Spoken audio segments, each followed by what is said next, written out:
During our exchange with Full Wish, Himiko realized that Full Wish might be a masked fool. As a result, I asked Sparksy to investigate the tavern for leads. And through that, we identified Full Wish's ability, the happiness syntax. Evanesia and Yaoguang established a cooperation agreement. After Evanesia's attempt to assess Full Wish in her capacity as the arbitrator failed, they encountered Blade and his group and learned that the flesh implanted in the happiness surgery originated from Shuhu, an emanator of abundance.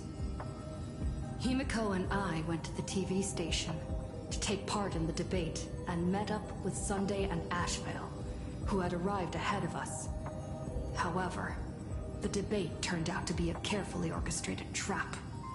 In full view of the public, all those who had undergone the surgery transformed into terrifying monsters.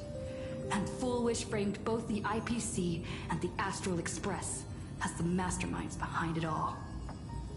When the disaster erupted, Evanesia willingly violated a forbidden taboo and revealed the real purpose of the Phantasmoon Games: to suppress the terrifying entity slumbering within plain Arcadia. Through this act, she unlocked the original power of the ambrosial arbor within herself and intervened in the unfolding situation. At the same time, Silverwolf, entrusted by Pearl, set out to investigate the anomalous signal responsible for the monster's emergence, only to be obstructed by Mr. Meanie. As the force backing Full Wish, he wields tremendous power, powerful enough to interfere with the Stellaron Hunter's script. Meanwhile, Full Wish continued to livestream our movements in the TV tower, distorting the truth by every possible means. Drawing upon the wish power of 200,000 victims, she manifested the Meanie Phantasmoon in an attempt to defeat us individually. Thankfully, Silverwolf regained the power of the Ether cartridge, level 999, and dealt with it before it was too late. After overcoming every obstacle in our path, we reached the top of the TV tower and confronted Full Wish head-on. Drawing on the people's wish power, she briefly held the upper hand. Ultimately, I used the Stellaron within me to bear that wish power, thereby stepping onto the path of elation and defeating her once and for all. Even so, those who had undergone the surgery did not recover. At Blade's proposal, everyone joined forces to concentrate all of Shuhu's flesh within his body, freeing the victims from the influence of the happiness surgery. Just when I thought the crisis was over, Evanesia requested that I warn the creator of the world in canvas. According to her, Assad Pramod, the Lord Ravager who once attempted to eliminate plain Arcadia, has returned again.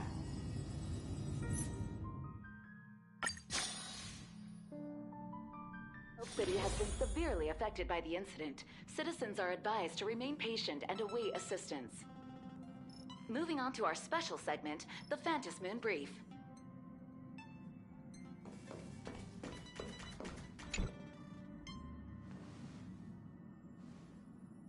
You're back! The incident that happened at Full Wish TV is causing a huge stir. Come watch the news! Hello, everyone! Welcome to our brand new segment, the Phantasmoon Brief. I'm your host, Poofy! Hi, everyone! This is your old friend, Snowy! Well then, as the Phantasmoon Games reach a boiling point, and for reasons that need no explanation, we are now joining Duo Mention TV to bring you live coverage of the latest and most critical news updates. Yes, we are! And after the director of Full Wish TV and sponsor of the Research Society of Happy Smiles, Full Wish announced that she was joining the Phantasmoon Games! That terrifying tragedy of 15 years ago once again swept through the psionic game! The supplicant debate, slated to take place at the Seafeld TV tower, was cut short when out-of-control Imagine known as Joy Ascendants appeared suddenly and launched an attack. This Imagenesis plague centered on Seafeld City spread rapidly, Even Foolish herself turned into a monster atop the Seafeld TV tower. As of the latest reports, nearly 200,000 human and Imaginary inhabitants across plain Arcadia have been affected by the plague. Countless individuals are injured or missing, and total losses are estimated to have reached 8.6 billion credits. And in a chilling echo of the Bloodstained Games 15 years ago, footage left behind by Foolish points to the disaster as the work of supplicants from beyond the sky. She identified the culprits as the famed cosmic hero, the Trailblazer of the Astral Express, and the wanted criminal, Stellaron Hunter Blade, claiming they were responsible for the tragedy. But a spokesperson for the Department of Aberration Defense said the disaster was planned and executed by Foolish herself through her organization, the Research Society of Happy Smiles. They added that the investigation will continue and the organization will be shut down.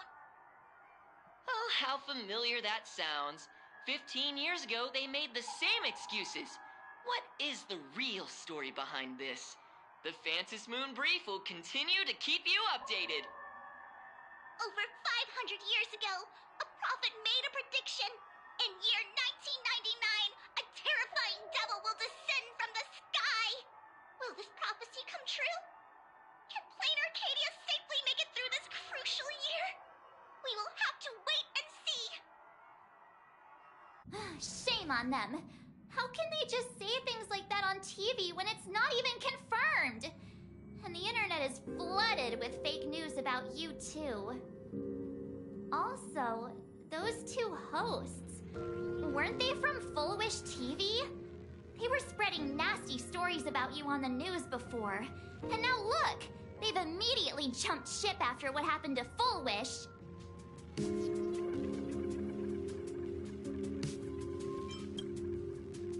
Ever since coming to Plain Arcadia, nothing surprises me anymore. I'm happy you made it back safely, but somehow, you just don't seem quite the same. Oh no. You're trying to grow up and leave me behind. Don't tell me you're becoming the next Don Hung. No! Is this what it takes to become a hero?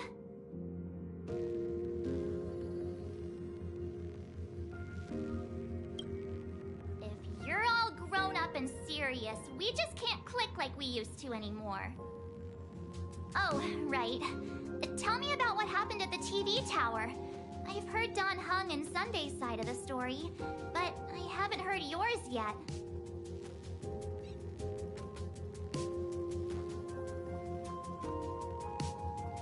So, Foolish had people undergo the happiness surgery to implant Shuhu's flesh into their bodies, and that ended up causing this disaster? And you guys stopped the mutation from spreading, but all you managed to do was to temporarily seal Shuhu's flesh inside Blade? Then you mentioned that Nessia, the one we met at Star Rail Fest, is actually the Phantom Moon Games arbitrator? No wonder she could draw a mask for you.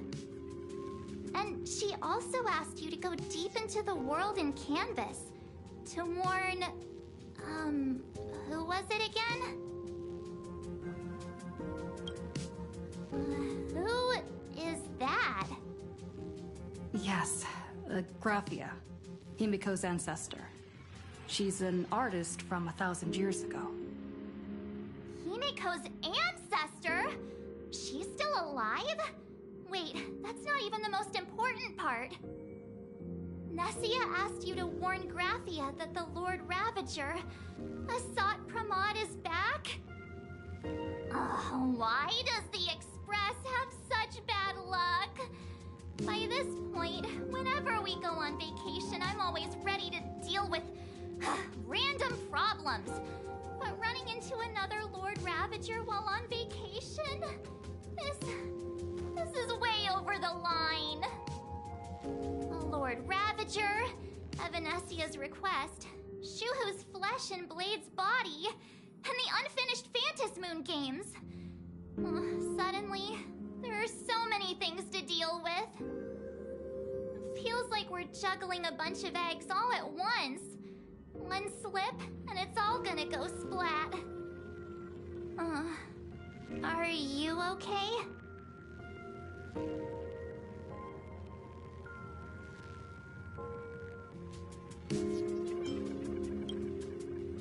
I shouldn't have asked so many questions. Didn't mean to stress you out or make you worried. I'm gonna go take a minute and collect myself. So many things to deal with right now. Oh, what should I do next? Nah. I've had a long day. I should just get some rest.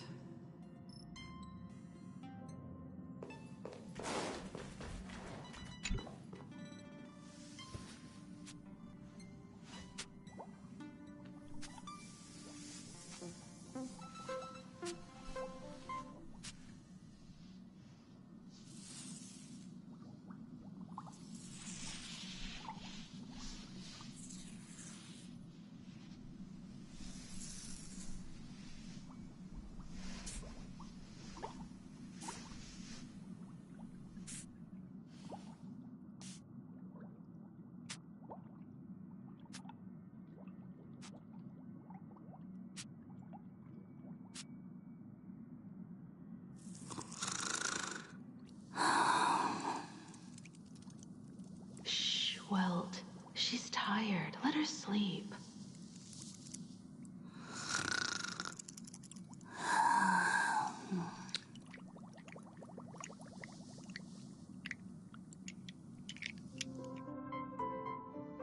You're obviously tired. I never thought this vacation would become the prelude to yet another major war.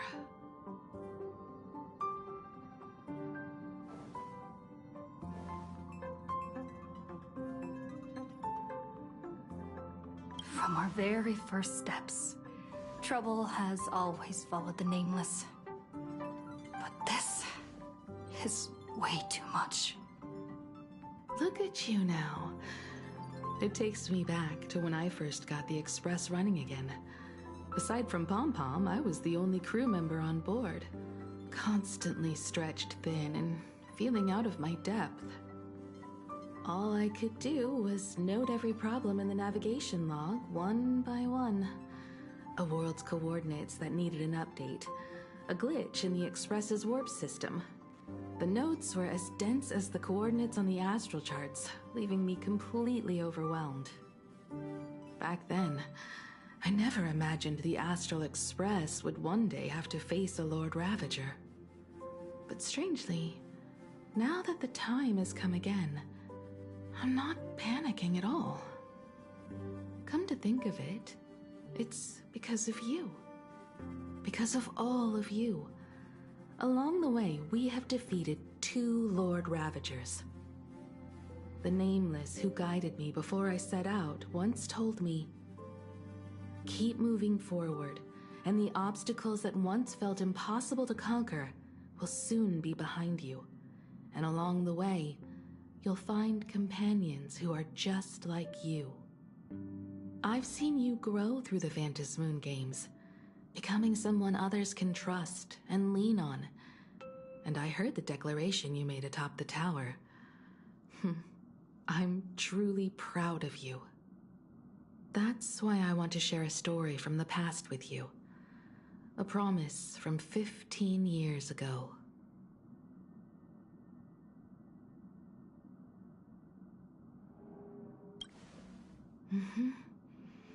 I promised someone that when the moon over my hometown was full again, I would go back to see her, to let her know I had made the most of this borrowed life, and found companions I could trust with all my heart. I want to share this story with you all. The story of how my journey began.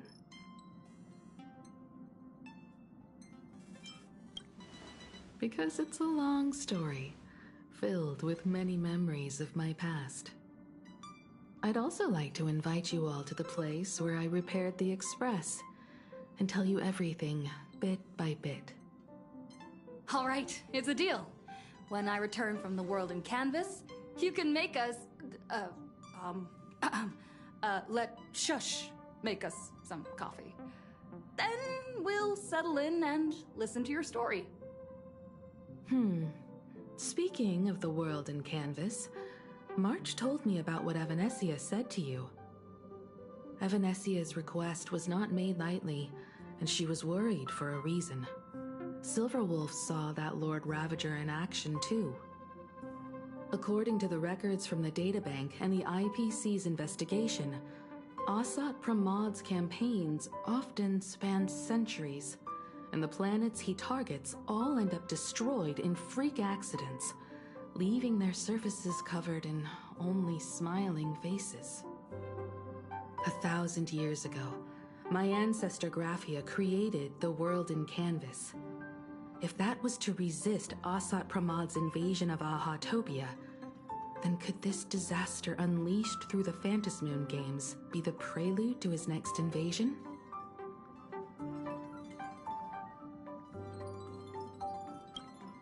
That's the first of many mysteries. Based on our family history, we are clearly not descendants of any long-lived species. Quite the opposite. The weathering curse has shortened my family's lifespan for generations. What could my ancestor have gone through to still exist today? That too leaves me deeply curious. There are far too many legends about her. It's hard to tell what's true and what's not. Only two things are beyond doubt. First, during the Cinderth Age, she created countless Imaginae and sent them into battle against the demon legions from beyond. Second, near the end of one of the Phantasmoon games, she created the world in canvas to shelter inside it what was left of civilization and life. Which means she is not only familiar with Asat Pramad, but has also witnessed the manifestation of the Eon of Elation.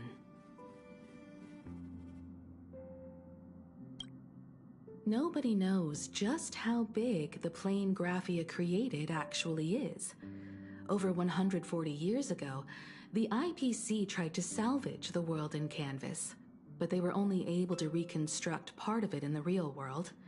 That portion became what we know as Plain Arcadia.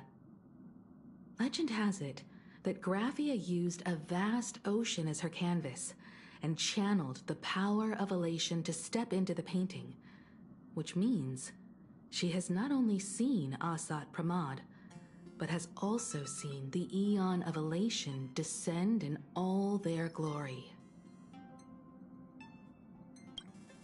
Good question. As for who in Plain Arcadia knows Graphia and the world in canvas best, it's probably Pearl. She was sent here by the IPC. She should have some clues to guide us in the right direction. By the way, General Yao Guang is here. She says she wants to talk to you in private.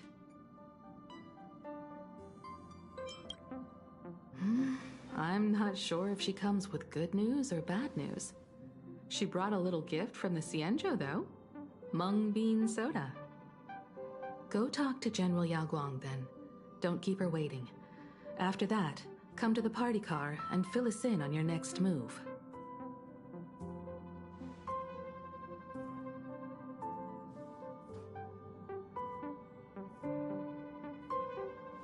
Nice to meet you, Ishvara. I always thought that the arbitrator, Evanescia, would step in and punish Fullwish for the disaster she caused. But, to my surprise, it was you who defeated Fullwish. In my capacity as an Arbiter General, I extend my deepest gratitude to you for halting the plague and sparing countless lives from suffering.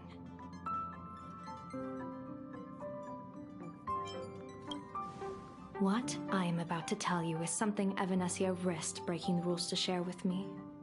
Please keep it a secret. Not a word of this leaves the Express.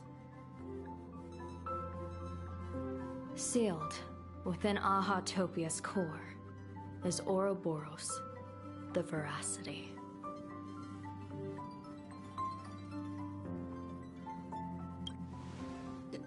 You mean the Leviathan that can swallow whole planets? That Ouroboros the Veracity? Looks like you know a thing or two about Ouroboros. I've seen that terrifying thing in Herta's simulated universe. Rumor has it, they were last seen during the era of the Swarm disaster. They were hardly there to aid the Swarm, but rather to attend a cosmic-level feast, in which the Swarm served merely as appetizers, and the planets they passed were devoured.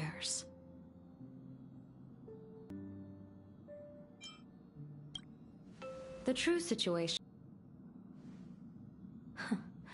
Aren't you a little afraid? That's impressive, Ishvara.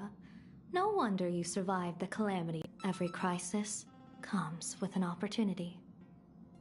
Now that we know a force capable of devouring stars is deep in slumber at this planet's core, perhaps we could make it devour the problem inside Blade's body.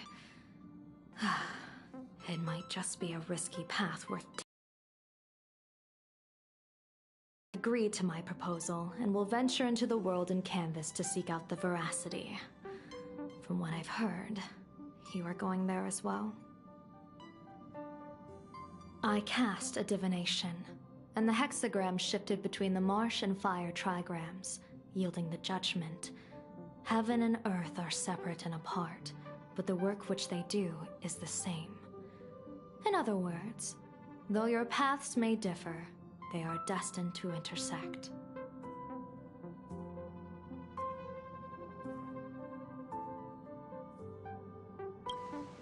A funeral, or an adventure. Will it be a battle with only a 1 in 10 chance of survival to tear away Shuhu's flesh from his body and eliminate the Xianzhou's arch-enemy? Or will it be a journey in which he settles all grudges and never looks back? It all depends on how he perceives it. Blade agreed to my proposal, even though that little Stellaron hunter girl wouldn't stop objecting. Betting? No, I don't see it that way.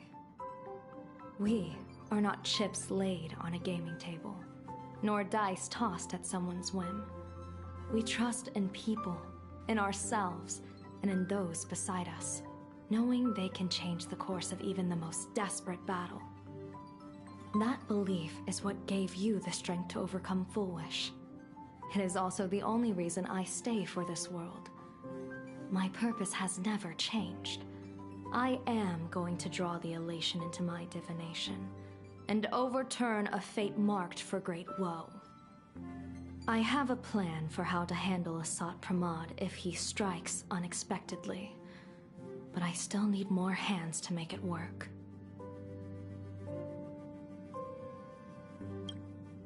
What miracle could cap off these games better than a finale that humbles a Lord Ravager? It will be a tribute to the elation.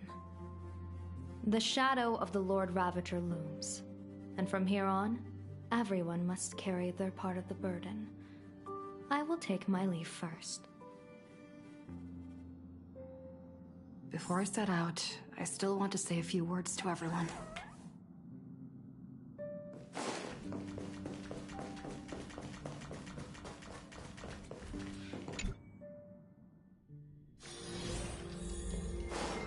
What are they all up to over there?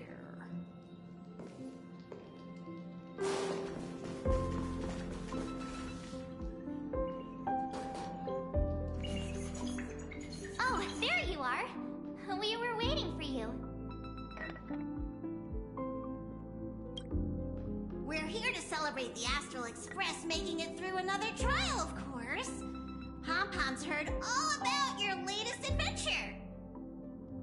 It's a modest celebration, but a meaningful one. You stopped Fullwish's scheme, and that is no small achievement. Regardless of what the people of Plain Arcadia or the media may say, we raise a glass to you. exactly. You knocked out the mastermind behind all those creepy whatever their name is. I didn't get to see it myself, but Don Hung described it for me.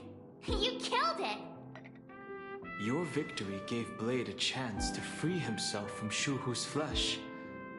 Thank you. With a Lord Ravager looming on the horizon, everyone will soon be heading off on their own missions. Before that, it felt right to have a small gathering like this. Now, let's make a toast. Here's to everyone who fights to protect this Arcadia. And here's to all of us. The Lord Ravager can throw whatever he wants at us, but I know the Astral Express will keep streaking across the stars. Thank you. All of you. Having you by my side is what gives me the courage to face the future. I'll carry this strength with me through the rest of this journey. Cheers!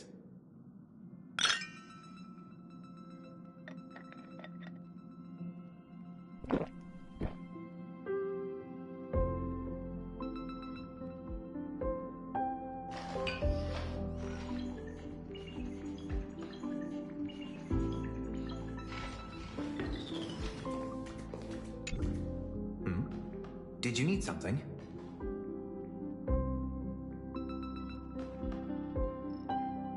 I need a break. I felt worn out ever since coming back from Seafeld TV Tower. Right now, it feels like I'm back in Oak Manor's banquet hall. At those parties, no matter how tired I was, I'd have to clutch my glass and smile, keeping myself calm. Mr. Yang insisted I should get a full day of sleep, but I didn't want to miss the chance to toast with you all. I should thank you for letting me embark on this journey.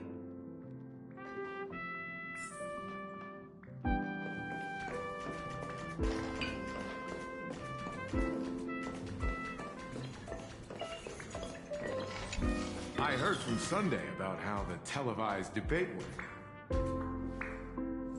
We won this battle because of you.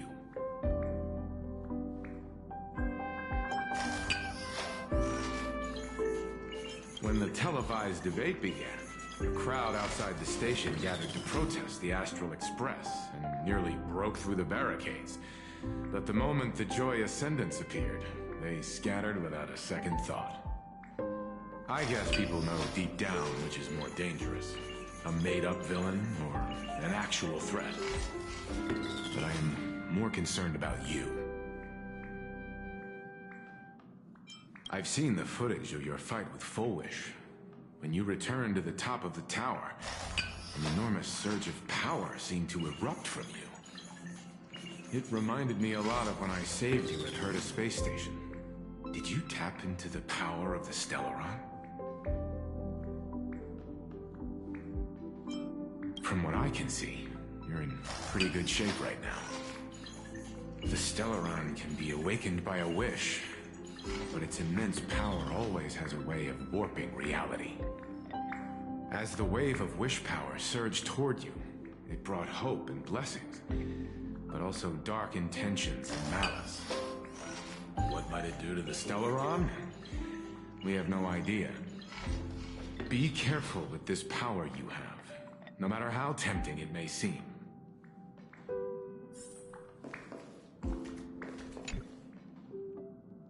Oh, it's you! Pom-Pom heard you've got a solo mission coming up. Be safe, will you? Sadly, Pom-Pom can't remember most of what happened right after the Express crashed onto this world. Pom-Pom's memory of those years is like a fogged-up Express window. No matter how hard Pom-Pom tries, Pom-Pom just can't wipe it clean. But it's okay. After passenger Himiko repaired the Express, Pom-Pom got to share a one-of-a-kind journey with all of you.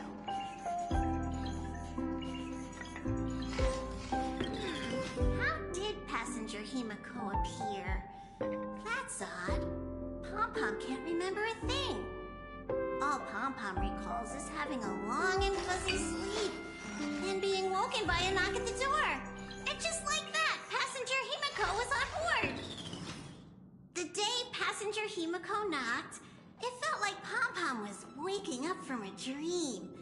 The Express's heart started beating again and the lights flickered on one after another. Graphia? Pom-Pom hasn't. But Pom-Pom always dreams of strangers when Pom-Pom's asleep. They seem to be bustling around the Express, and there are soft clinking and clanking sounds, just like the sound of stars twinkling. But every time Pom-Pom wakes up, their faces slip away. Pom-Pom is only left with a warm and comforting feeling, knowing someone had taken good care of Pom-Pom. Safe trip! Pom-Pom will take good care of the Express while you're away.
Nice.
There you are. March and I were talking about you.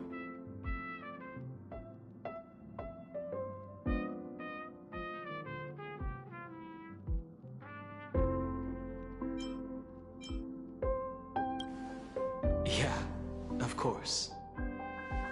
When did Don Hung start expressing his feelings like this? I guess pigs really do fly. This trip to Plain Arcadia is the first time we weren't necessarily working together toward a common goal. You dove into the Phantasmoon Games. I crossed paths with that relentless old friend and foe again. As for March, well, she spent her time wandering and eating. Her perfect little vacation. Wait, hold up. How come all I get is wandering and eating? I grabbed plenty of comics as well.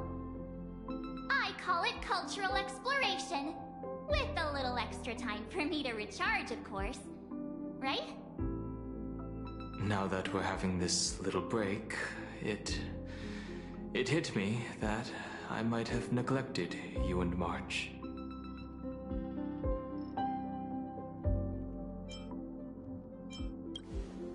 Yeah, we are actually more concerned about your condition, Don Hung.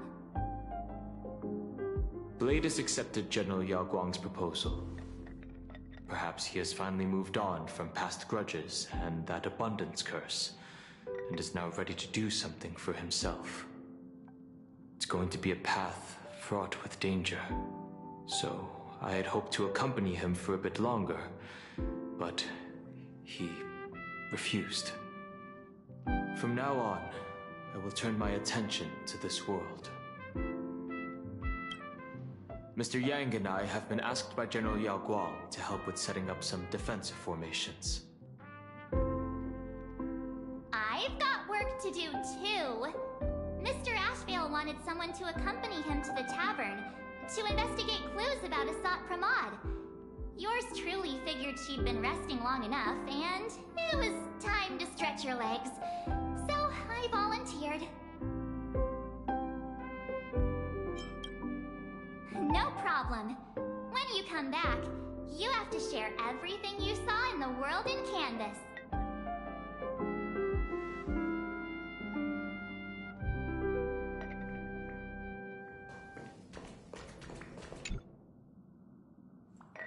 Just in time. I've talked to Madame Pearl. She will handle all the arrangements for your passage, so you can enter the world in Canvas to find my ancestor Graphia. Actually, I hoped you could take some time to rest first. Once you're fully rested, you may make your way to the dock in Seafeld City. Madame Pearl has a special ship waiting for you there. It will take you to the border between this world and the world in Canvas, a place known as Inkford Hermitage. That's your final stop before entering the world in Canvas, a place to gather your supplies and rest up before you set out on the journey ahead. I know you'll have to go alone this time, but I don't think it'll be dangerous. After all, that realm was created by Graphia, my ancestor. The thought of it makes me feel calm. In a strange but comforting way. If you get to meet her, please give her my regards.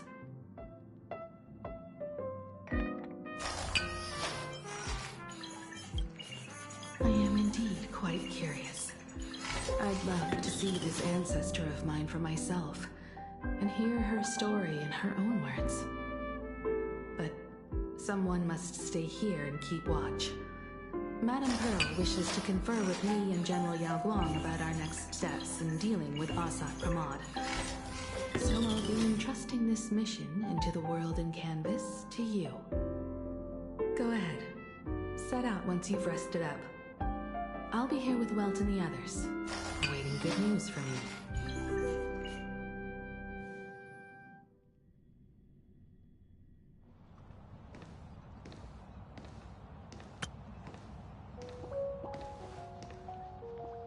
other words, that woman wants you to take Shuhu and jump straight into the Veracity and leave the rest to the Eon's stomach acid?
And this is between me and him, right? Why are you tagging along? Relax. I'll say my goodbyes and be gone. A dignified funeral, If you ask me, this ending is indeed grand enough. I don't care about any of that. There's only one thing I care about. Does he have to die? Here's a piece of advice, little cub. Whether he lives or dies is his choice. That's the one thing you don't get to decide for him.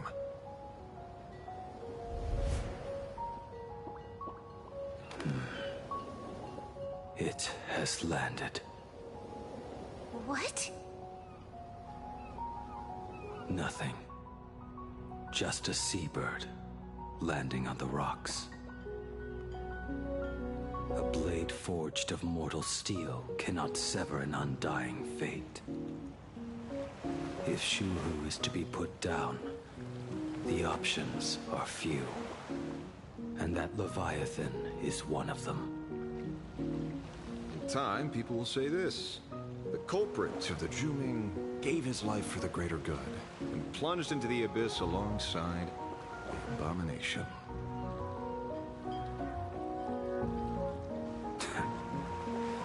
I'm not as noble as you make it sound. Many years ago, you invited me to join the Galaxy Rangers. I refused for one reason. I'm a petty man. I was never born to carry some greater good. This is between Shuhu and me. Nothing more. Can't argue with that. A Galaxy Ranger through and through. Well then, I won't say anything more. Blade, you sure about this? For years, death has clung to me like a curse, etched into my bones. If there is a chance to make a god feel the same pain, I would do it, even if this body is reduced to ash. As for everyone else, there's no need to drag them into this. We'll proceed as Yao Guang proposed. Bury Shuhu at the end of the world in canvas, taking me with him, and let the veracity dissolve us both.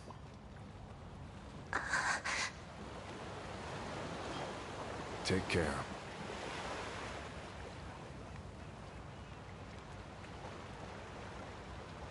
How about you stay as well? You might as well see it through to the end with us. Plain Arcadia has bigger problems that need my attention. Your instincts were right. That meanie pulling strings from the shadows is none other than a Sat Pramod.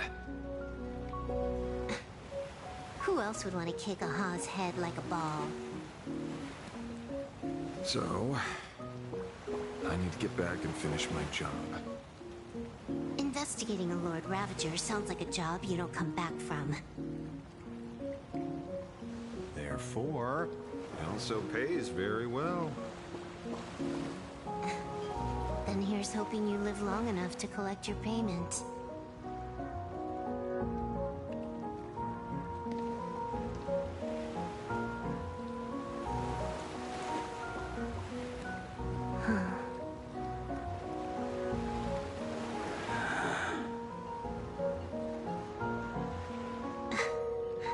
Every time, when it's just the two of us, you go quiet. You know what I'm going to say. The seabird's flown off. It's time for us to go too.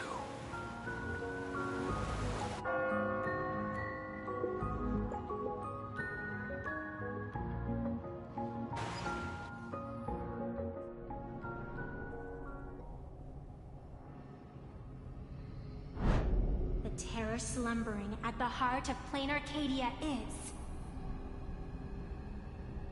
Ouroboros.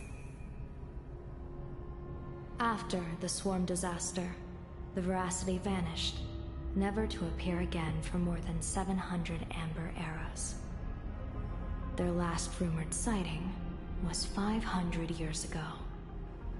History fictionologists claim that Ouroboros lies in wait at the edge of the cosmos, guarded by their children, awaiting the day of their return. I've heard that story before, but it wasn't about the edge of the cosmos. It was Pier Point. They say that the preservation is nothing more than a facade, and the IPC is, in truth, a cult devoted to the Veracity. Organic life has quite the imagination. They've said other things, too. That Louis Fleming seeks to ascend as the Eon of Wealth. That the Council of Mundanites are mere hounds of Dr. Primitive. That the Marketing Development Department colludes with the destruction, turning a blind eye to the spread of Stellarons.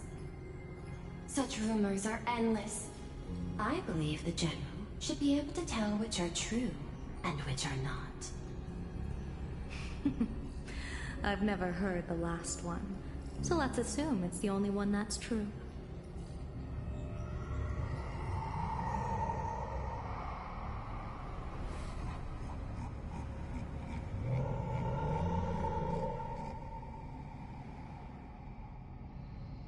Such terrible breath. Once this Leviathan awakens, the Arcadia's destruction would be all but instantaneous. For now, this remains conjecture. The sealed remains appear to be a husk that Ouroboros once shed. Why it's here, and how it's connected to the Elation, remain unknown. Yet even a fragmented remnant of an Eon is a threat that can't be ignored. The calamity of the Leviathan must not be allowed to re-emerge in this world. Naturally. That is why I'm here. And it's about time for the two Nameless to arrive. Oh, you're just on time. General Yao Guang, as instructed, warding talismans have been placed at over a dozen sites across Plain Arcadia. My thanks. It was Mr. Yang's talent of creation out of nothing that allowed us to reproduce dozens of plumes and complete the deployment with such speed.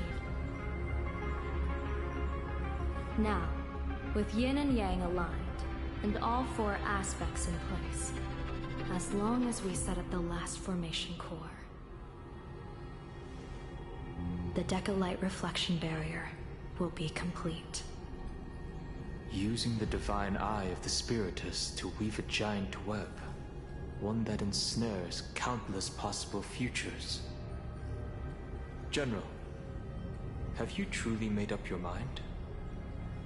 Though Shuhu has been eradicated, the signs of doom have not faded. On the contrary, they grow ever clearer. After much consideration, the source can only be this restless corpse. One crisis is yet to pass, and another is already upon us. The Arcadia's ley lines were already riddled with scars, and now even the ancient tree's seal is starting to loosen.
While Evanesia is asleep, someone must take up her duty to guard this place. But defending isn't the way of the hunt. If you don't want to become the prey, you must become the hunter. General, do you intend to go on the offensive and suppress the remains of the Veracity? How could I? The Joyseeker could barely confine that husk using the Abundance's ambrosial arbor as its cage. I'm not that arrogant as to place myself alongside the gods. I'm not here to guard against an Eon, but against a lesser menace. Lord Ravager Asat Pramad. This barrier is prepared for him. Asat Pramad has been meddling with the game from the shadows. His intentions unclear. We know little about him or the Veracity. By chance, however, a friendly citizen has provided us with intel. Ouroboros' remains are in Ahatopia, aren't they? Silence is an answer in itself. I've seen that reaction too many times. I'm not surprised that you were the first to discover it.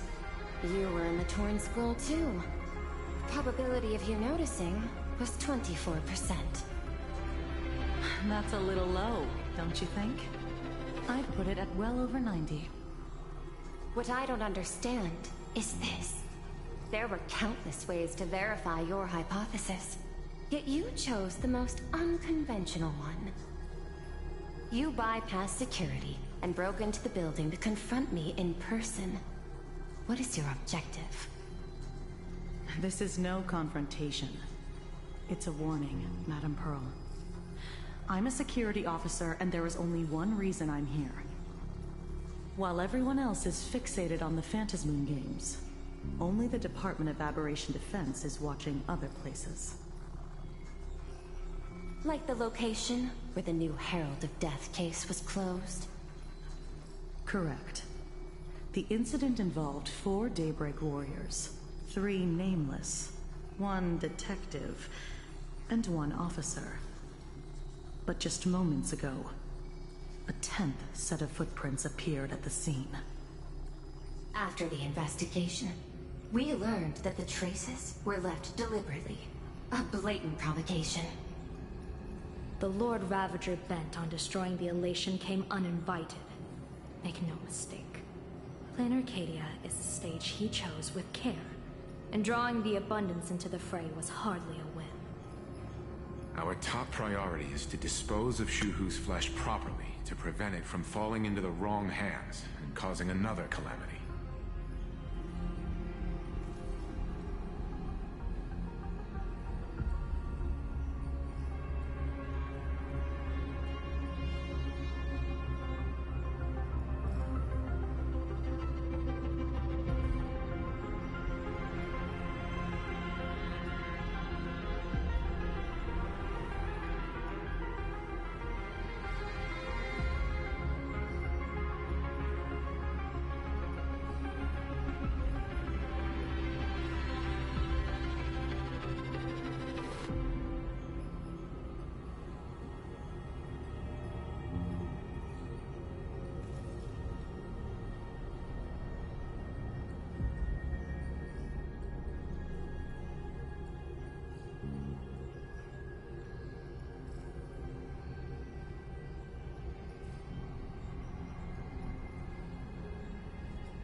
That said, we cannot afford to ignore Asat Pramad's next move.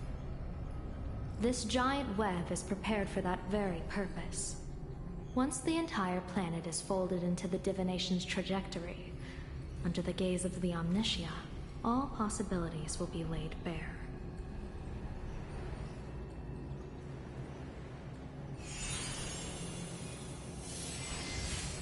When that time comes, he won't wish to leave any footprints behind. One final question. Why did the Lord Ravager choose to visit this place? Does he have an ulterior motive? Or is this merely some twisted joke? That question should be left to the professionals. Don't forget, we have a detective who can't seem to rest. Let's hope the accumulation of variables can tip the scales in our favor.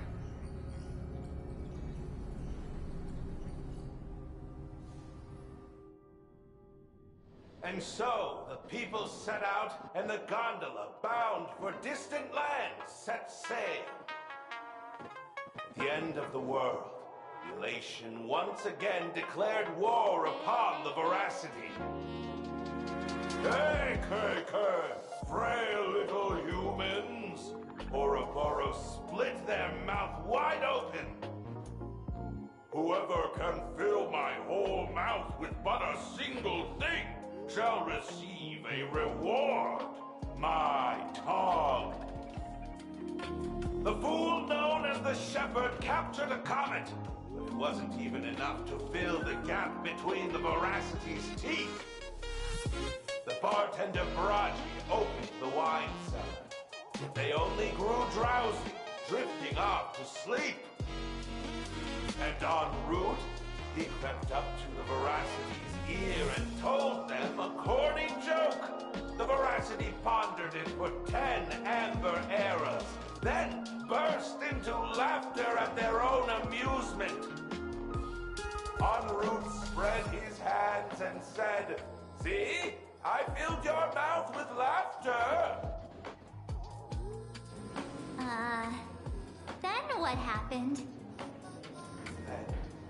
Then the Veracity said, "Are you kidding me?" And with that, they opened their gaping maw and tore en route to pieces.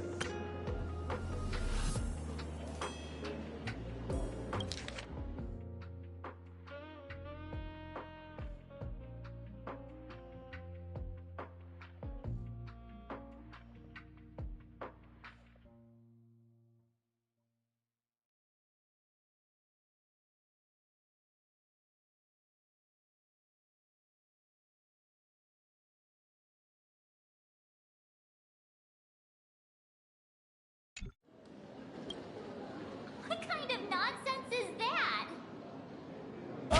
Those are the facts, my inquisitive auditor. If you want to hear more stories, you're welcome to discuss with your classmates.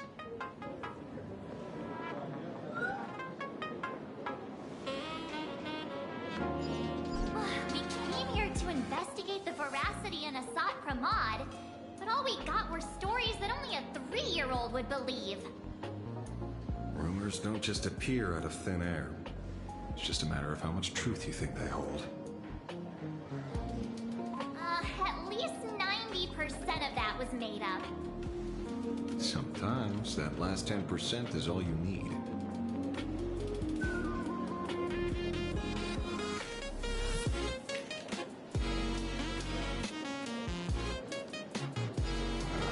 Plenty of bystanders around. Let's hear what they have to say.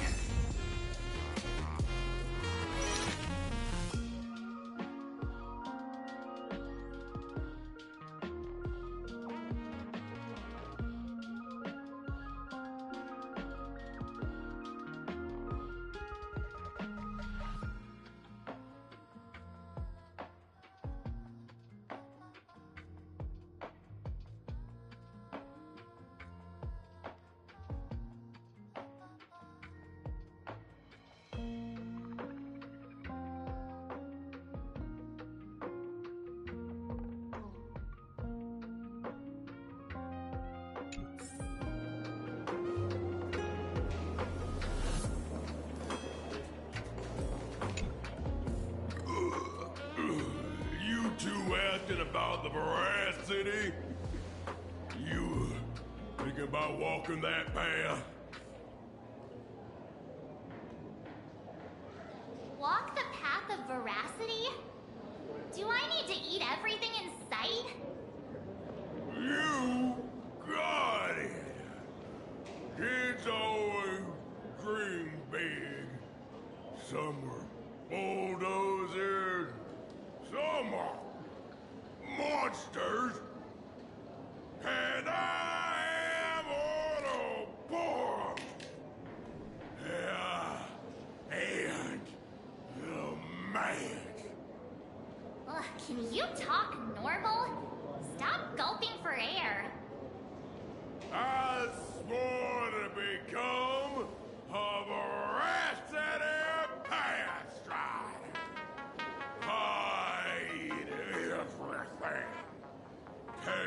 dirty, nasty, anything I could do. Finally, I pinched my nose and swallowed loose mouth, and they looked at me. Ouroboros. Nah,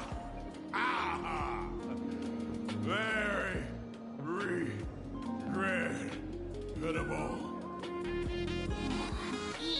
Enough already. I'm telling you, it was all bluffing. The fools didn't lose. On Root and Dorothy, Rashly wasn't looking. Roll up her skin like a grape, snatched it up and poached it. Then, poof, there we're gone. Comic Con Collective don't got a veracity card. I already filed a formal complaint with the organizers. You should be putting this much effort into your studies!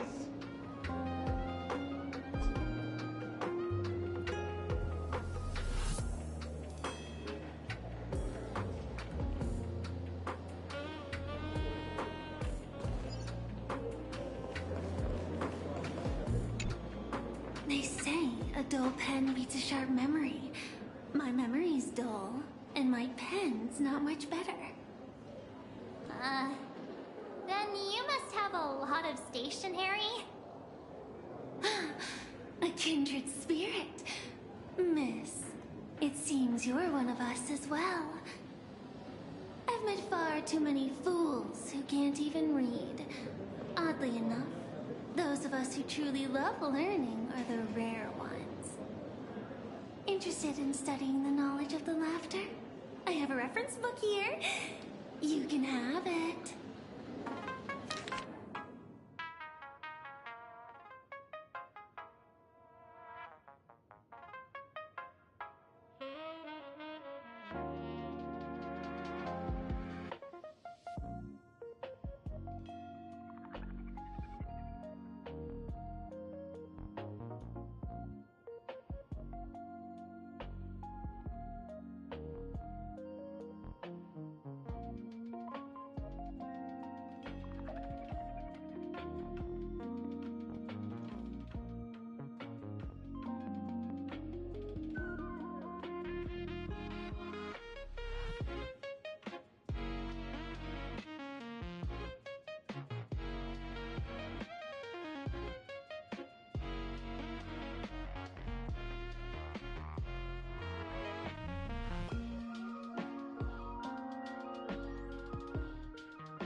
This feels completely made up.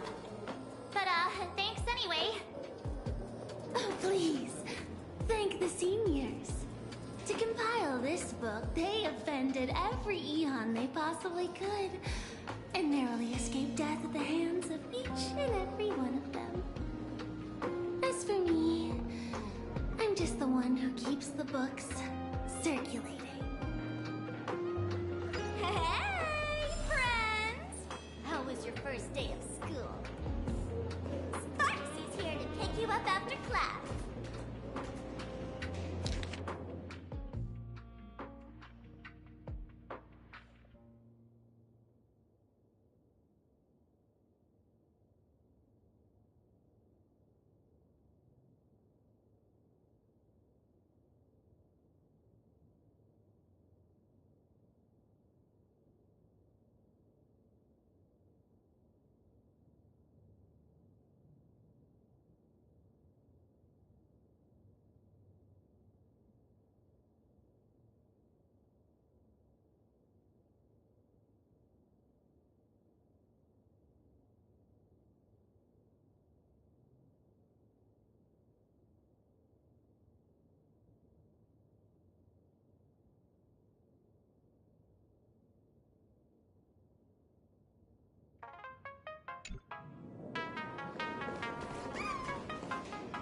Where were you just now? You opened the door for us and just disappeared. Don't tell me you're up to something again. Still doubting me? You're breaking Sparkskull's heart here. That whole foolish thing. I took on every abode in the tavern by myself, fought them all the way to the end of the world, and even wore my mask down to nothing. But honestly, this place runs on rumors. Aha is being chased by the Veracity. Aha chases the Veracity. We won't get anywhere following stories like this. Let's go through what we know so far.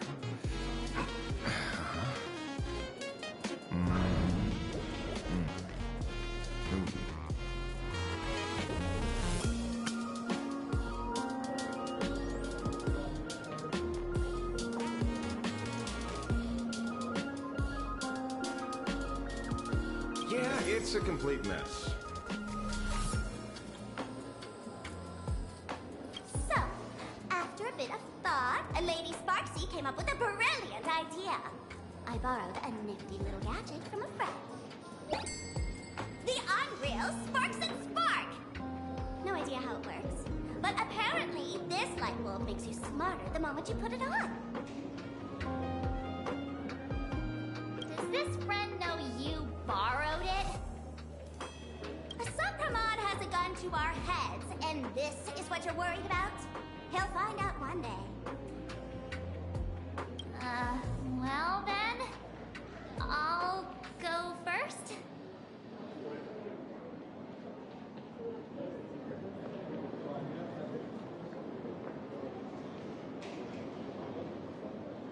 It, doesn't look very reliable. Are you sure about this?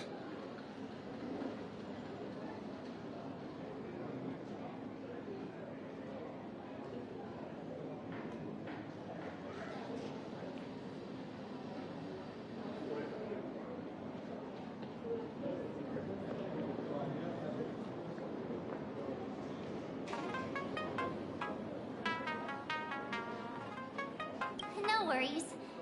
If anything goes wrong, the friend in my head will protect me.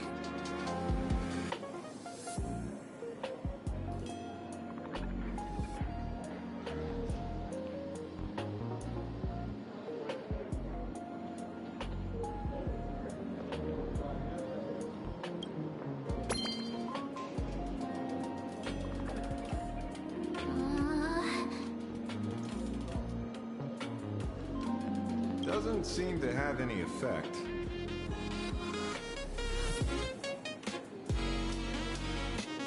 Oh, it's working perfectly.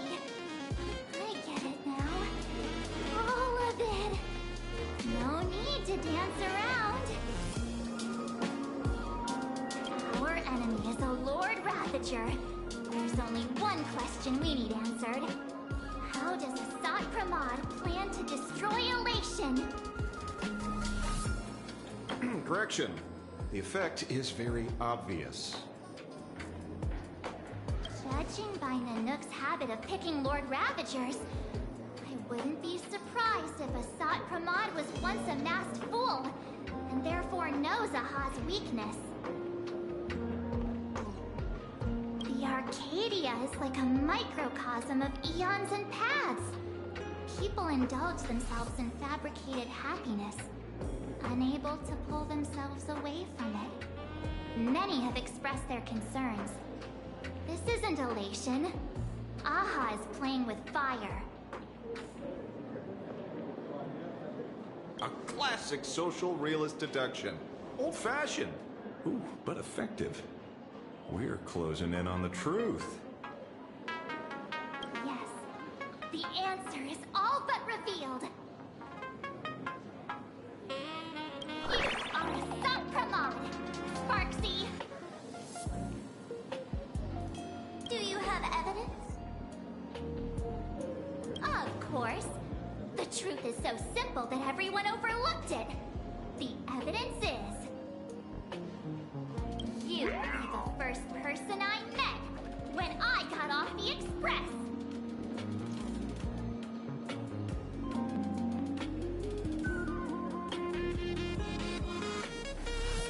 If I am Asat Pramod, would you and Grey Hair have been able to walk out of the school alive?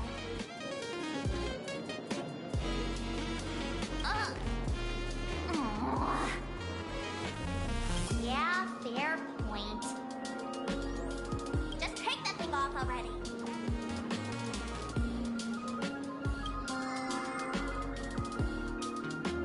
That's weird. Thought I was on the right track. Let me give you a lesson. Deduction isn't about people skills. It's about smart tricks and flawless logic.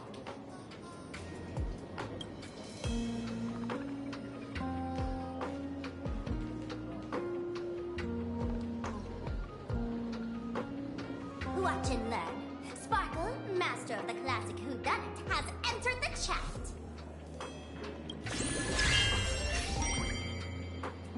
You changed your clothes just for this?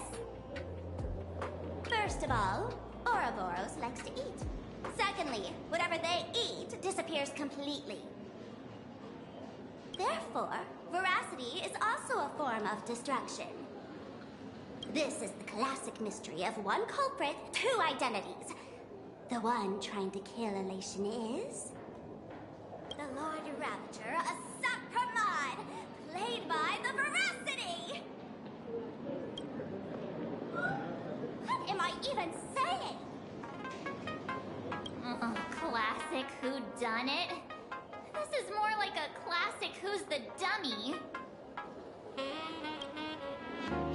Get it now? All this thing does is make wild guesses sound reasonable. So far, that's the most accurate piece of information we've gotten. No need to be so serious, Detective. Why don't you show us what you've got? By the way, what type of detective are you? Me?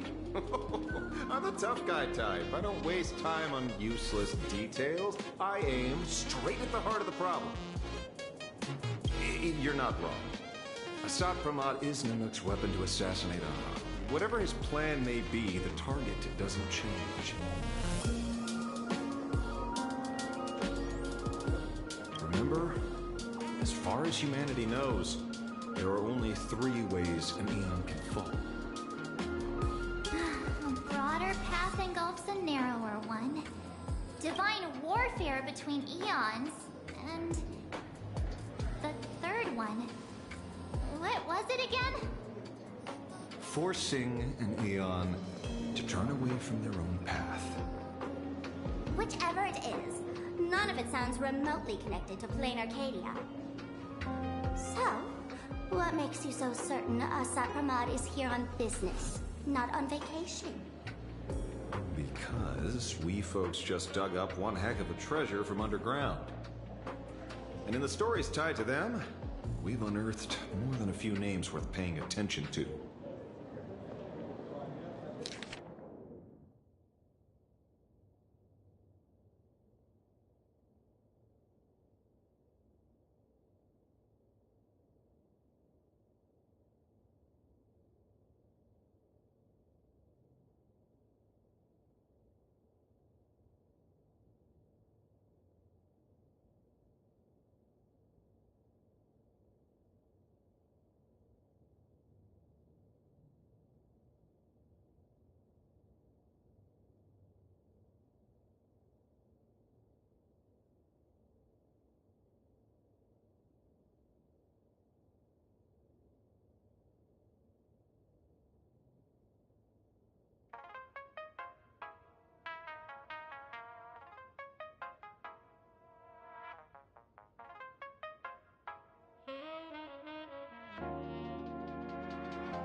Right.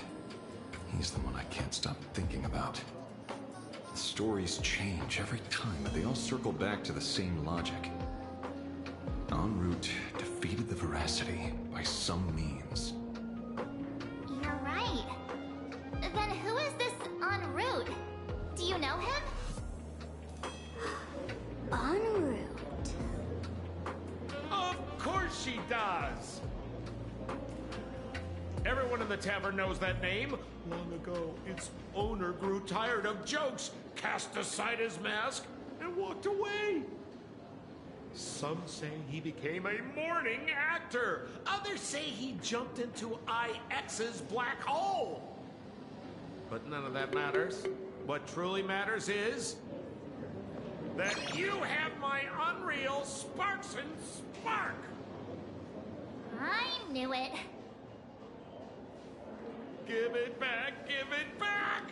That's a big order my client wants immediately. What do you mean, give it back? It just wandered off, and I happened to find it on the way, so I brought it home. You want it? Here, take it now. Absolutely not. Wait, right now? This doesn't sound like you at all. No. If it's a no, it's a no. Yes, I'll keep it. Bye-bye.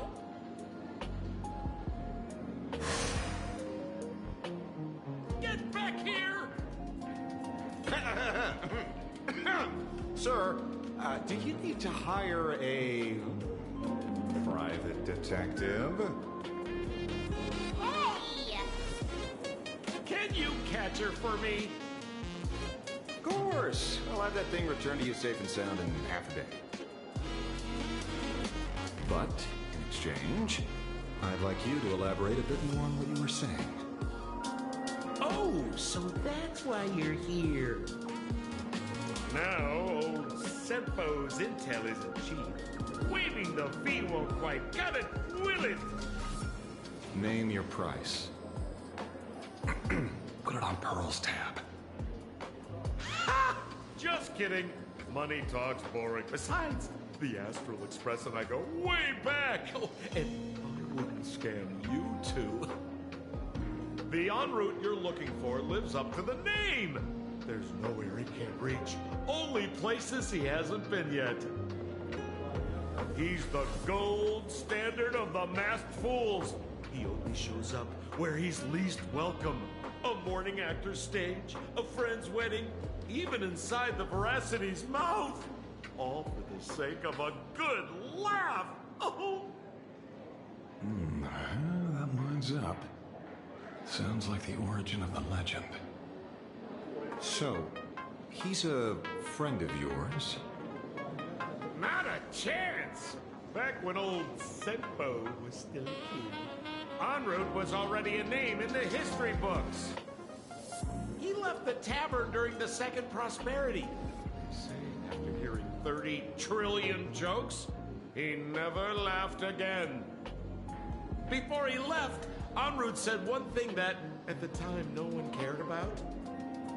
Elation has been dead for a long time. Where did he go after he left the tavern? The tavern has 10,000 mouths, all telling different stories. All I know is this. He said he was headed for the true world's end, and then he vanished without a trace. How do you know all this? Oh, I've been around long enough to have my own channels. Just trust old Senpo. And about catching Sparksy? Leave it to me. I keep my word.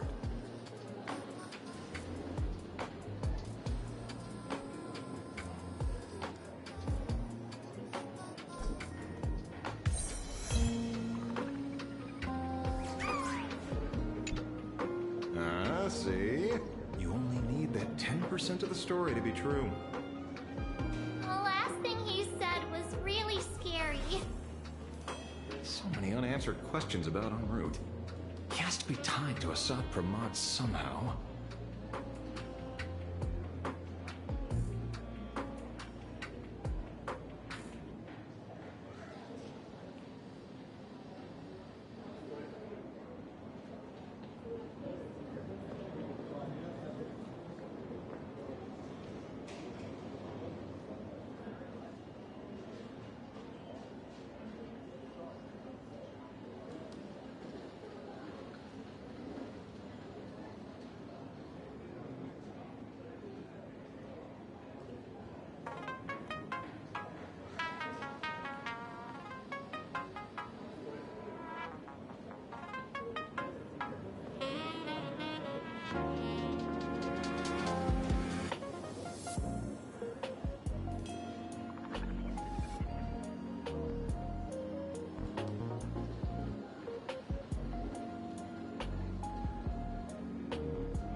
But our leads at the tavern have run their course.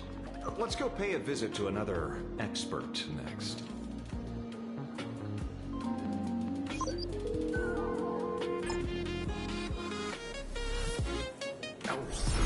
Speak to the devil. Only a Sanjo general could arrange something like this, I suppose. I'm surprised as well. You've only just left Amphorius, and already you've managed to draw the attention of another Lord Ravager. Miss Ron May? And Miss Ting Yoon? We're here by General Yao Guang's request. It seems we arrived just in time. At first, I only came because the Shenzhou extended an invitation, and it seemed impolite to refuse. Now that I'm here, I see it was well worth the trip.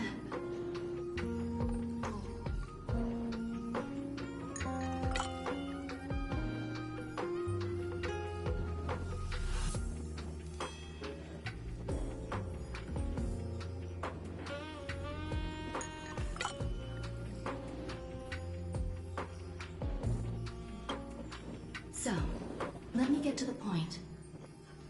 Ouroboros has long been dead. Their death was merely buried beneath layers of secrecy. Hardly surprising. They disappeared after the swarm disaster, and there are many different opinions on where they went. The Intelligentsia Guild claims the Veracity ate their fill and entered hibernation. I don't buy it. Those scholars are fond of post-meal naps themselves, likely just projecting their own habits. You seem surprisingly calm, which makes sense. After all, the shadow in your right hand is evidence as well. Why don't you tell everyone what happened to the Galaxy Rangers back on Vanwa? Vanwa? Sprightly Vanwalk. I've heard there's a particular phenomenon that occurs on that rainforest planet. Plants multiply and grow and are then harvested like wild grass. A cycle repeating every few decades. Almost identical to the Phantasm Moon games. But how are the two connected? When you hear plants and growth, shouldn't that make you think of abundance? Huh. Wait.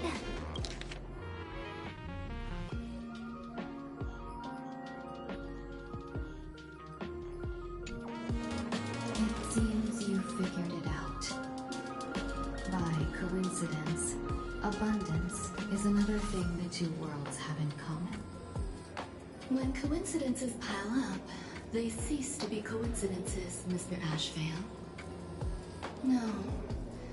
Leader of the Rangers, Mr. La Mancha.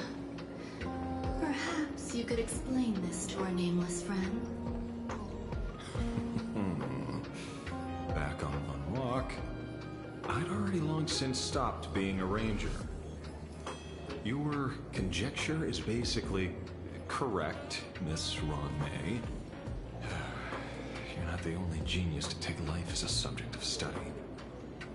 By the time I arrived, the atavistic experiment was already approaching its final phase.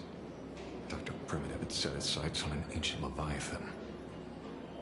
Beneath Vanwalk's surface, there also lay the remains of the Veracity.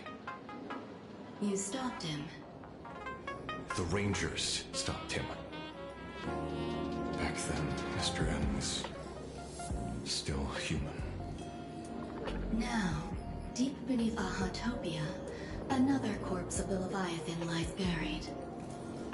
If I'm not mistaken, there are countless other worlds carrying out the same ritual. Aha sealed Ouroboros' body among the stars, suppressed it with abundance, siphoned the power of the Path of Veracity, and called it a game. This is what people call the Phantasm Moon games. Uh-huh. Why would they do such a thing? You may remember, the Express once delivered a Leviathan's carcass to me. That wasn't the only one in my remains from different eras in sequence, I discovered something rather intriguing. At a certain moment over 1,000 Amber eras ago, just as Akivili began traveling in pursuit of their ideal, all creations of the Veracity lost the same organ. Their taste buds. What does that imply? The purpose of consumption changed. Be they spawns, depth crawlers, or void song whales, their genetic markers encoding gustatory organs vanished entirely. Creatures walking the path of veracity became nothing more than biological black holes, consuming without discrimination. This was not natural evolution. Through the simulated universe, I identified the point of divergence in history. A concept had disappeared from the path of veracity. Consider this. What do taste buds provide? Yummy flavors? Precisely. Savoring something's aftertaste is an act of elation. So Aha stole the original Prima Mobile of the Veracity? The simulated universe proves nothing on its own, but the primal desires of life have always been entangled. Think of it as my intuition. The conflict between the eons of elation and veracity stretches all the way back to primordial times.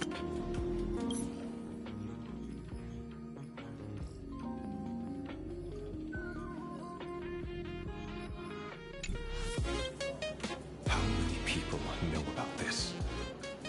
There used to be 2. I only told Yu Qing 2. Now, there are 5. After this, I can't be sure. Exploit the old conflict between Aha and Ouroboros to ignite a divine war, or allow intersecting paths to devour one another. Of the 3 known ways to kill an Eon, the Arcadia fulfills at least 2. Now who still thinks Asap Brahman is here on vacation? But you still haven't explained where it came from. You mean the shadow? It has nothing to do with Funlock. Oh? Call it a twist of fate. This isn't my first encounter with the Astral Express, nor my first time dealing with a Lord Ravager. When my home was destroyed by Zulo, I had a brief encounter with a former navigator. A navigator of the Express? Yes. Starseer, I see. He'd already retired by then. He was the one who told me about the Shadow. According to IC, it was one of many remnants left behind when the Express first carved paths along the edges of the cosmos. I led the Rangers to suppress the Shadow and devised the plan to assassinate Zulo. But I never learned why it was there in the first place.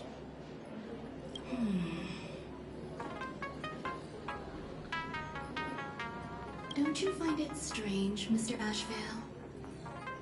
Strange? When coincidences pile up, they cease to be coincidences. Like an experiment with results that are too perfect, it's enough to send a chill down your spine. If you don't mind, let's walk through the whole thing once more. Earlier, what did you 2 uncover in the tavern? Someone suspected to be a Sat Pramod knew about the Veracity's secret. Before disappearing, he said he was headed for the end of the world.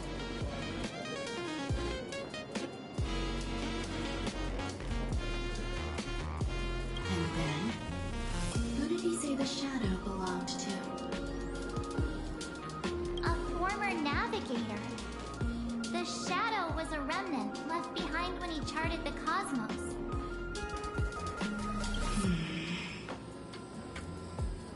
world's end isn't the tavern, then where is it? I don't know if anyone can answer that question. Not even Akivilli.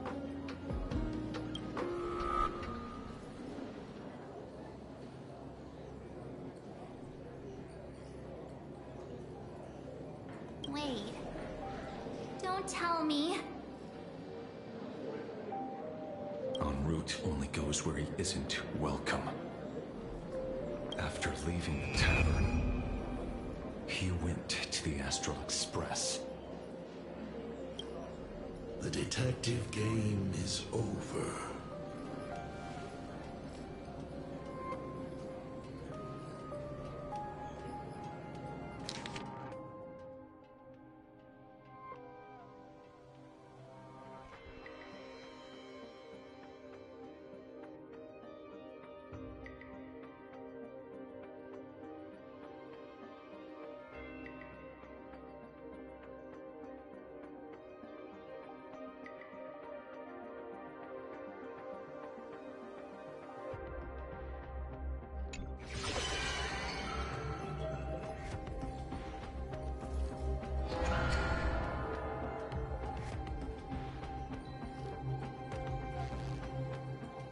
I have to say, not many people can make me change my plans. Whether in the past or present, you've always been one of them.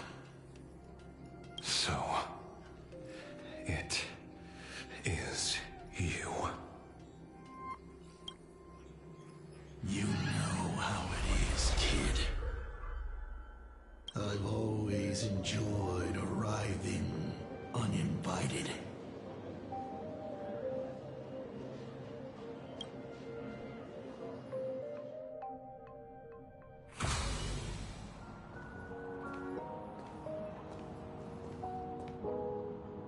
Pearl said she would arrange a ferry to pick us up at the Seafeld City dock. The place we're going to holds clues about Graphia. Really? Before boarding, and be a model passenger. We wish you a pleasant journey. Attention passengers. Welcome to the Seaside Line. The current stop this train is bound for Dopamine Memorial Airport. Next stop, Seafeld TV Tower. This is a model.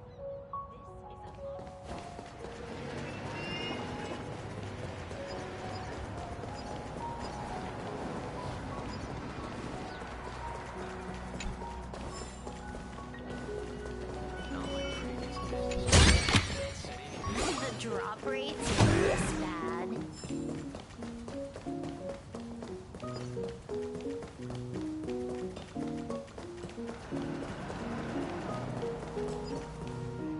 It is an honor to, well, shall I say, be of service to you again. To be honest, when Madame Pearl invited you to visit the Perlux Tower, I was supposed to be your guide. I ended up being replaced by a total fraud. My name is Feld. By order of Madame Pearl, I will be escorting you to your destination. You are too kind. I followed the battle in Seafeld City very closely. Serving a hero such as yourself is a true privilege. I assume Madame Pearl has already briefed you on our destination?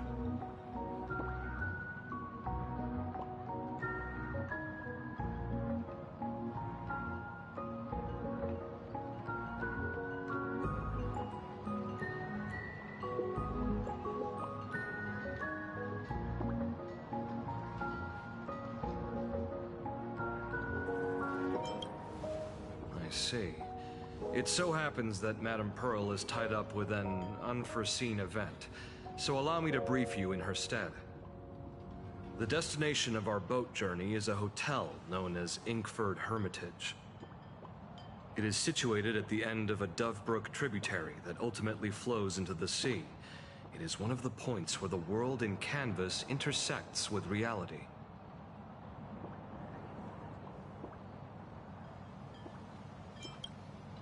Yes, to be precise, she lived there 1,000 years ago. Legend says the miraculous and canvassing of the mortal world happened there. Would Madame Pearl, a die-hard fan, pass up a sacred site like that?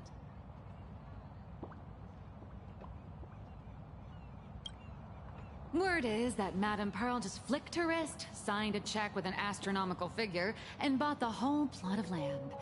She also snatched up every single piece of Graphia's lost works she could find without bothering to verify their authenticity. Whew, I guess money really does let you do whatever you want. That's not even the half of it. I don't know where her obsession comes from, but she's dead set on the idea that Graphia is still alive. If she gets even a whiff of anything remotely related to Graphia, she's got her people on it at the snap of a finger. But all they could find were Imagine knockoffs. Random, pretty redheads based on nothing but imagination. I bet her reaction went something like this. Objective. Locate the original. Error. Detecting excessive quantity of low-quality merchandise. You! I remember you! You're that fraudster from Perlux Tower! Perlux Tower? I've never set foot in that place in my life. I know it's you. I've seen the footage. You're wearing the exact same outfit. Oh, a slip up in an otherwise perfect plan. Relax. Your job is safe this time. Cut it out, you scoundrel! You can't talk your way out of this. Who exactly are you? This is the author of Fluffy Across the Blue. Blurry QR code. Huh. Is that so? My apologies. How rude of me. Miss Colt, it's an honor to finally see the face behind the work. Please pardon my yelling. I didn't know. No worries, no worries.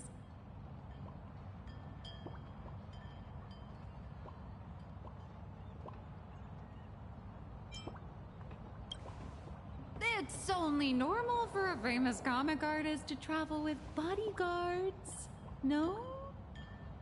Miss Blurry QR Colt, let's be clear. You are being transported under escort. Your current credit balance is in the negative. Madame Pearl has offered you a lifeline by asking you to complete the next volume of the Fluffy.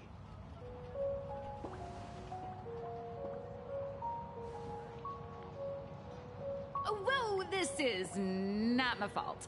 Remember Alloy King Pom Pom from Perlux Tower? I tried to put everything on Pearl's tab, but she found out and charged it back to me. Who knew a figurine could be so expensive? It cost me more than my entire savings.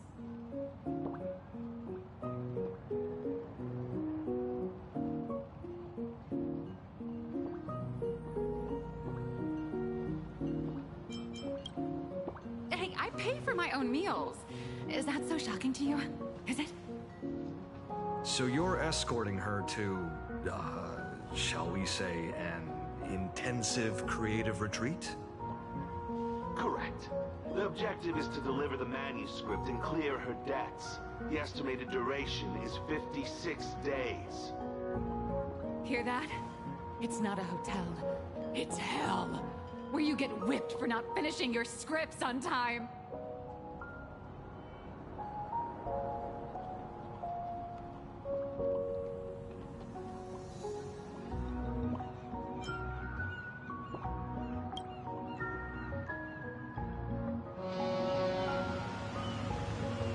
The boat has arrived. When you're ready, let's begin our journey to Inkford Hermitage. Please, mind your step as you board.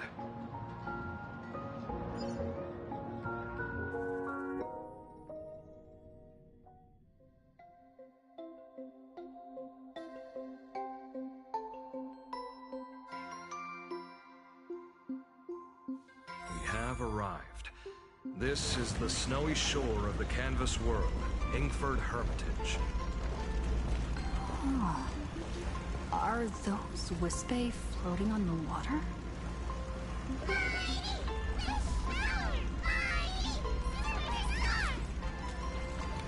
dear. There are so many Wispai. They are blocking the boat's route.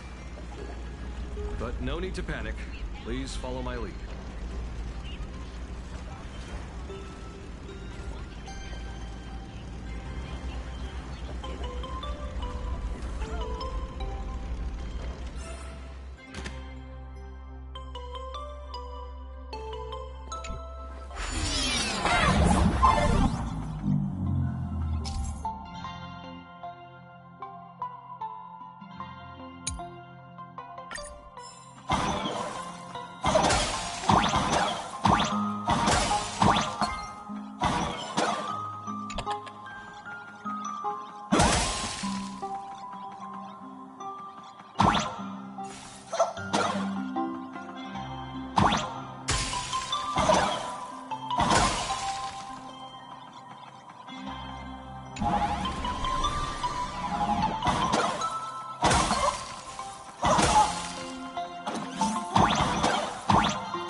Safe docking. For a second, I thought we were going to hit an iceberg or something.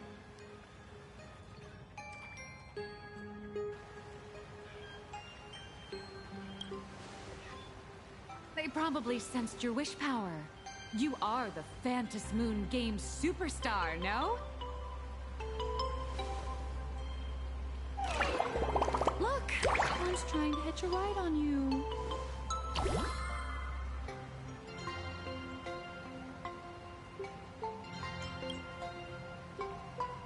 Must have been when we came ashore. Oh, what a devoted fan.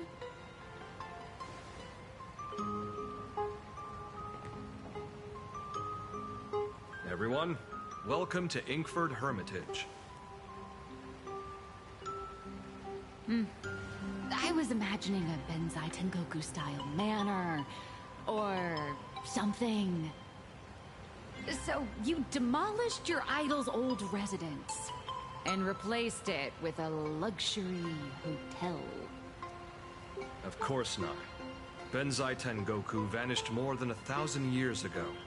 The original structure is long lost to time. The IPC only chose this location because this is one of the weakest points between reality and the world in canvas.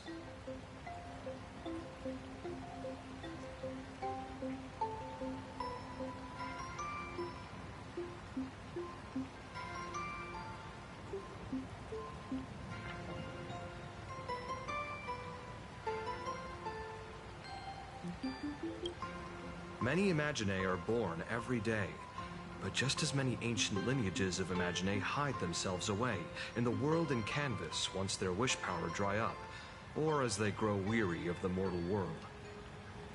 This is the final stop before they enter the world in canvas, and this is where they bid farewell to reality. They rest here, organize memories spanning centuries, and then pass beyond the point of no return. Rumor has it that Graphia's soul appears from time to time to guide these weary Imaginae on their path.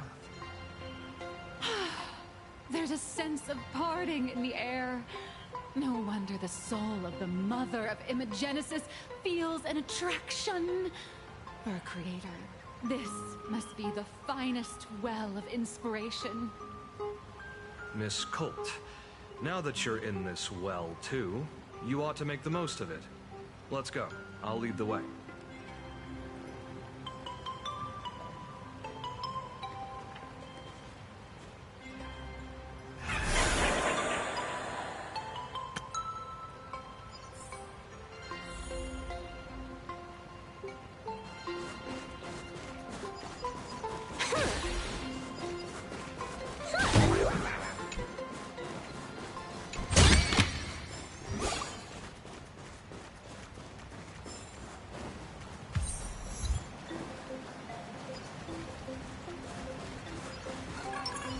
revealed. Is that? Ah, the golden tree in the distance. We call it Myriad Wish Grove. It's said that it shares the same lineage as the sacred trees on the floating island of Seafell and the Phantas Moon courtyard. Before entering the canvas, the Imaginae go there to return their wishes, setting out unburdened.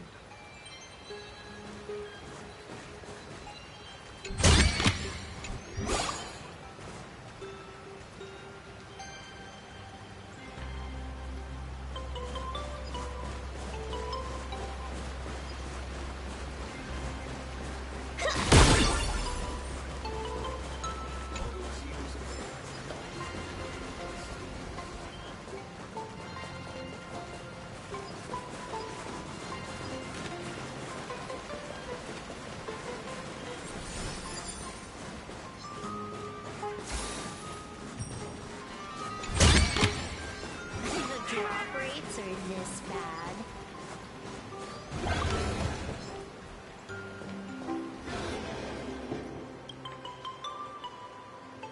We have arrived. The hotel staff will take over from here. I'll take my leave.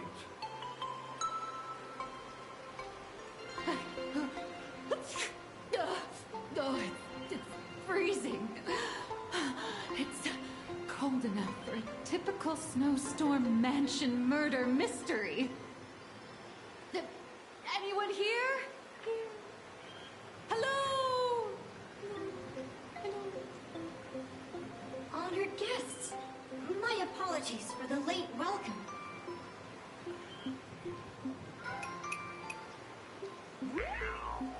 Oh, no wonder it's so cold. It's an actual snow wispy. Hello there, little one. I am the lobby manager, Casper. You have a very high body temperature. Please, try not to overheat the room. Allow me to introduce myself. I am the popular comic artist, Blurry... The former comic artist, Miss Nihilux. Oh, my true name is gone, just like that. Oh wait, did you say former?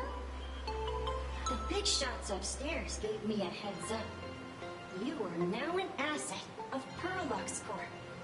You'll be staying here until you finish your next volume. Every guest in this hotel is an Imaginae with quite a history.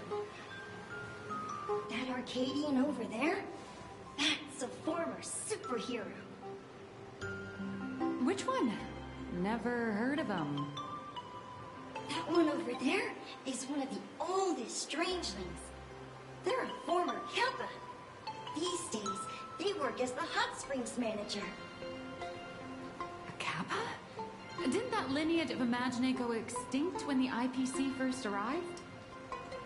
There are still a few survivors that slipped through the net. As for Casper and myself, I am a former frost giant.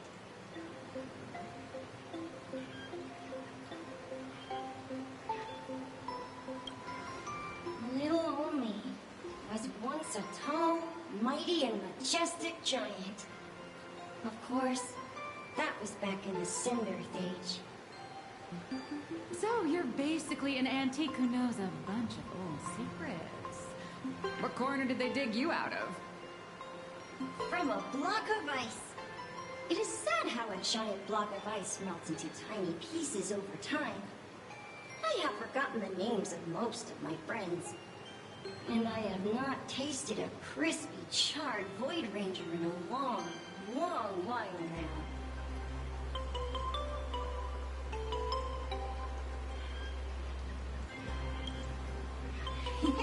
Indeed, another glittering nameless. Another? How's that? That is a secret.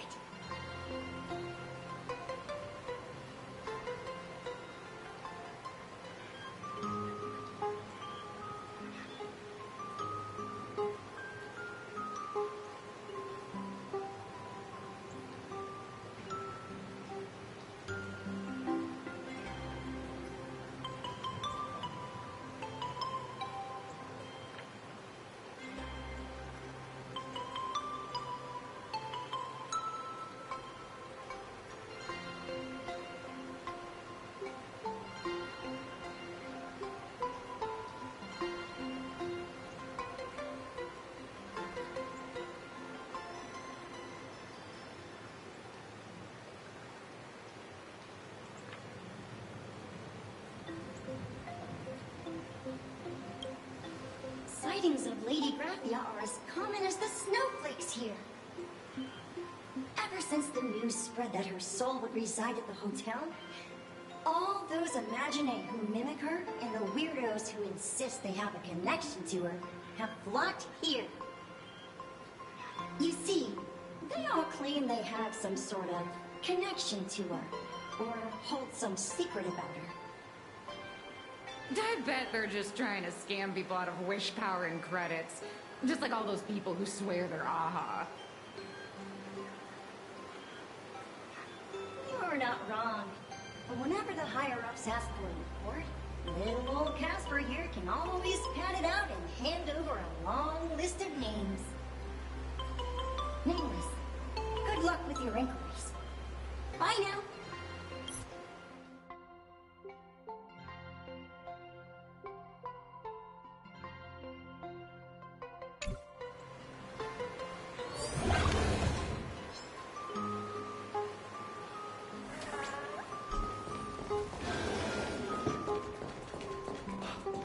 I heard Graphia is still here in this hotel. You can see me, and I shall hide no longer. Indeed, I am Graphia, the sovereign of all paintings, the source of all schools, the mother who birthed all Imaginae. Unfortunately, my wish power is spent, and I can no longer weave my imagination arts. But you and I share a fate, with just a few wish bays to aid me. I am Graphia. If you're giving away wish bays, you should give them to me. No, I am Graphia. Does this red armor not make it obvious?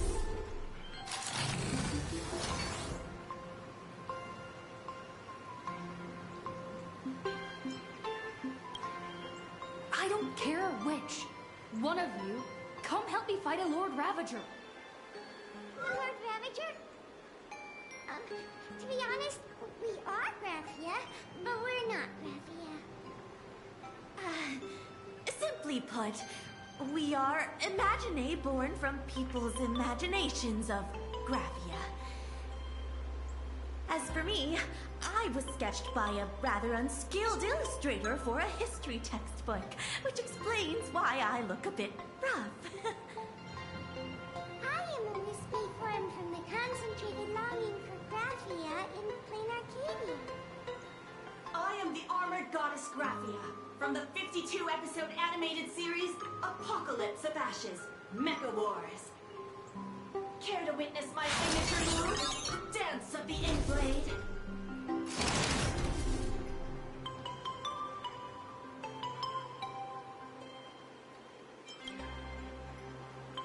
If you're looking for the real Graphia, I'd suggest you give up. I've seen countless Imaginae on the verge of exhausting their wish power, begging the mother of Imagenesis to extend their lives with her paintbrush. Not a single one has ever succeeded. In the end, only those of us making a living off the Graphia brand are left. When it comes down to it, she's nothing more than a legend. Who knows? Maybe the IPC made up some story to boost the hotel's revenue. I mean, the age was over 1,000 years ago. Maybe the only thing left is the longing for Graphia. There's one very simple way. She created all Imaginae with her brush. Word has it, she waits at the end of the world in canvas to see off those whose time has come. But every Imaginae will see him, of course. So, dying is the only way, huh? These three aren't just fakes. They're also wackadoodles. As I suspected, finding Graphia was never going to be easy. Besides us, there are plenty of ancient Imaginae living here, ones that have long gone extinct elsewhere. Some even claim to be original works by Graphia herself. If you're serious about finding Graphia, you should try asking them. I heard Graphia is still here in this hotel.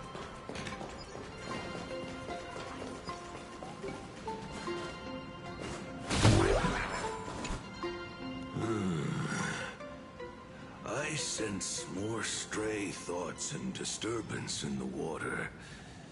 The imaginae of today are far too restless.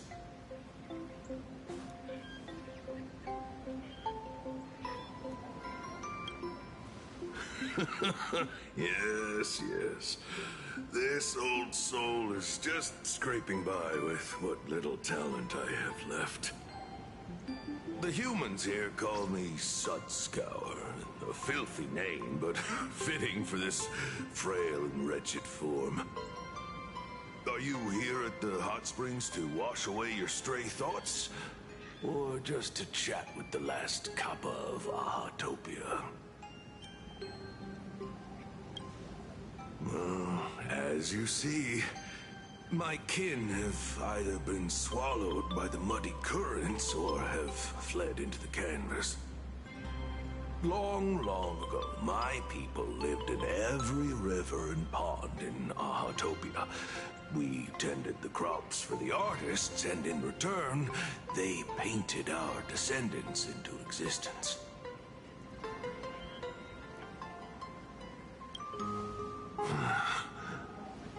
It is hard to leave one's homeland. Even when my kin have entered the canvas, even when the waters here are no longer clear, and even when the new Plu tribe has replaced us.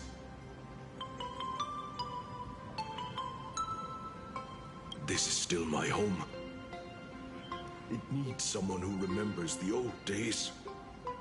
As long as I remain, the Kappa line is alive.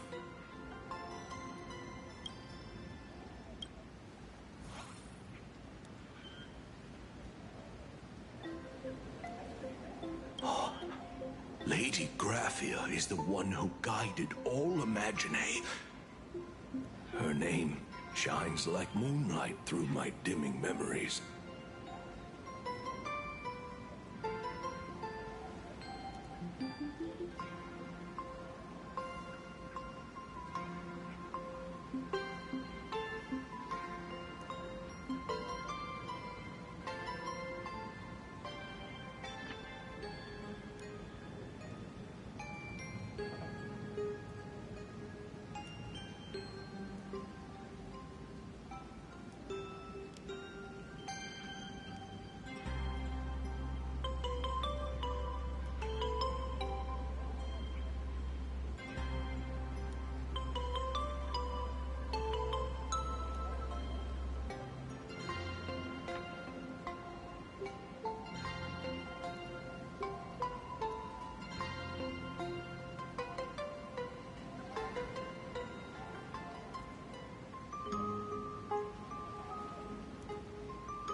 then, the demons from beyond swept in like a dark tide.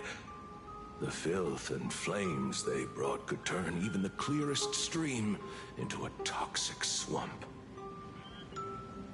We Kappa were weak and could only shiver at the bottom of the rivers, but it was Lady Graphia who found us. She encouraged us, saying that every drop of clean water held power against the darkness.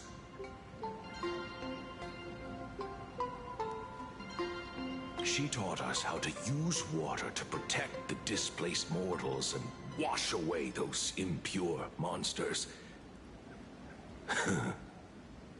Though our impact was limited, that was the most heroic era for my kind.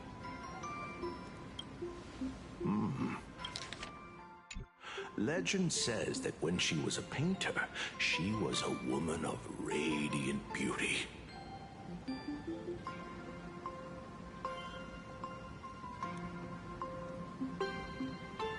But in my fading memories, on the battlefield, she was a warrior with flowing red hair and pigment-stained armor.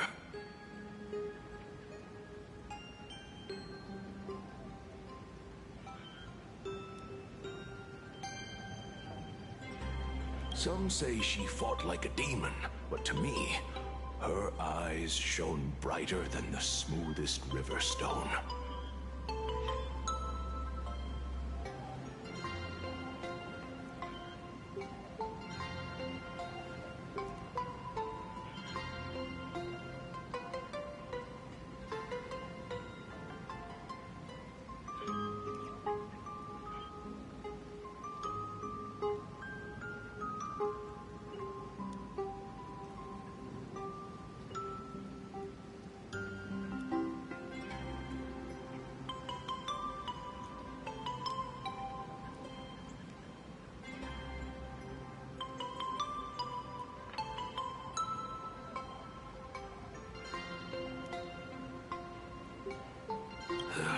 If you seek clues regarding Lady Graphia, you should visit the mountain behind the hotel.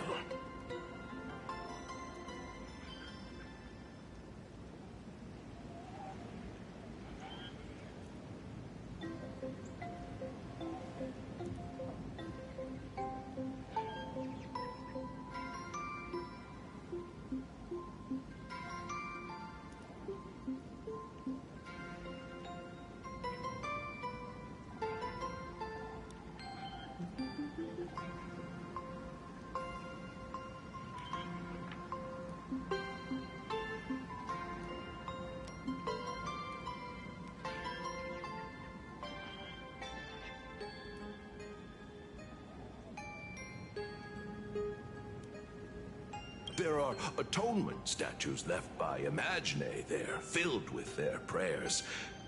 It is also the site of Graphia's former residence.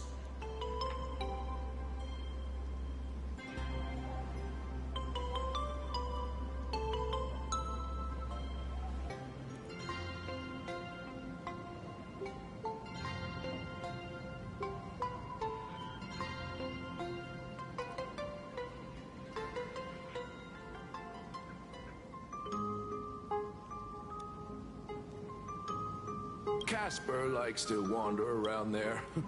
He is a strangeling far older than I. Perhaps if you play in the snow with him, he might show you the way.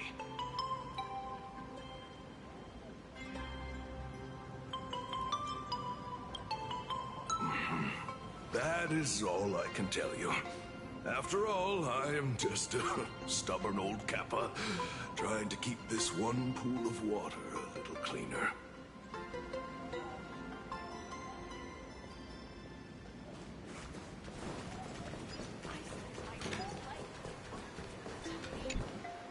So, you're here looking for Graphia's whereabouts on behalf of that Intellitron executive. I think it's unlikely that the mother of Imagenesis will see her. If she wanted to see her, it would already have happened. The IPC has practically turned the world and canvas upside down. You know this, right? Over 140 years ago, they brought in hackers from Punk Lord and did everything they could to blast open the passage between reality and the world in Canvas. I think disturbing her world in Canvas like that must have upset the mother of Imogenesis.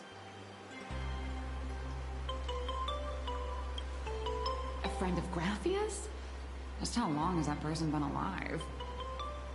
So that friend wanted you to find Graphia, but they didn't tell you how.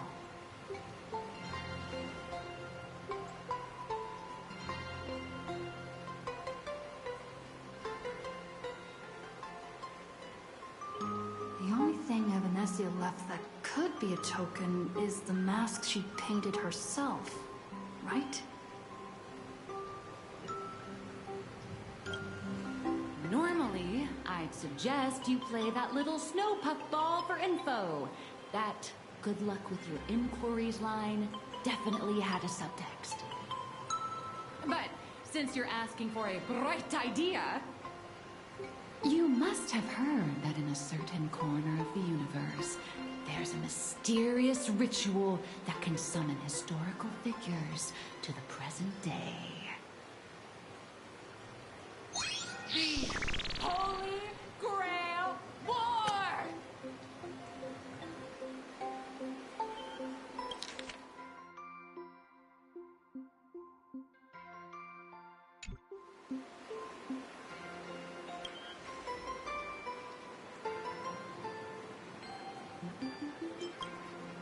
Oh, right!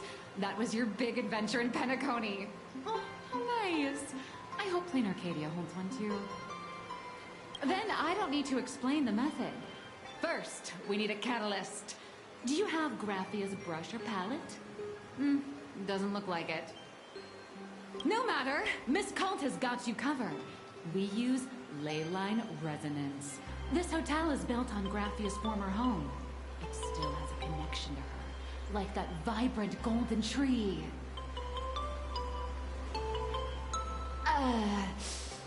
Wait, you aren't actually falling for this, are you?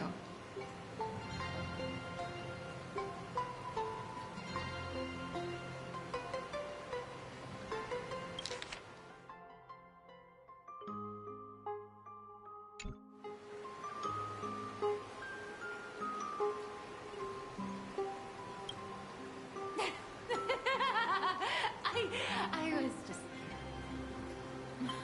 Sorry. I was just trying to lift the mood. Oh, honestly, I'm a chronic deadline misser who can barely save her own skin.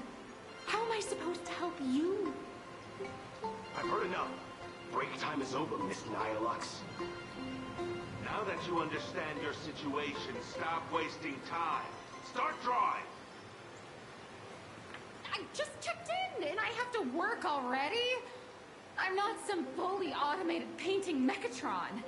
You do know that, right? A Mechatron can run for hundreds of hours straight. You cannot. That's exactly why every second counts. Now right this second, start increasing your value as a quality asset. Hey, wait! This is kidnapping! Little raccoon, help me!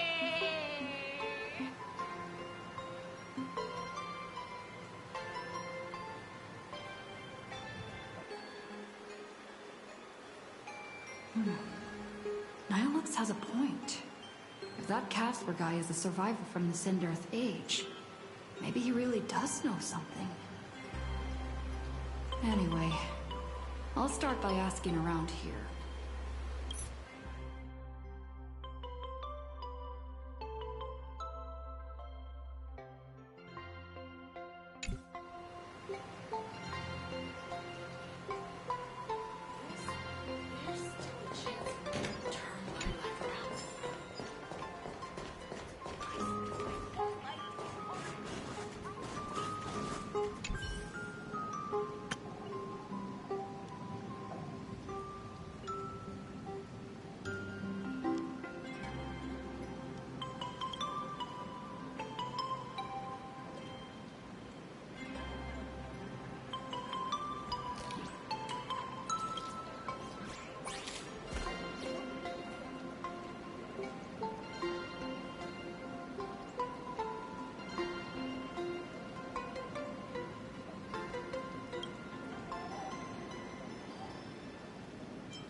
Let me teach you some moves! Troublemaker? I'd like to be... Extra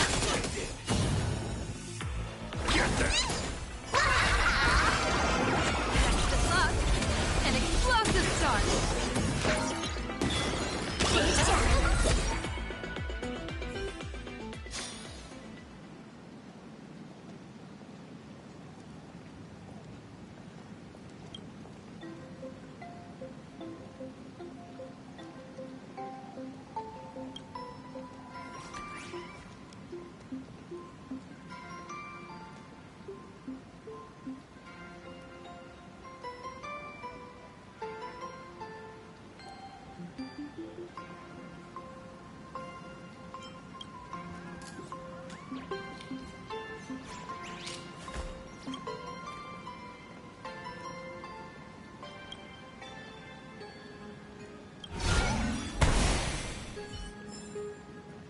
Please don't linger around here.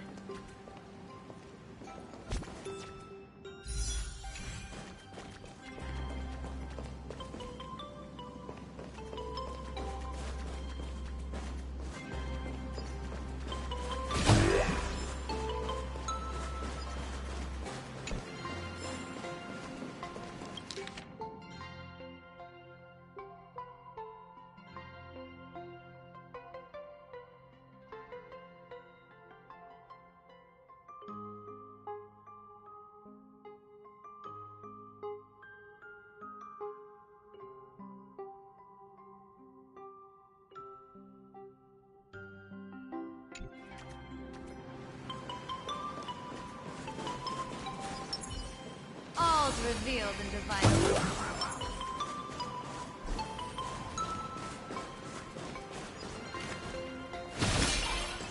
Casper? Are you there?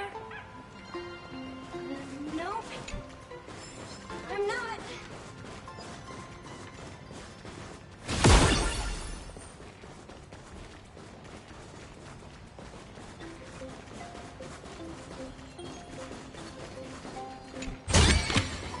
The drop rates are this bad.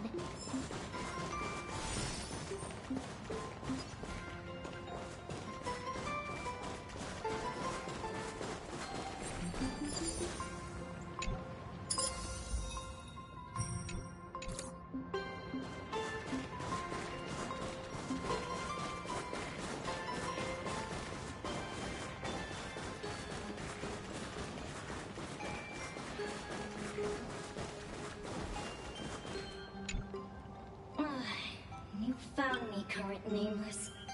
I knew you'd come to ask about Lady Graphia.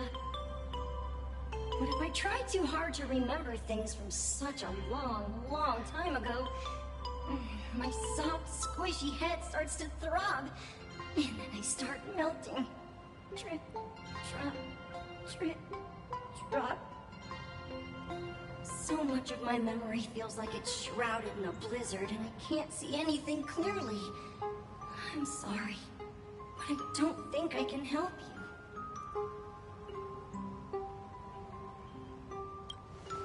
A snowball fight? the game. The name, it feels so familiar. It feels like I had snowball fights every single day a long time ago. Shaping the snow into balls and flinging them at whatever strange intruders came barging in. Well then, come at me, Nameless. I'm a snowball fight veteran. I won't lose.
Things from the Cinder Age are still a bit blurry.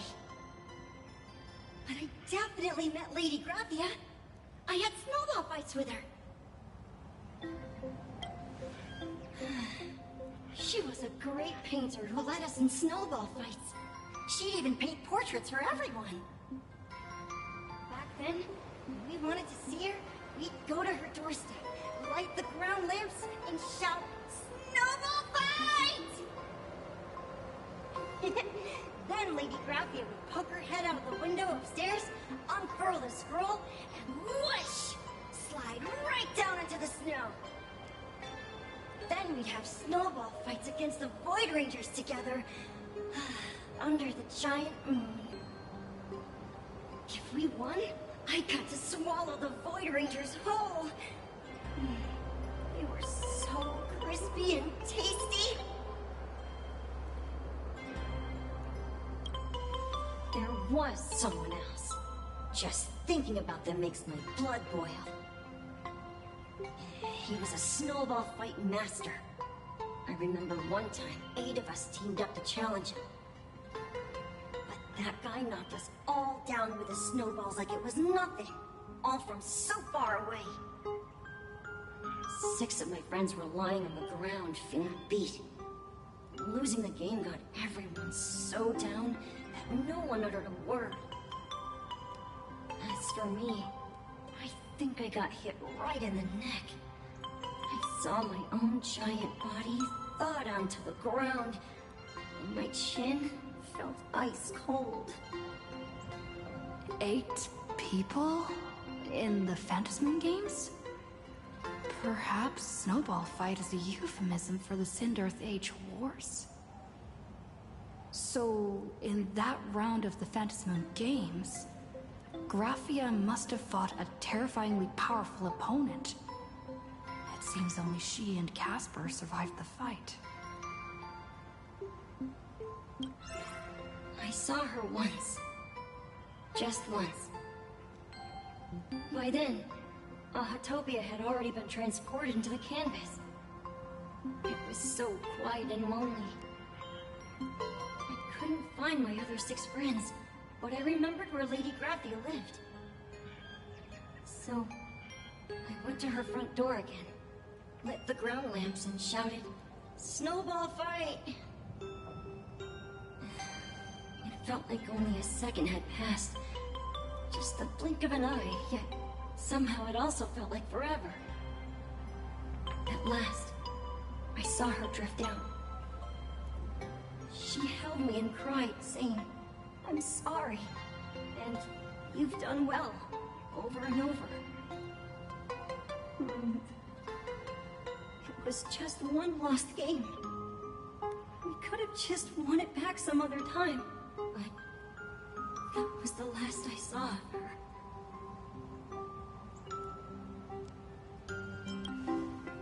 Why are you saying that too? It's making me feel all strange. That's about all Casper can remember. If you're still up for fun and games, come find me for another snowball fight sometime.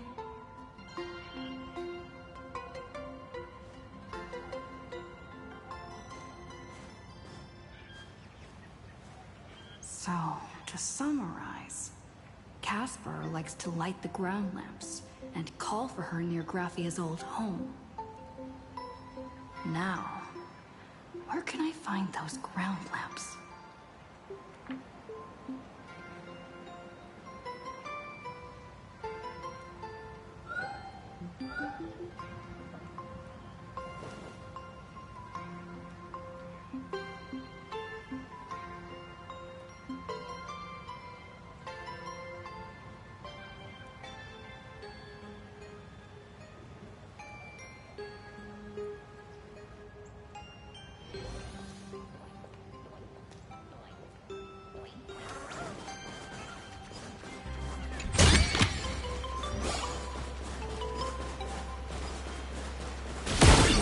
Such a lively hot spring hotel.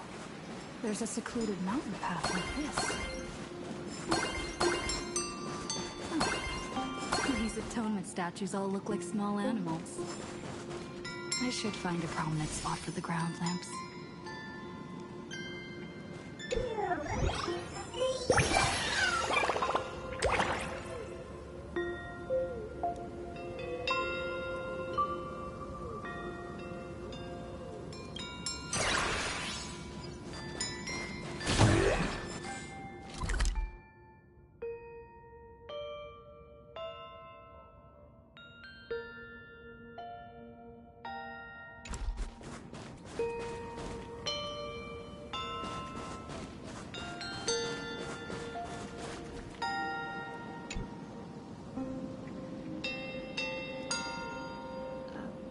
These 2 little lamps don't look reliable at all.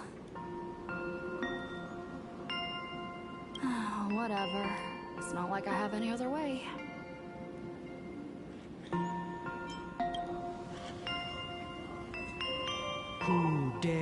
dares disturb my 1,000-year slumber.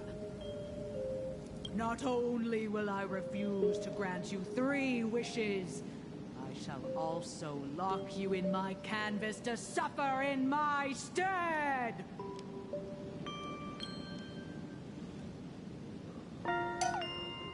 Thanks for the invite. I'm not quite dead yet, but I don't feel alive either.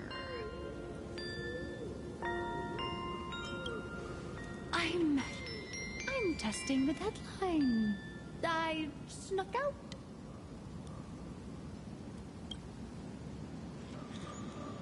This mountain path is so quiet and secluded. Ooh, what a great spot for a night stroll, listening to the calming sound of the springs. Who knows? Maybe my inspiration will flow again like these waters.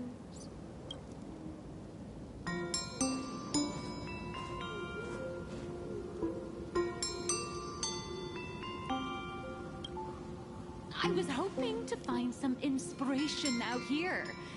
With those 2 goons breathing down my neck, anyone would hit a complete creative block. Look at this old stone statue! Ooh, doesn't it look like Hemicat? I just reached the real versus fake Hemicat arc in my comic. Let me pay my respects. Maybe Graphia will bless me with enlightenment. Miss Colt, when did you sneak out? That was fast! I let my guard down for just 1 second, and corporate asset, I mean Miss Colt, escaped. Now that's scary. No way are you running away and taking our jobs with you. I think this kind lady spotted where you were headed. Otherwise, you might have slipped away for real. Let's go. Back to the room to finish your work. Come on, not again! Little raccoon! Help!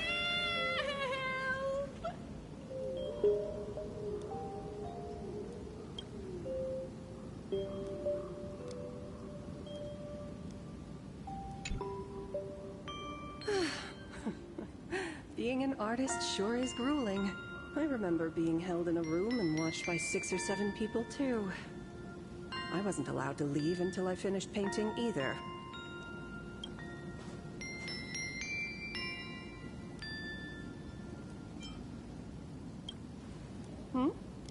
You're asking me? Weren't you the one searching so desperately for me?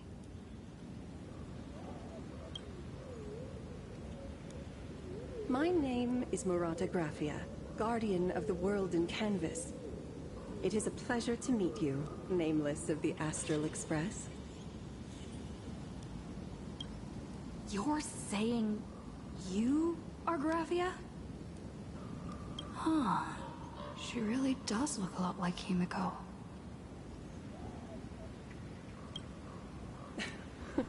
Child, you were the one who lit the ground lamps, were you not? If memory serves, that was the secret signal my old friends used to call for me. I simply answered the call, yet you doubt my identity. How strange. Let me think. I believe I know why you've come to find me. The arbitrator of the Phantasmoon Games asked you to tell me that our old enemy, the Demon Lord from Beyond, has returned. Am I correct? Since Ahatopia's in canvassing, Evanescia and I agreed to guard reality and the world in canvas separately, never to meet again. But over the past 1,000 years, I often hoped we might reunite in some way. Who would have thought, when word of her finally reached me again, there'd be no warm greetings, but instead only an impending crisis. You must have many questions.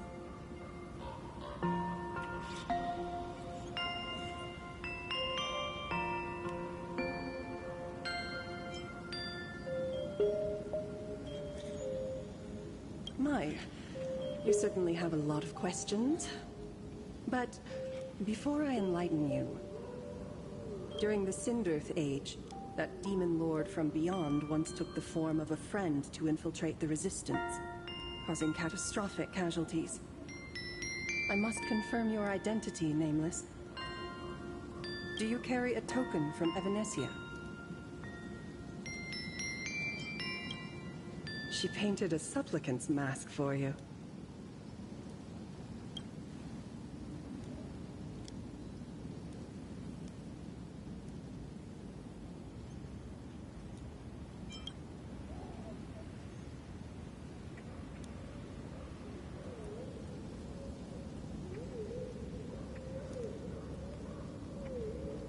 The secrets you seek are many and tangled.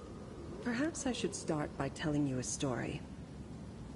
1,000 years ago, the legions of the demons from beyond descended upon Ahatopia, marking the beginning of the Sindirth Age. For the destruction, taking a life is easier than brushing aside a feather. Among the countless victims, a baby girl was saved by a painter from the brink of death.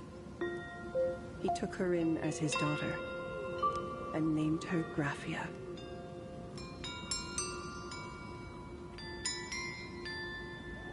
To protect his daughter, the painter kept her confined to their home. While the fires of disaster swept across the land, Graphia lived in seclusion. Until one day, a falling star streaked across the dark sky, and a deafening roar shattered the silence of the wasteland. Unable to contain her curiosity, the young girl slipped out of the house to follow the sound. And so she saw it. Beneath the cold Phantos moon, a tower of infinity stood on the mountain range at the edge of the horizon. This tower had countless windows and rose section by section, slender and tall. More than an actual tower, it looked like a wounded iron dragon that had fallen to the earth.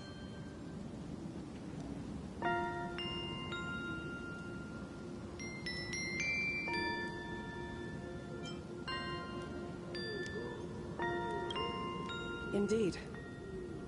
That tower, which stood only for a moment, was the crashed Astral Express. And Graphia's family name, Murata, came from the wondrous sight she saw. At the time, the wrecked train was surrounded by countless abominable monsters. Amidst these foul enemies, a few warriors in strange attire fought tirelessly. But they fell, one by one, unable to withstand the endless tide of monsters. It was only much later that Graphia understood that those who fought and died for Ahatopia shared a common name. The Nameless, who walked the path of the Trailblaze. That was the day that Graphia stepped into the mortal world. Her life as the mother of Imogenesis began. In a long, drawn-out war, fought at a severe disadvantage. She was forced to seek the aid of the Phantos Moon Games, attempting to use the mighty power of an Ionic ritual to lock the terrifying demon lord from beyond within a limited battlefield. This was also the first time in the history of the Phantos Moon Games that the 8 supplicants joined forces to confront a powerful enemy from beyond, the Lord Ravager, Asat Pramad.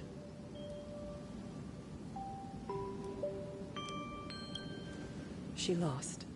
Graphia did not win the Phantos Moon Games, nor did she manage to kill Asat Pramad. In the final days of the Sindirth Age, she gathered every ounce of wish power to paint the world into a scroll. Using herself as a nail to steady the canvas, she sealed the Lord Ravager outside. Yes. As long as the scroll still enshrouds reality, he won't be able to lay a finger on the Leviathan's remains buried deep within Ahatopia. The story is over. I have received Evanesia's message. I also have a token I'd like you to give her. Please, let us journey together to the other side.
So, are we leaving right now?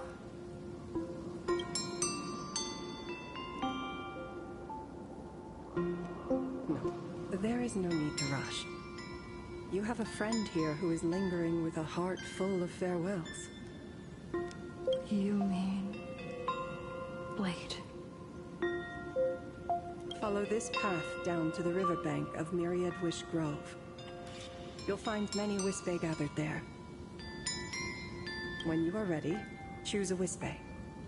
Whisper Graphia's name and your wish to cross over to the other shore. Then release the Wispe into the river.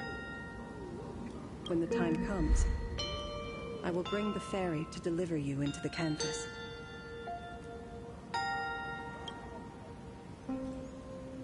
Graphia vanished?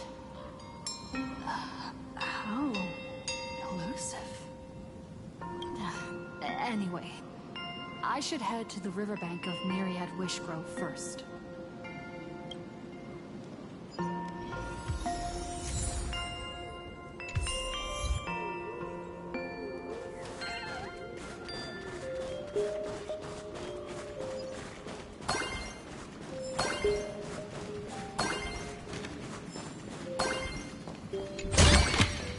The drop rates are this bad.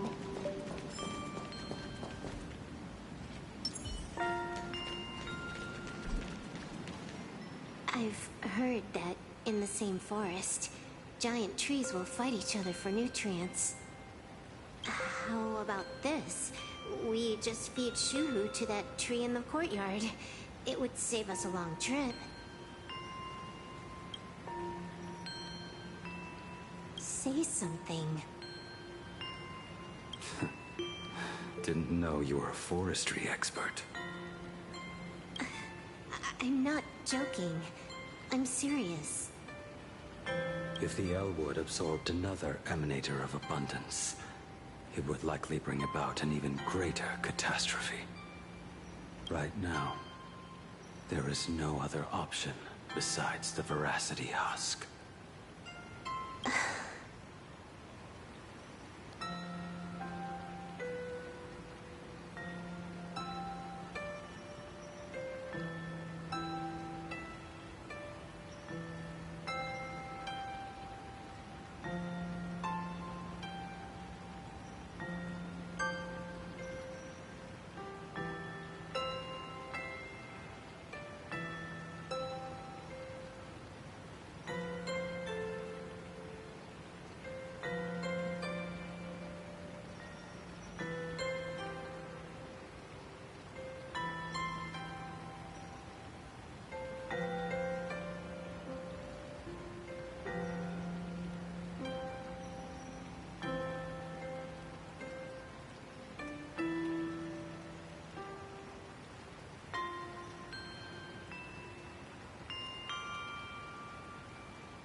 If the abundance grows too strong, the ambrosial arbor loses control, and the Arcadia is doomed. If the abundance is too weak, the husk spirals out of control, and the Arcadia is doomed just the same. It's called an Arcadia, but the whole thing is built on a razor's edge. Does that mean the essence of the elation is just dark humor? You're afraid. I'm not. I respect your choice.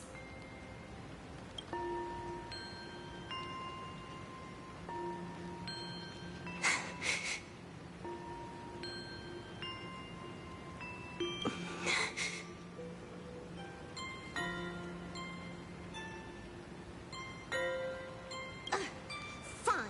You're right. I'm afraid. So what? You don't think I know what that Xianzhou person meant? 1 in 10 chance? There is no chance at all.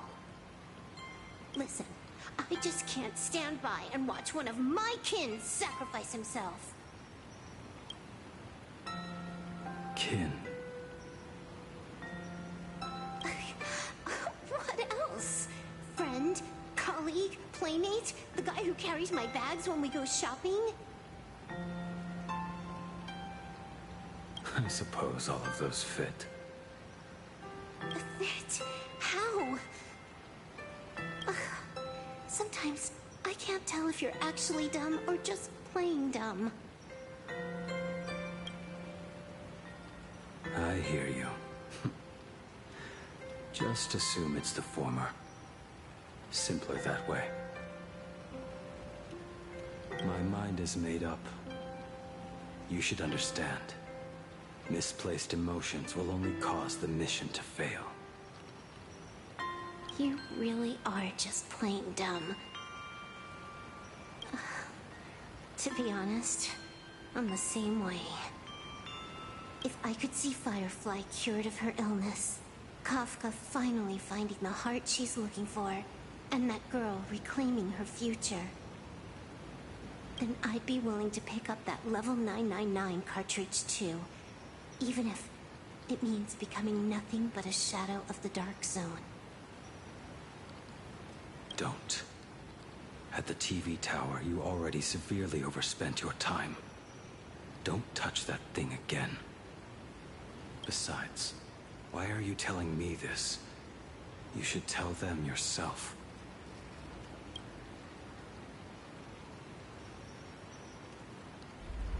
Because just like you, I'm a total, stuck-up softie.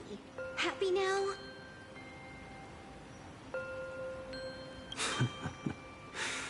Feel better? No. Unless you give me a sincere apology and a proper goodbye, we're not settled. Not settled. Is that right? Fair enough.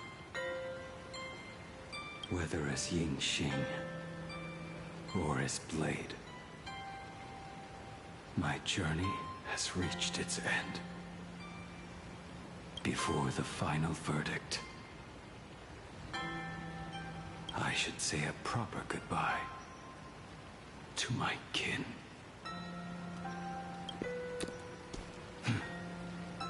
Who's there?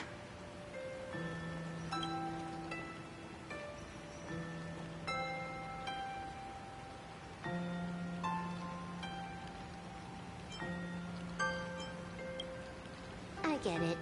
It was a deliberate accident. I knew you would come.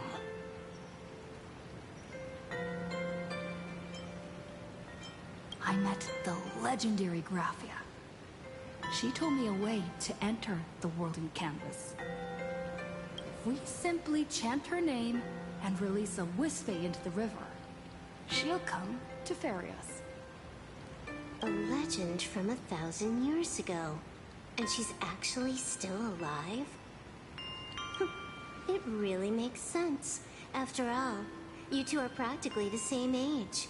Knowing that gives me a bit more hope that you can actually make it back. Then let's begin.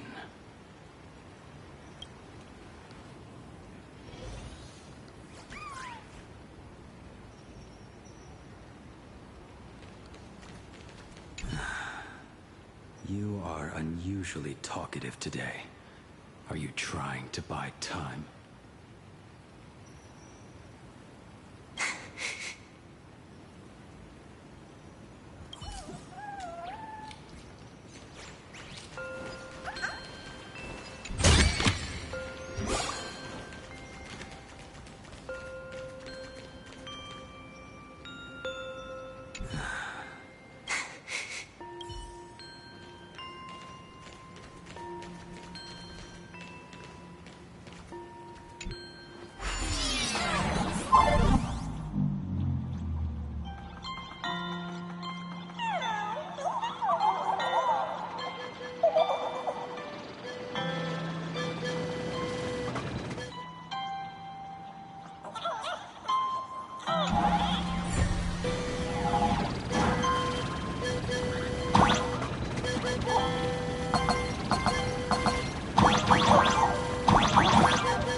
Mother of Imogenesis.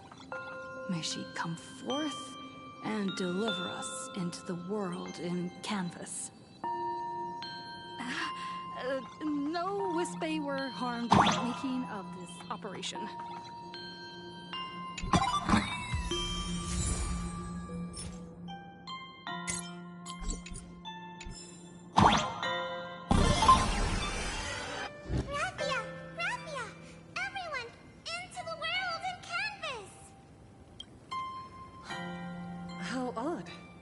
This time, the visitors actually know of my existence.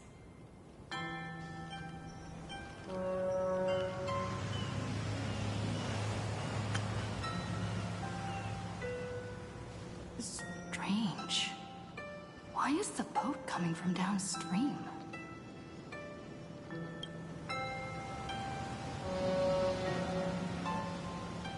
I heard your call, and have come by boat to guide you across. Greetings, travelers who seek to leave the mortal world behind. It is a pleasure to meet you. Oh?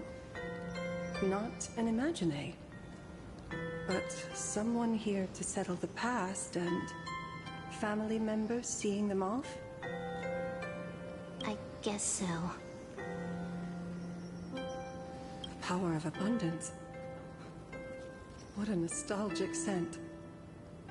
There is something terrifying slumbering within you. I've heard that something lies at the end of the world in canvas, with the power to suppress it. Will you show us the way? Ah, I see. You are better informed than I thought. I understand. Time is of the essence. Please, step aboard.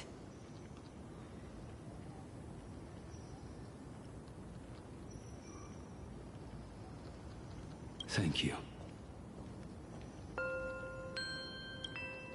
The mountains lie distant. The waters still. And snow settles. A fine moment to bring this weary life to its end. Bring a weary life to its end? To my eyes, the power taking root within you is far from withering away. It's just a matter of time. The journey downstream is long. As is custom, I must collect your past stories as fare. I shall use them to paint the path forward, which will guide us to the other side. My past stories. I am not much of a storyteller. There is no need to weave your thoughts into a complete story. A single memory, a single breath. These too are parts of your past. Only by letting go of the past can you truly set forth with an open heart. Is that not so? Go ahead. Say something. I'm curious too.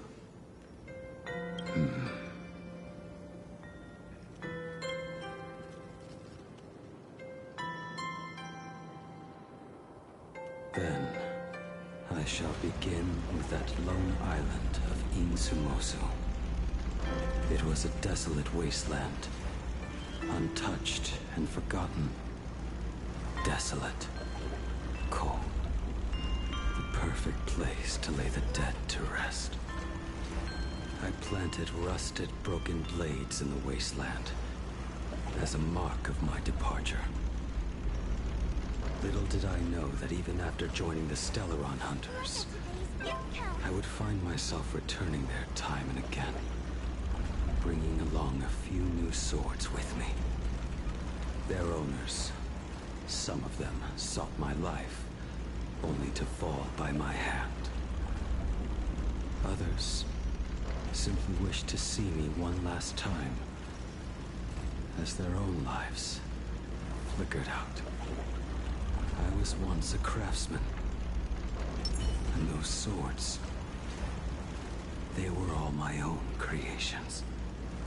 I raised those wordless monuments for my old friends, one by one, until they became a forest of broken blades. And what about me and my sword? When will it finally join them in that forest?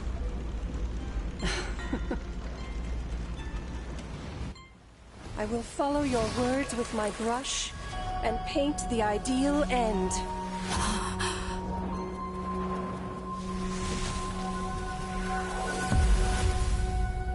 Sword barrier. We've reached the shore you've been seeking. What is this place? This is the world in canvas. A mirror to your soul, blooming as your heart dictates. May this meadow be everything you wished for. Superb artistry. And yet, I thought you would paint the desolation within me instead. Desolation? I saw no desolation in your story. Instead, I found the lingering regrets of a master craftsman. The fire that tempers black steel and shapes 100 blades does not burn upon the forge or anvil. It burns within your heart. That spark within you has yet to fade. It is why this plane has chosen to bloom into flowers.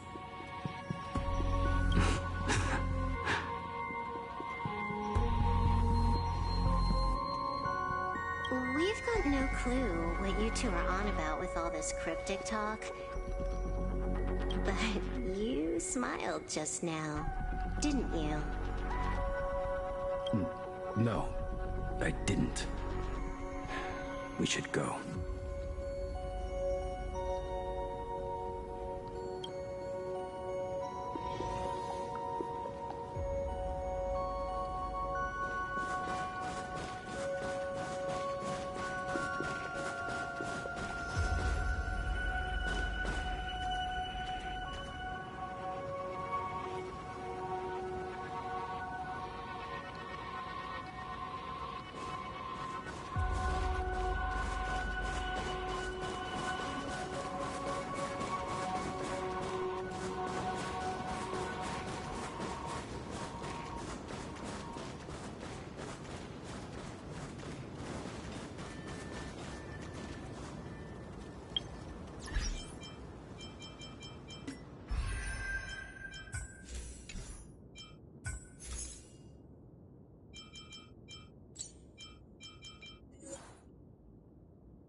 who can't even smile.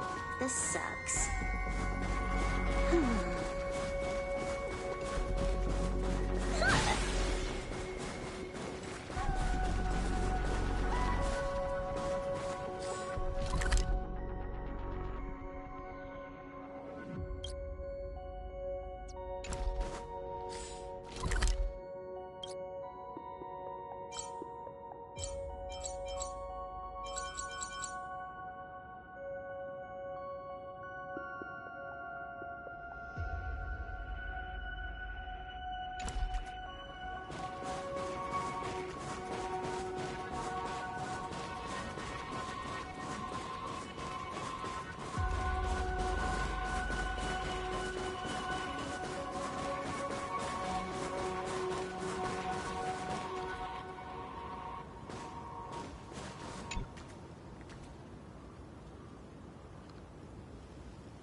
We have reached the end.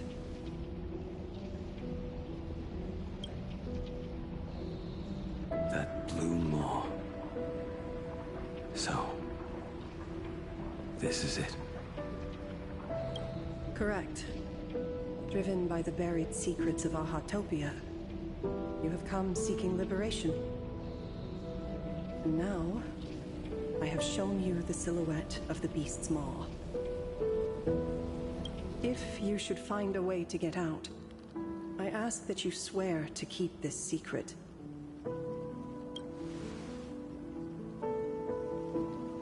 I will keep the secret.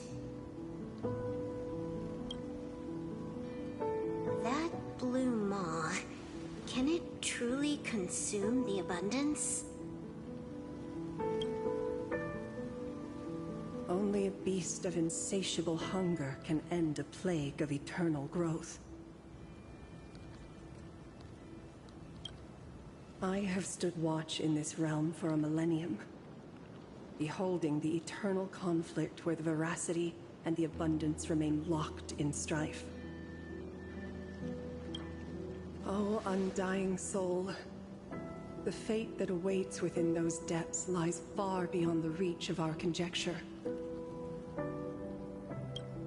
Perhaps you will vanish into nothingness in a mere heartbeat. Or perhaps you will endure a millennium of gnawing, constantly regenerating only to suffer once more, with liberation remaining an elusive dream.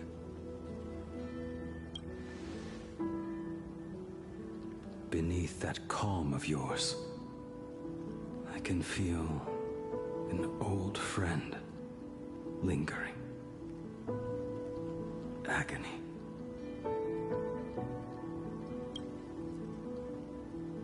This is the price I must bear for becoming one with the canvas.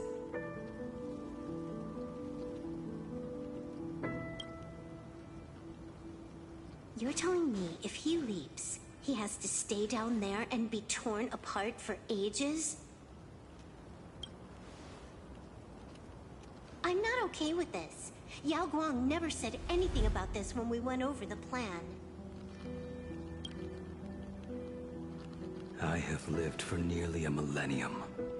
I stopped wishing for a swift end a long time ago. If the Leviathan does not consume me utterly, then I am still alive. And until that moment comes, I will pin Shuhu to the anvil and swing my hammer once, twice, and again, and again.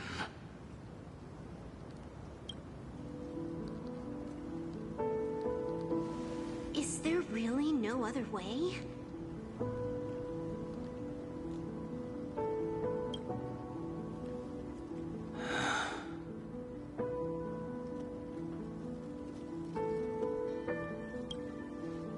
Silver Wolf, I was never one for sentiment.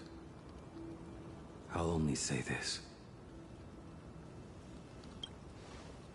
In my past life as a smith, I made it a point to forge something for those friends I found tolerable. But ever since I joined the Stellaron Hunters... Oh, right, I get it. You want me to go back and take apart that box Kafka uses as a footrest, right? You already took it apart? A long time ago. Quite a few treasures in there. A master-crafted blade, a game controller, and a portable reactor.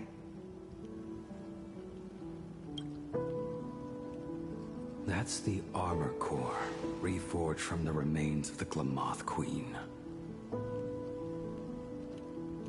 Oh, and a cat-scratching post. When did you find out about these items?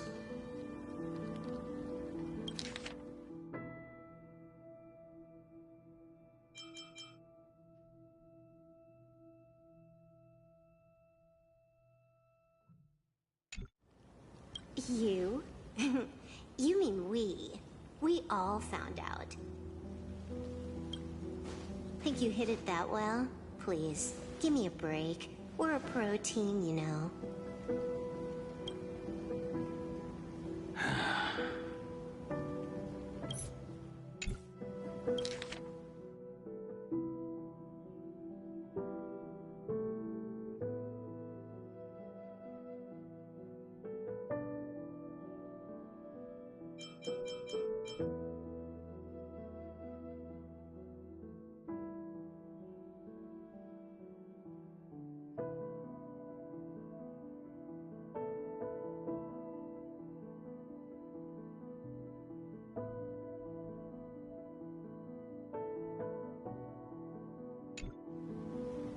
Just split it among yourselves. Consider it a keepsake.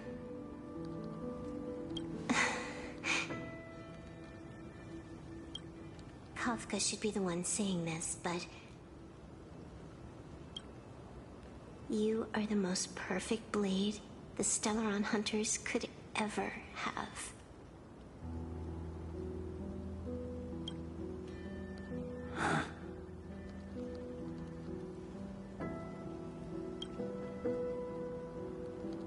Just a broken blade. That is all.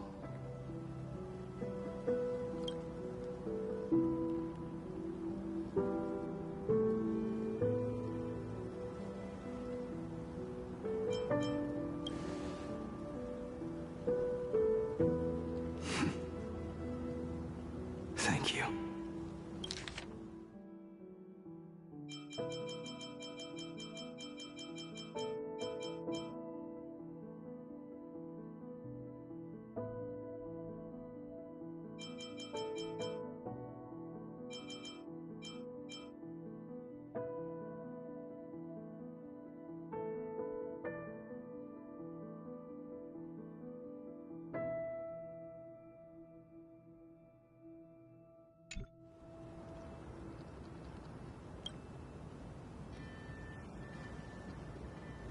Before you go, you have something to say to her, too, right? To me?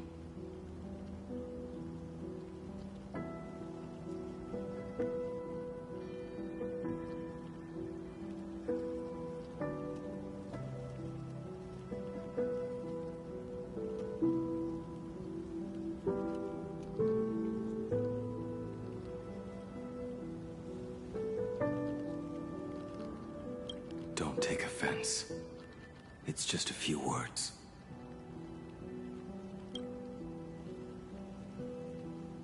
Before joining the Stellaron Hunters, I once lost myself. Unable to see the future, yet unable to reclaim the past. Just like you when you were first reborn. Whether we chose this path, or were forced onto it.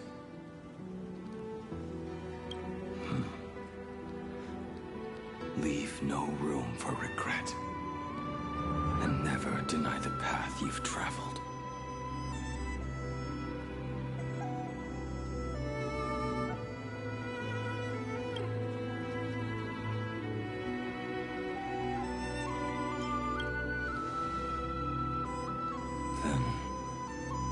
let it be.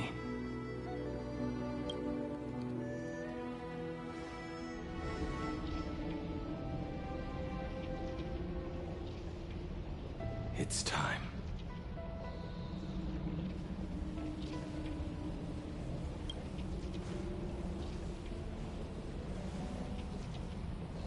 Do you still remember that passphrase?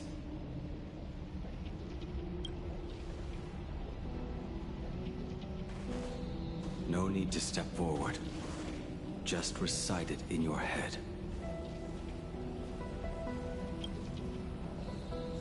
Three of a kind. Two pair. Ace. Go.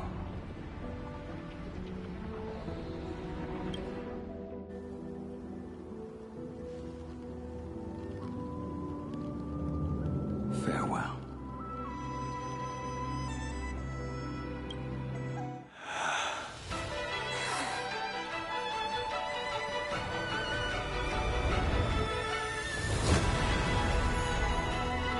Let everything end.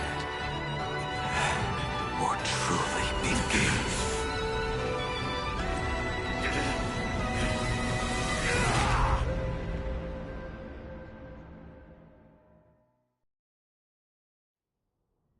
In the final moments of your life, what will flicker through your mind?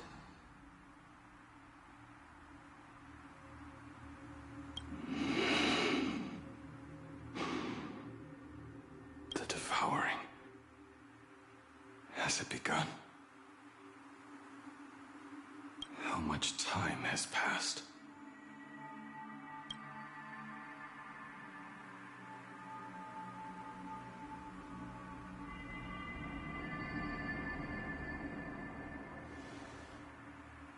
Sea of clouds. Ambrosial arbor.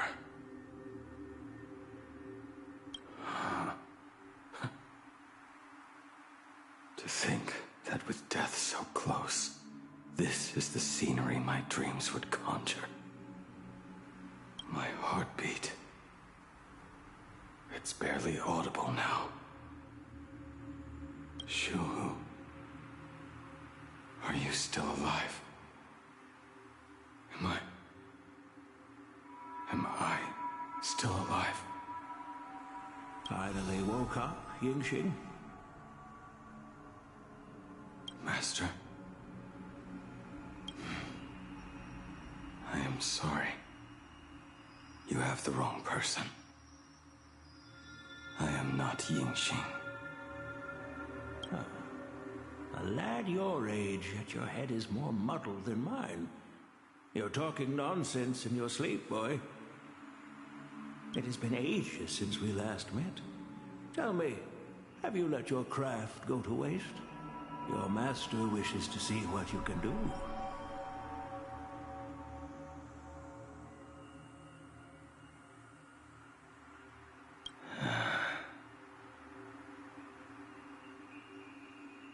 Not a sweet dream of toasts and laughter, nor a nightmare of clashing steel. Instead, it is a dream of returning to the very beginning, to confess my sins before the master who taught me everything. Typical. This is a standard issue sword I forged for the Cloud Knights, back when I first began my training.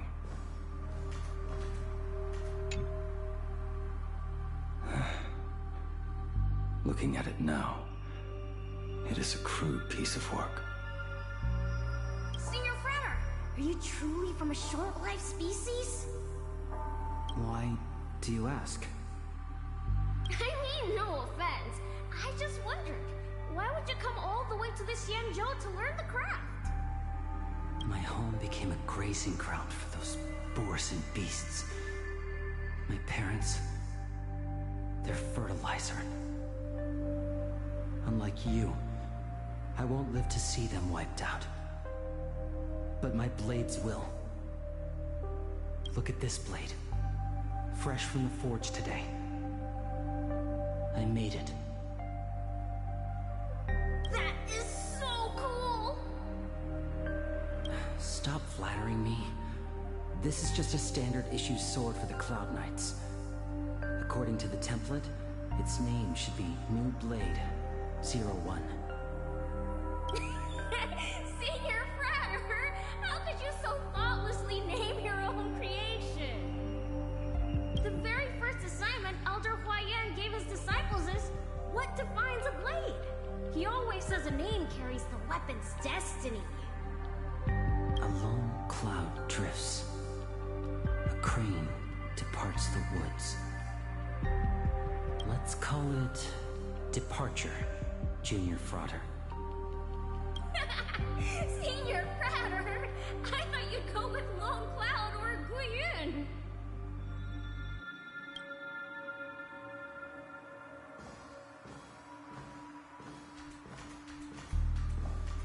Bai Hung. And that bow I forged for her.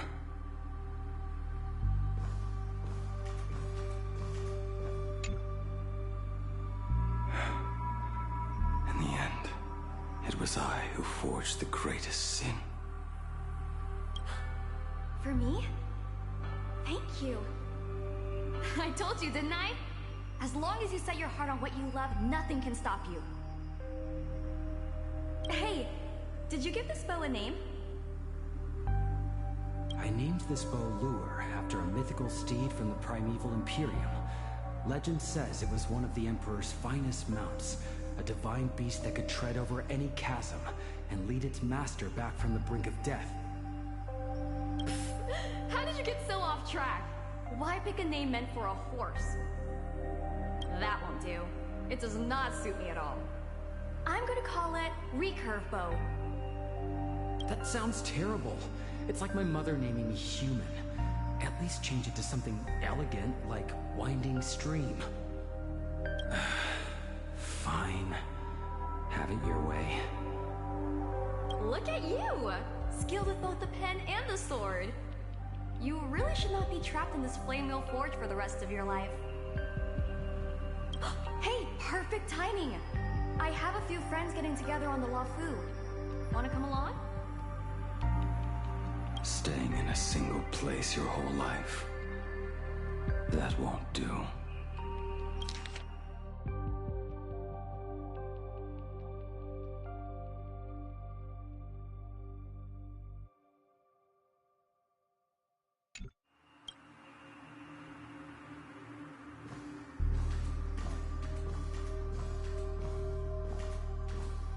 Jin Yuan's Devastator Glaive. The weapon I promised to forge for him all those years ago.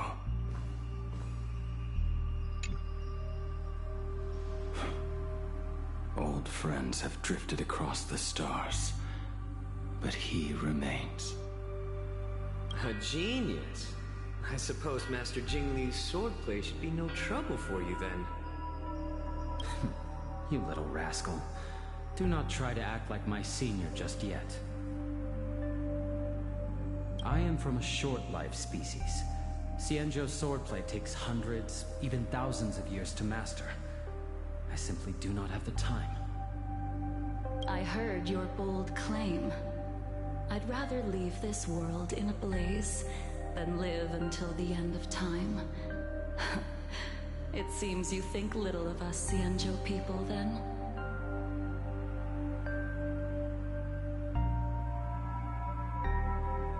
My, the future sword champion has sharp ears. It was just drunken rambling. Don't take it to heart. It would be a waste to throw my skills away on the battlefield. You go to the front, and I will forge the divine weapons for you. It is a promise. Alright, deal.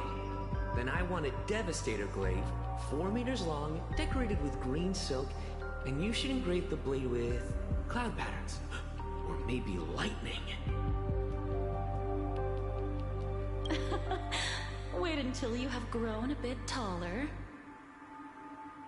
Then it is settled. When the time comes, you shall arm each of us with a weapon of our own.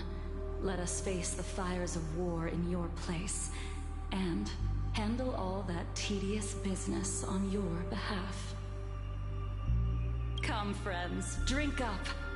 We five come from all walks of life, but here and now, we are one. Together, we shall bring glory to the Cienjo, and peace to all who dwell beneath the stars. By the rainbow and the 10 lords, if I betray our bond, let all of existence hunt me down.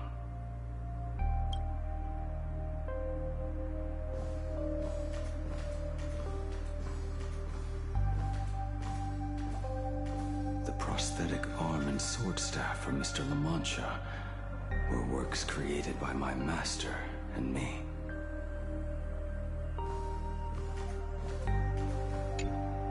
He came to visit me even after I was cast into the shackling prison. Yunjing. Yunjing. How did you end up like this? The shadow has tasted the flesh of abundance within you.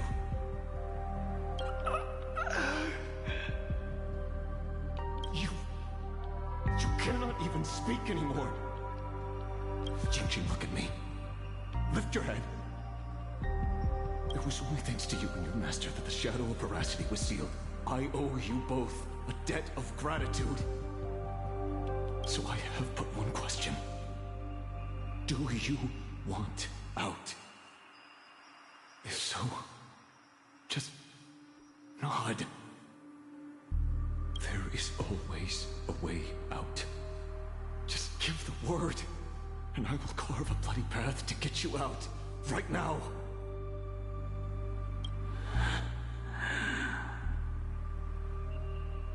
There is no need. I must atone for my sins.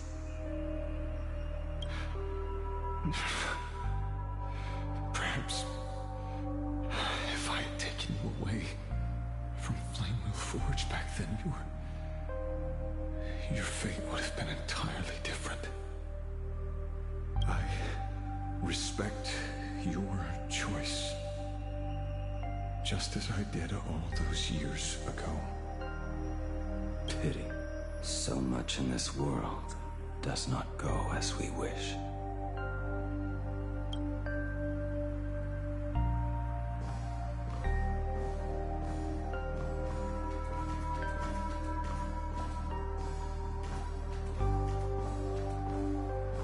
This is not my work.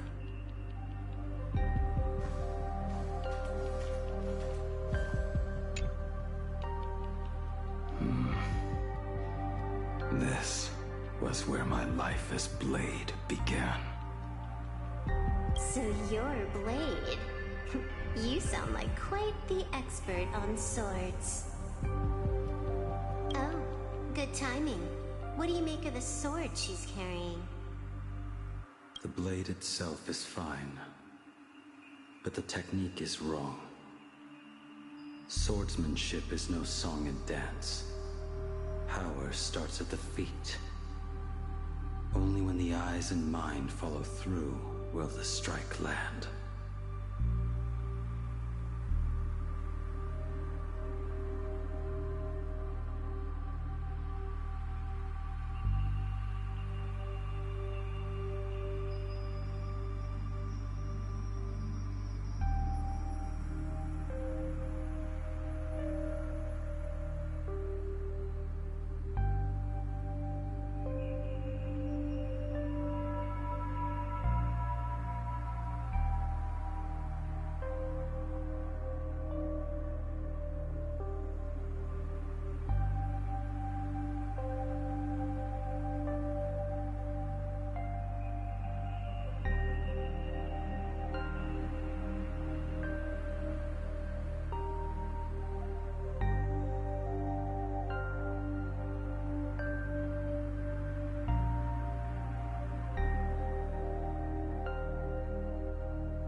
My, oh my, Bladey. You really are the ultimate blade critic. Since you have so much to say, Master, why not forge a legendary blade for each of us?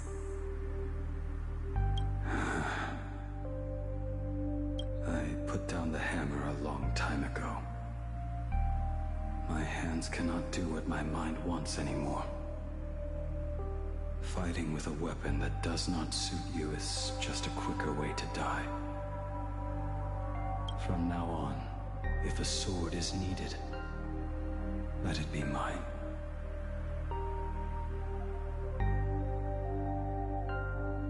This shell of mine is the only blade there is.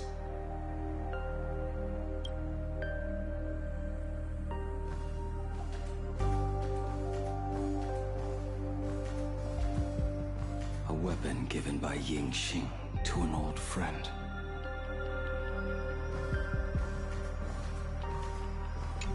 But we are no longer who we once were to each other. Who I am does not matter.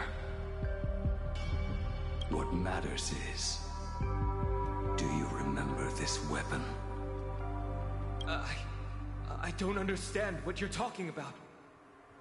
All that happened. You think you can just walk away from it all? You would do well to keep Cloud Piercer by your side. Or... next time we meet, I will be the end of you.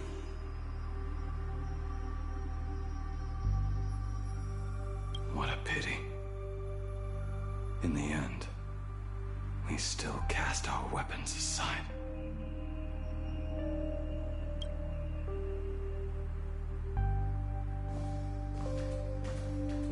Apprentice, come here. Finally. Is the end in sight?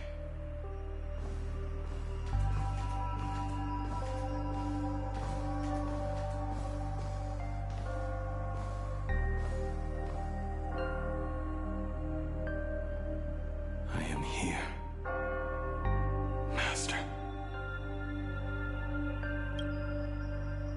Good. I have waited a long time for you. You have seen every blade I have forged in this life. Fine work. Somewhat flawed, perhaps, but their edge is undeniable. The marks of a true master. Gazing upon the weapons I forged in days past, I can only feel a surge of endless regret.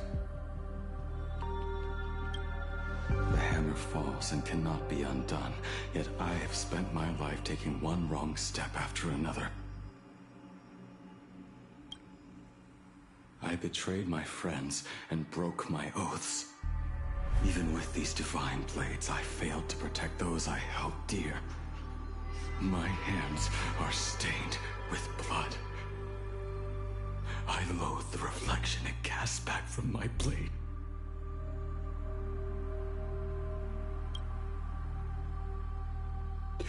But what weighs heaviest on my soul is the debt I owe you, Master. In this life, I fear I will never have the chance to repay it.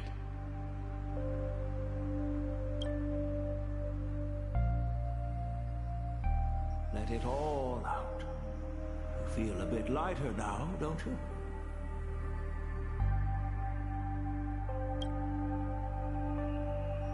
But isn't there one last piece you've yet to show me?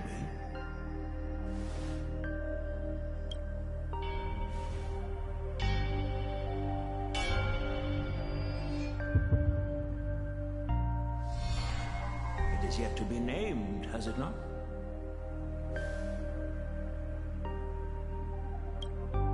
That is a mere scrap from the forging of Shard's sword. I hid it away, fearing it would bring shame upon our school.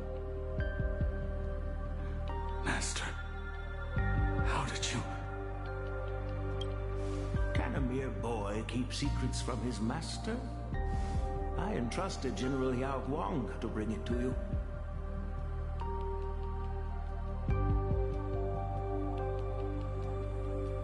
Since the day you left, I have kept this blade hung in the hall, gazing upon it daily.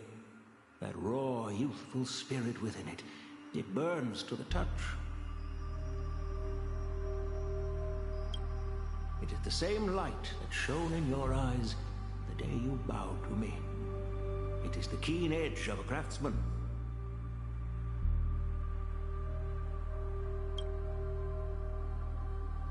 I am but rusted scrap now. My light has long since faded. This is where I belong. Buried.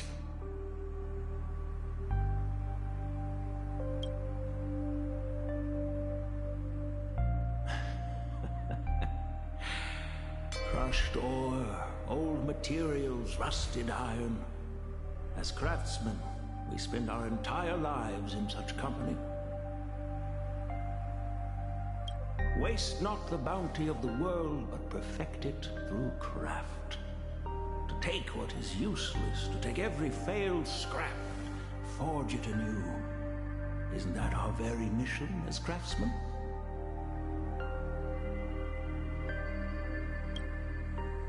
Even for a life that has reached its end. A life built on nothing but mistakes.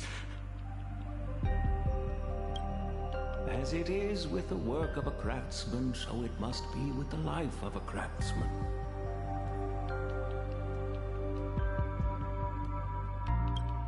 Do you still remember the question I once asked you? What defines a blade?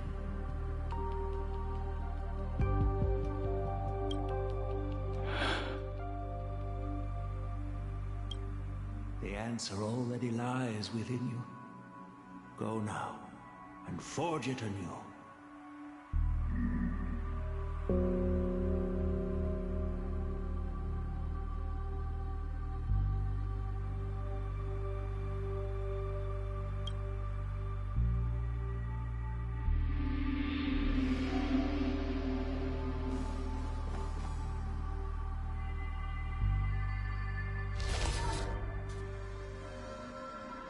Forge it anew.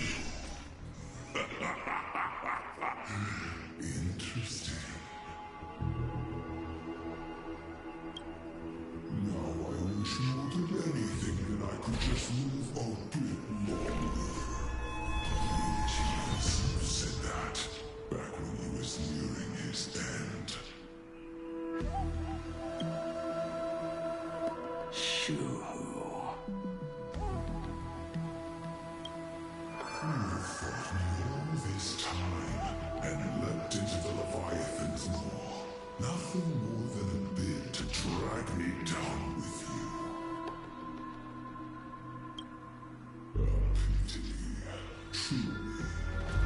For so long as a single soul in this vast world prays for abundance, I shall return to bestow my grace.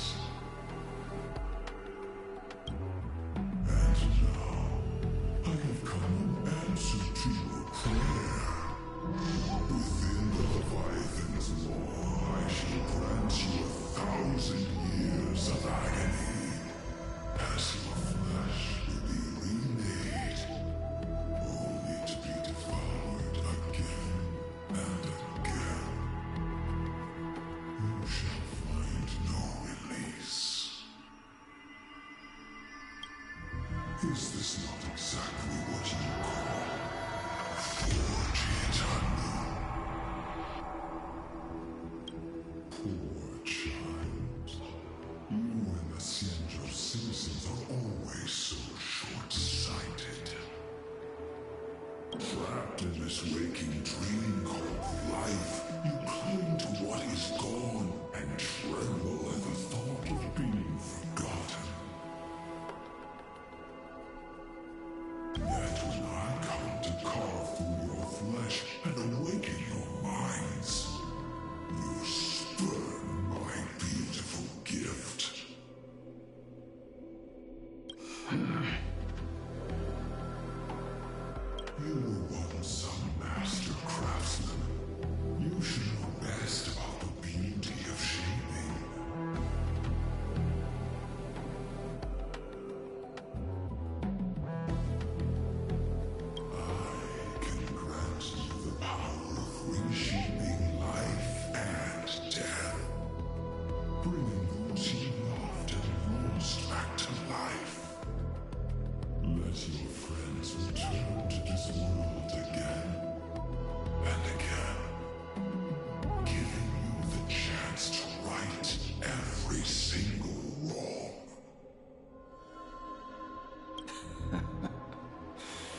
Righting wrongs. You mean by carving out more walking husks like me? Things that crave an end they can never reach? That is but a fleeting pain, a necessary tempering on the path to eternity. If you persist in spurning this gift, this law shall become your prison for all time.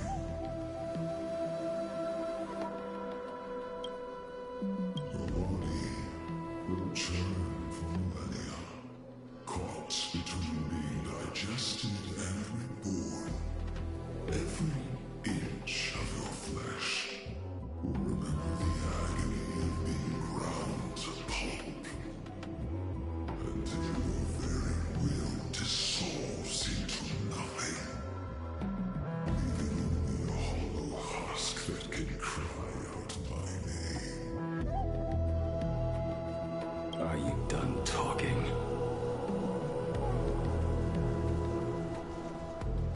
Do you truly believe that I am the only prisoner here, Shuhu? You are the one bound most tightly by your chains.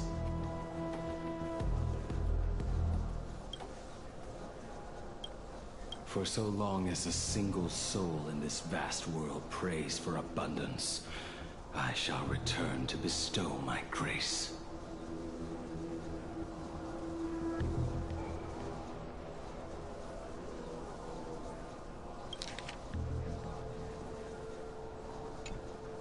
You are nothing but an echo of them.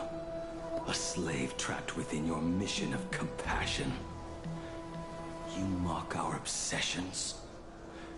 You are Yao Shu's most pathetic prisoner. Are you trying to provoke me? No. I am pronouncing your sentence. I never dove into this abyss for the sake of a mutual end.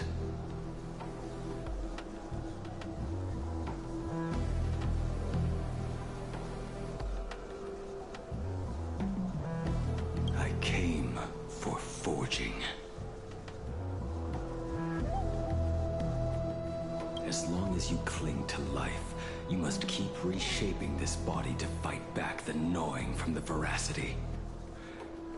And that struggle is exactly what I want. Let the maw of this Eon husk be the furnace. Let our undying flesh be the iron. And let death, 1,000 times over, be the hammer. Right here, I shall forge and recast you again and again.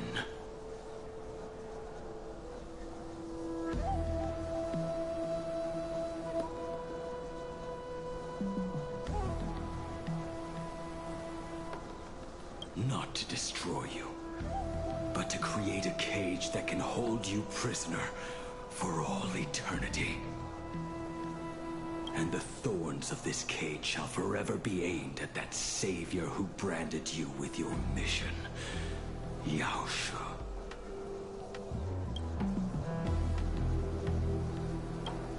Are you ready to turn your vengeance against your god?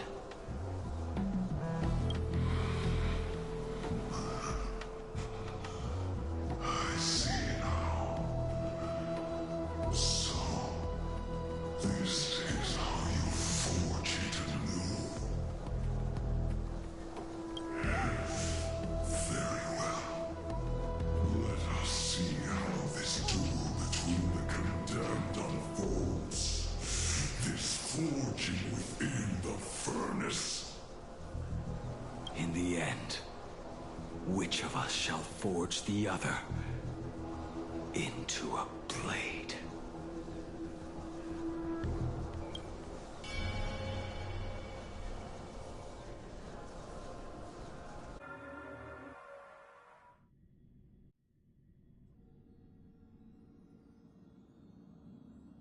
When reunited with family after a 15-year separation, 22% of organic life forms will weep and embrace, whereas 59% will exhibit indifference or outright rejection. Yet, choosing to conduct a covert investigation instead is entirely unheard of. You harbor suspicions regarding Mr. Ryusuke. Why is that, Miss Himiko? Before Star Rail Fest began, I stopped by his office to look for the family's records on the Phantom Moon games. Out of concern, or perhaps curiosity, I leafed through his portfolio. The artwork was magnificent, with each piece serving as a microcosm of a different planet.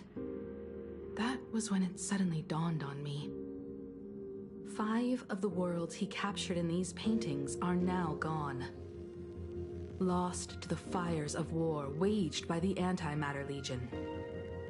Just as you suspected, Mr. Ryusuke's travels have been highly suspicious. In the year 1969 of the Arcadian calendar, he traveled to the Delcor Ring to sculpt a statue for the Doctors of Chaos. 2 years later, the IPC received word that the last local resistance group had rejected all aid and launched a suicide charge against the Legion. Also, in 1984 of the Arcadian calendar, he traveled alone to the planet Goliath's Shepherd. After a century of resistance in the fires of war, the planet was officially declared dead 9 years later. Both incidents point back to a single culprit. The Lord Ravager Asat Pramod. However, there is also evidence suggesting that Mr. Ryusuke was still in plain Arcadia when Asat Pramod appeared. Additionally, the IPC recovered a commission he received. It read, "Please carve a trace of our lasting glory, just before the world meets its destruction." He accepted the commission, even though he knew the Legion had surrounded the planet? Legends of the Graphia clan abound within plain Arcadia. To this day, many believe the Weathering Curse is a scar seared into your very bloodline from Graphia's struggle against the Legion. Conjecture. Mr. Ryusuke was tracking the demon from beyond. He likely believed that finding him was the key to breaking the Graphia clan's curse.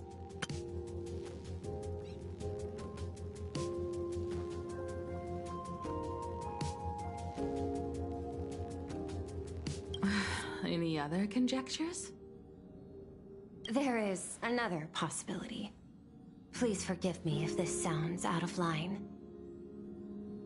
There is a 52% probability that Mr. Ryusuke was being used by Asat Pramod. He might have even chosen to work for him.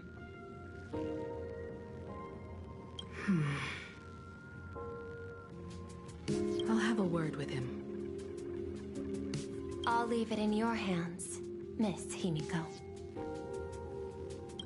Dad, do you have a minute to talk? I do.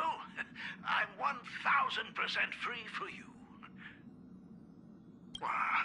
What brings on this surprise call for your old man? I was worried you were too busy, so I didn't want to bother you these past few days. That foolish didn't hurt you, did she?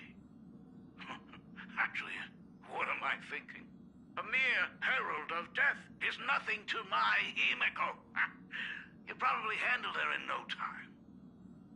And that kid is something else too. I'm telling you, everyone at school is a huge fan of the Astral Express now. 15 years. The blood-stained games are finally over. And this time everyone survived. It's time we sat down and talked. Just as father and daughter. Huh? Am I dreaming? My my little girl actually wants to have a real talk with her old man.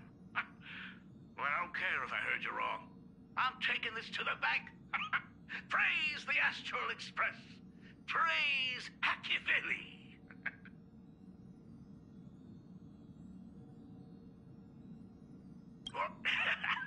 Give me 10 seconds.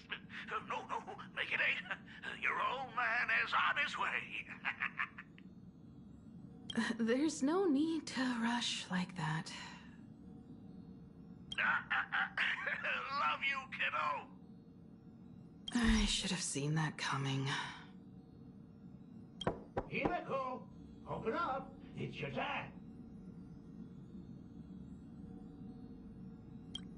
Himeko, come over. Tell me more about this.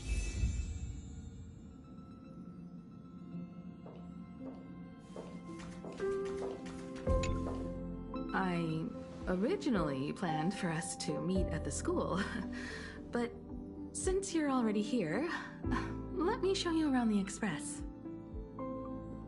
Oh, I would love that. I was in such a rush last time. I really want to get a good look at the place where you spent the last 15 years. Who could have imagined it? The thing that connects this nearly infinite universe is not some distant godlike sheep head, but a single express.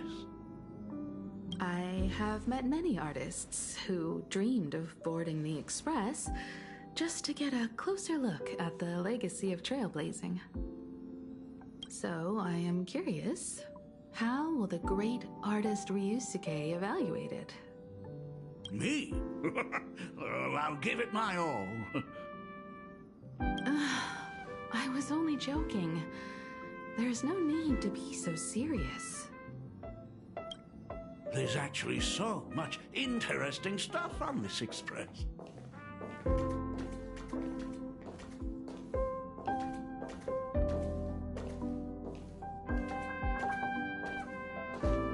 This table is kind of different from the others, isn't it? I mean, they all look alike, but this one doesn't seem authentic. A lot of old furniture was destroyed when the Express crashed. Pom-Pom and I spent quite some time picking the right replacements. Ah, out with the old, in with the new, huh? Well, the Express has been running for years, so it's only natural to have to patch things up every now and then. You must have had a hard time keeping it running. It's not that hard. I'm used to it.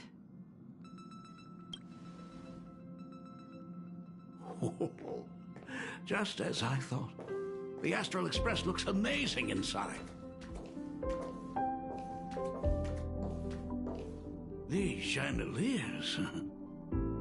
The designer used the skeleton of a void song whale as a reference. They say it's been here since Dolly's days on the Express. It catches the eye of many people who board. But the light seems a bit dim in here, doesn't it? It's always been this way. Oh, have you tried swapping in a polarized conductor? Or rinsing the light units in an alkaline solution? Are you an artist or an electrician, Dad? I am just speaking from experience. Don't forget, your dad was once the one who set up all the lighting in those classrooms. Is it there?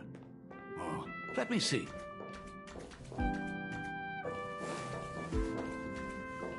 It's bigger on the inside. Oh, the phonograph also has music from all sorts of worlds, just like the versions I've heard before. Huh. It's a shame I didn't get to see the legendary infinite ice cream machine. Dad, you actually believe something like that exists? I thought only kids would fall for it. A long, long time ago, such a thing did exist on the Express. When the Express passed the desert planet Talon, Granholm left the machine there. Now, it has become a popsicle planet. Conductor! Long time no see. Your fur looks a lot smoother than last time. Really? Thank you very much. Hey, my daughter Himeko finally opened up to having a heart-to-heart with me. What a special moment. Pom-Pom will leave you to it then. They say family is one of the most precious treasures. Pom-Pom believes we should cherish them. See? I told you. This time, Dad wins. Oh, Himiko, you may be a fully capable navigator now, but sometimes experience still beats youth.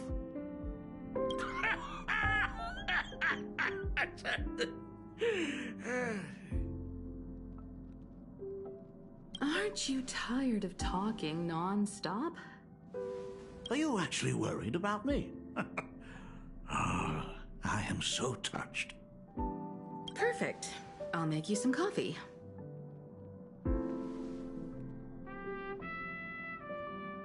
Huh?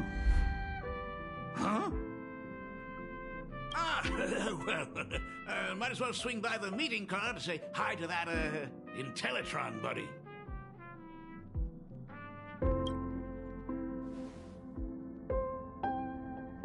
Pom-Pom finds Himiko's father very easygoing. Himiko, come on. Let's walk together.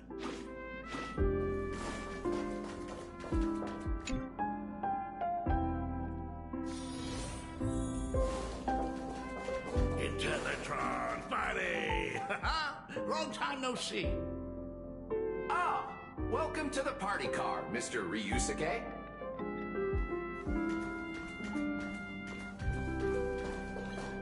Rumor has it that the drinks in the World's End Tavern are all brewed from jokes. Since we are in plain Arcadia, any single joke before a drink would be second to none. Since there is only a single joke, it is quite literally second to none. Mr. Ryusuke, the tension detected in your micro-expressions has increased by 33% since our last encounter. Oh, nonsense. Himiko is brewing up a cup of coffee just for me. Is there anything in the world more wonderful than that? A cup of hot coffee right before the end. This must be what they mean by life is short and bitter. Huh. Well, now I see why they call you Shush. Well, since I'm still among the living, let me tell you a joke for a change. A long time ago, there was a truly terrible nameless. They snuck aboard as a passenger, seeking a certain answer. Now one day, they ordered a drink from a service robot on the express and told it a joke. A long time ago, there was a truly terrible nameless. They snuck aboard as a passenger, seeking a certain answer. I have retrieved the same joke from the archived logs. It is indexed under the title, An Unfunny Joke. But did you know, the first time the robot heard that joke, it laughed with pure joy. Don't go filling Shush with nonsense. Its database is already enough of a mess. Dad, here's your coffee. This cup is huge. Himiko, tell me, are you still holding a grudge against me? What are you talking about? Now drink up while it's still hot.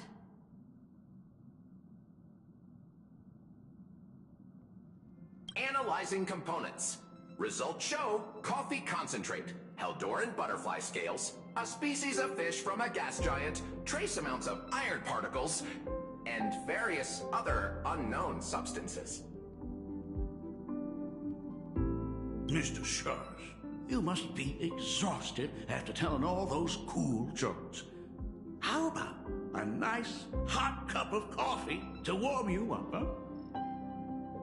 My inspiration circuit is vibrating. My radar indicates that the conductor requires my immediate assistance.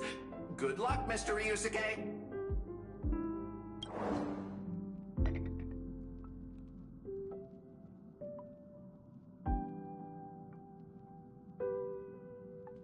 Oh, Himiko, if I do not make it out of here, please deliver my resignation to Miss Dolly. Tell her I will not be coming in tomorrow, which is really no different from any other day.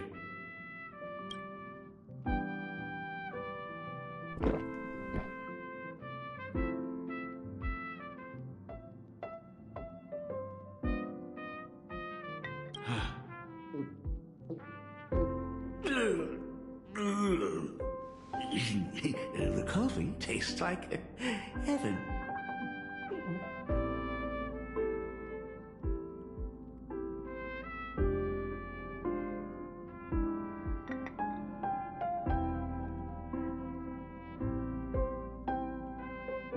Oh, want another cup?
Himeko, Miss Dahlia told me that back when you were a school assistant, you used to bring a massive pot of coffee for everyone every single day. They still talk about it to this day.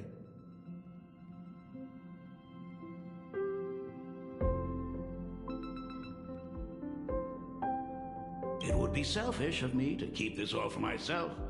I simply must bring some back for the other teachers to sample. I am afraid it will be long cold by the time you get it to them.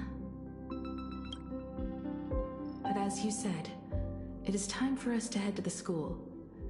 We must return to the source of all these tragedies and put an end to the blood-stained games. Are you truly ready to say your goodbyes? We can stay a little longer if you like. We still have plenty of time. We should go now. I have been ready for 15 years.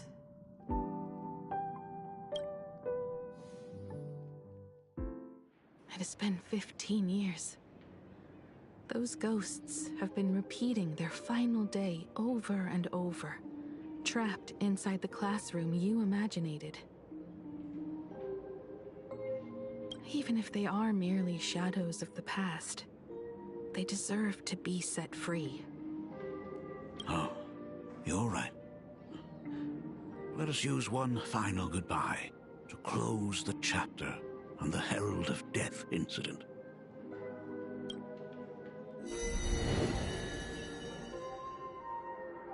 Senior, you are back! We're all waiting for you. Sorry I'm late, everyone. It's okay. Thank you so much for coming.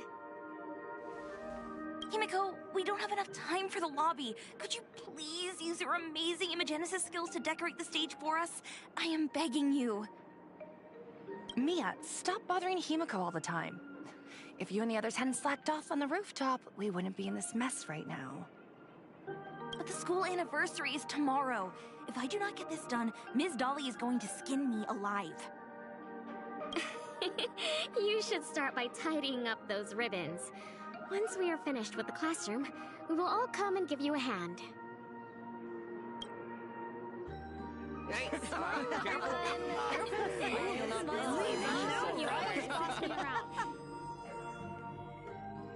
Wait, did you hear that? It's him? He's back again! Everyone, hide! Don't let them find us! Run, Senior! The Herald of Death is back! Don't be afraid, Belle. I'm here. No more running away. We don't have to face any Herald of Death anymore. Really? When have I ever led you astray? Look, even the Dean has arrived. Let us run through the anniversary program one last time. Right now? But we still have so much left to do. The decorations are nowhere near finished. It is all right. We have plenty of time. This sunset will linger for a very long while. Just long enough for us to finish our celebration. I hereby declare that the Graphia Academy anniversary and the graduation ceremony of 1984 has officially begun. Since the other grades are not with us today, we shall keep the proceedings simple. According to our school motto, every student must truly understand their purpose before they depart from these grounds. Students, have you all discovered who you wish to become? Why so serious? It's only a rehearsal. Well, in that case, I'm going to be an artist. And not just any artist. I will be even better than you, Senior. I plan to study at the Intelligentsia Guild. I want to learn how to create even more interesting imaginae. I want to study cinematography and become a director. I want to capture every single moment of happiness in the Arcadia.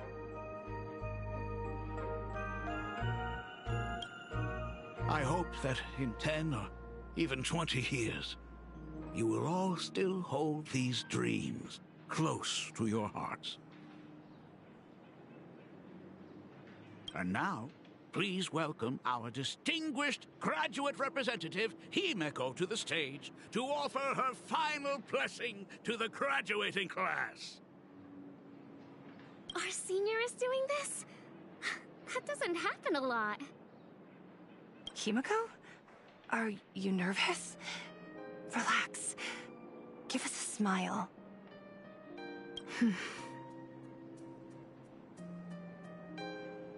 I do not know what to say on an occasion like this. All I know is that this is a comfort the living leave for themselves. But take that step forward. Go and embrace tomorrow. Become someone that the person you are today would be proud of. Congratulations to the class of 1984. Senior, don't miss us too much. Himeko, see you around. Himeko, what's with the sad face?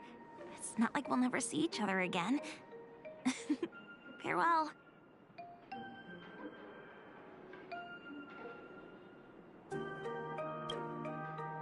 Belle, Fullwish, Mia.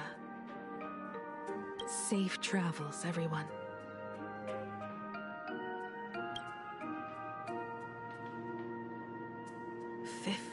Years. The blood-stained games that altered the course of so many lives have finally come to an end. If only I had not lost myself in my own grief. If only I had looked after that child properly. Perhaps everything would have been different. It was not only the Herald of Death that pushed her towards that abyss. Fullwish said that it took Plain Arcadia 15 whole years to kill her.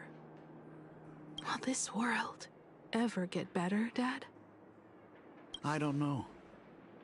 But I'm willing to believe in it. Dad, all these years, just what have you been doing? Is that concern I hear in your voice? If you say so. After the blood-stained games, I traveled to many different worlds. Every time I set foot on a new planet, my thoughts always returned to you. Until one day, I happened to see news about the Astral Express. The person on that screen was so different from the daughter in my memories. I was afraid, to be sure. I did not want to disturb the life you had found. As long as I never saw you in person, I could keep telling myself that lie. My daughter had fulfilled her dreams to soar among the stars. Von Walk, Owenly, New Londinium. Step by step, I made my way into the very bedtime stories you used to tell me. Were they beautiful? In this vast universe, nothing holds more beauty than the lands en route, yet to be reached. You may have been a poor excuse for a father, but even so, thank you for setting me on this trailblazing path. Same here. Thank you for fighting so hard to be here alive. It's still early, huh? Let's have a walk around the campus. I have something very important to tell you. But it can wait. Something very important? No. Give me just a moment to gather my thoughts.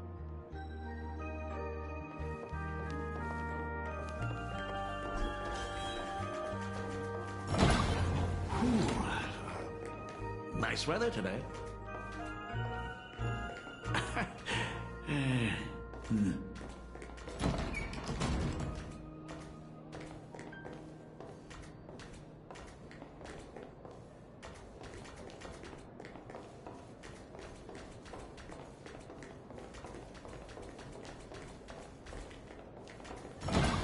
Let's go downstairs.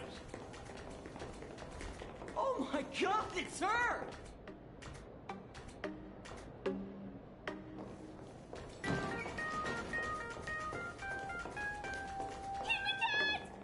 Oh my gosh, I'm such a huge fan of yours!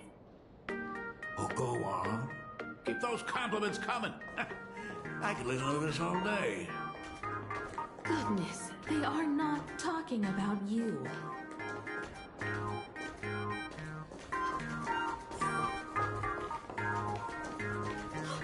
Senior Himiko! Oh wow, she actually looked at me! Her navigator aura is incredible!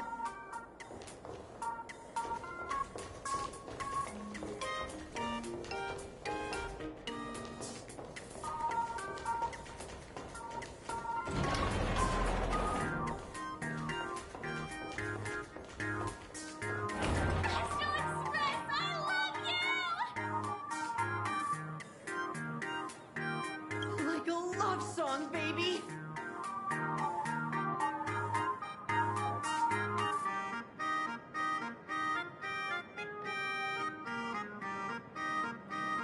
Baseball Raccoon didn't come? Oh, Himiko is so pretty. It gladdens me that my daughter is so popular. But you're all supposed to be in class right now. The Herald of Death incident just ended. It is only right to let them breathe and relax for a while. To think that it all happened only yesterday. Young people really do have a way of returning to their carefree selves so quickly. I suppose it is because they believe the Astral Express will always be there to save them. It brings back memories of you as a little girl. Whenever you heard someone mention the universe, the light in your eyes would outshine even the brightest supernova. That is true. The very first Imagine I ever brought to life was modeled after the rocket atop the Phantom Moon's head. That little fellow had quite a temper.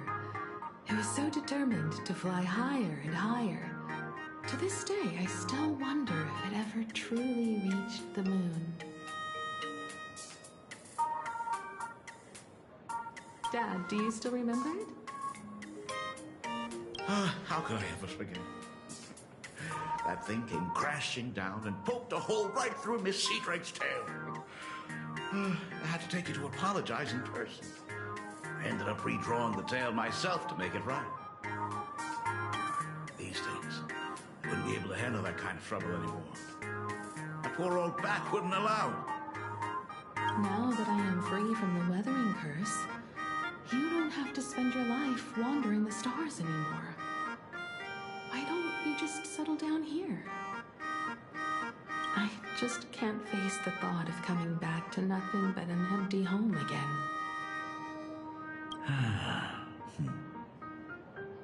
Don't worry. I'm not going anywhere.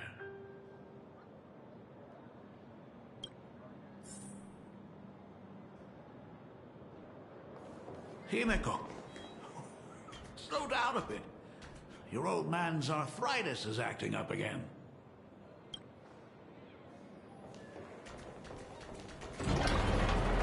The Imogenesis classroom is ahead.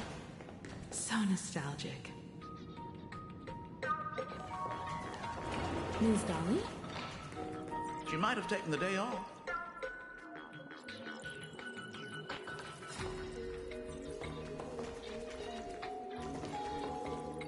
I never noticed it before, but on closer inspection, this classroom is so much bigger than it used to be. It must be because of that incident. As the culprit behind it all, you haven't forgotten, have you? Of course. Well, since I couldn't get you onto the real Astral Express back then, I figured drawing you a substitute instead would be easy enough. The principal himself imaginated an express and went tearing across the campus with his daughter in tow. It even made the front page of the dual-mentioned city news back then. Looking back, you were always such a bright and spirited girl. Which is why I encourage you to reach for the stars. When the weathering curse took hold, did that dream only end up weighing you down? If it weren't for those dreams you gave me, I wouldn't be the person I am today. I'll never forget. Whenever the weathering curse flared up, you would always sit by my bedside and hold my hand, telling me the stories of Sir Camor. That was always your favorite. Whenever your fever refused to break, you would cling to my sleeve, just wouldn't let go. So, I would start from the moment Sir Camor invented the diving device, and go all the way to the second voyage of the Interstellar Explorer. Like clockwork, right about then, you would close your eyes and drift off to sleep. Yeah, that was the first story you ever told me.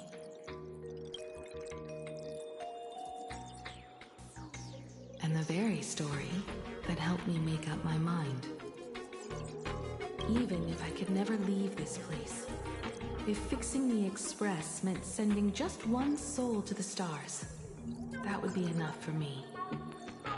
Yet before I knew it, I'd already traveled far beyond anything I ever imagined as a child. I think I understand how you felt back then. Perhaps one day, I'll set down my duties as the navigator and come back to this place too. What about the Astral Express? A crew with the most incredible nameless will keep the Express sailing on. Like a teacher watching their student, or a father his daughter. I understand that feeling. Then your dad will always be here at home waiting for you. So, what is this important thing you need to tell me about?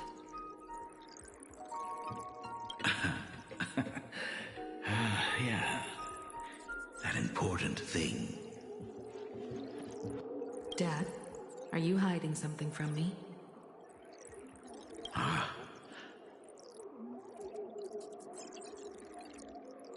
I knew I couldn't hide it for long, Himiko. I am sick.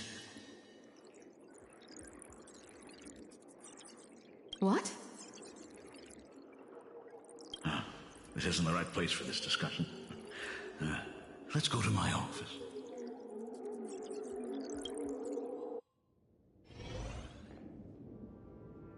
So... It's the weathering curse.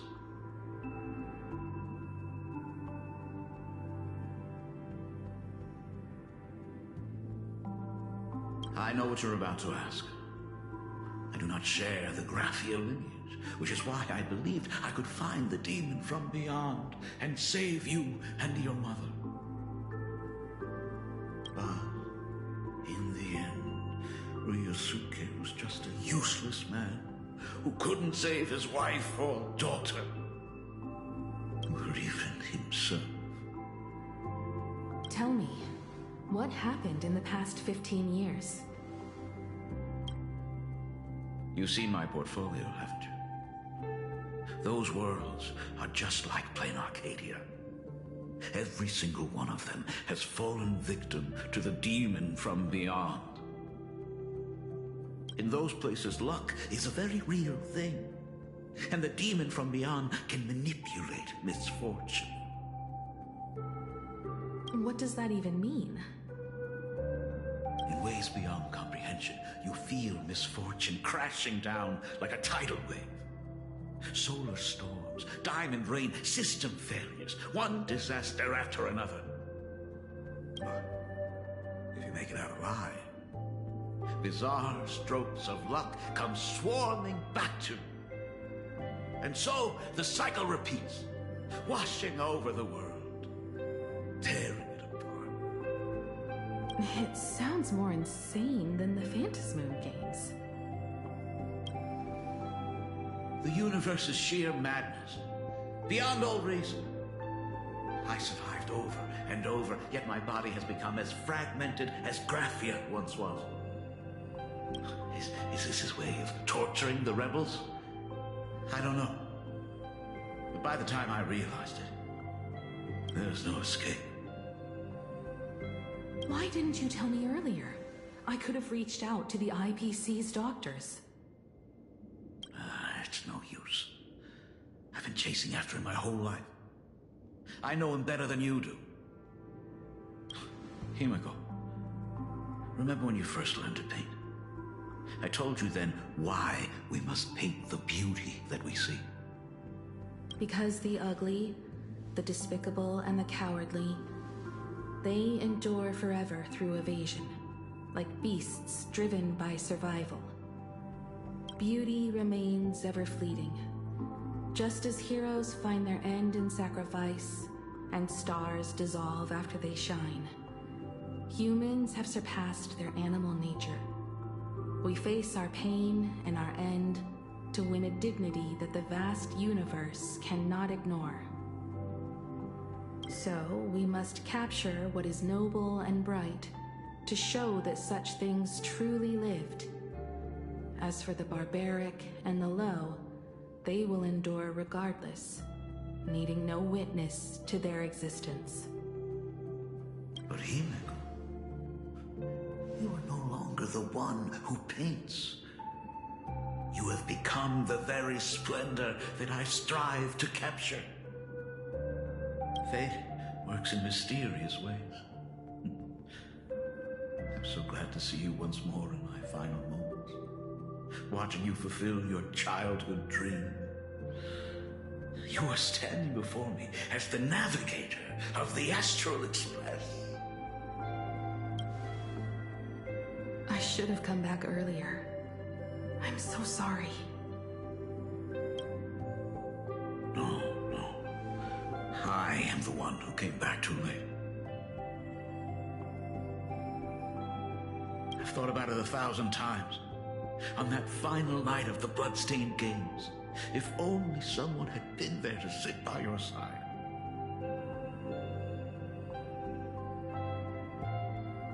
After everything, does this tardy father still even deserve to hear what his daughter wants to say? If you're willing. Thank you, Akiveli.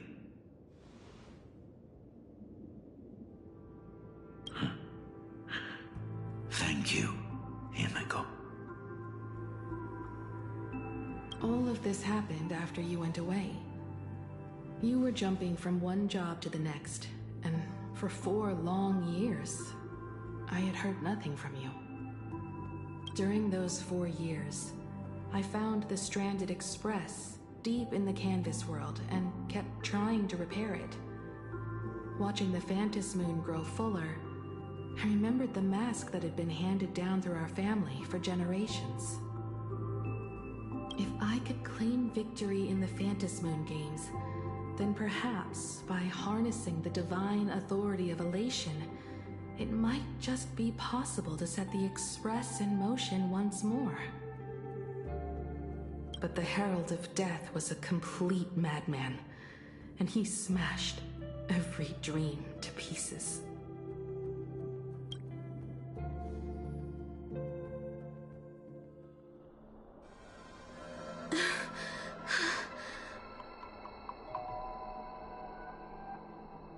These bloodstains.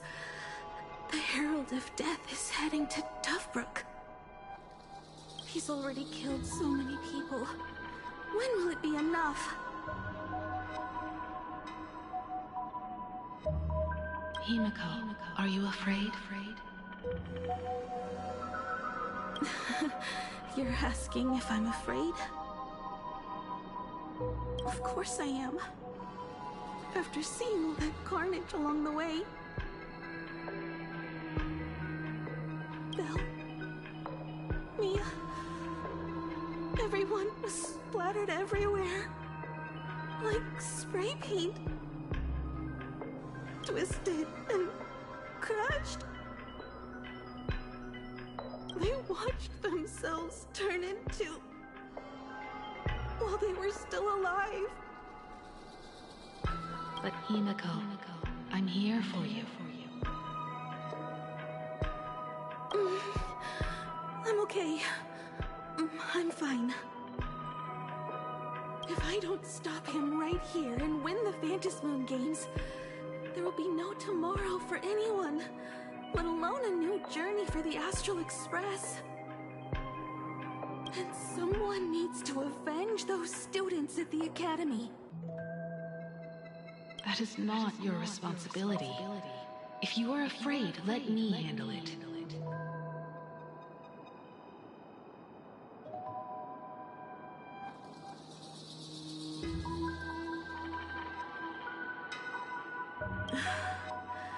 I know hunting down the Herald of Death isn't my responsibility.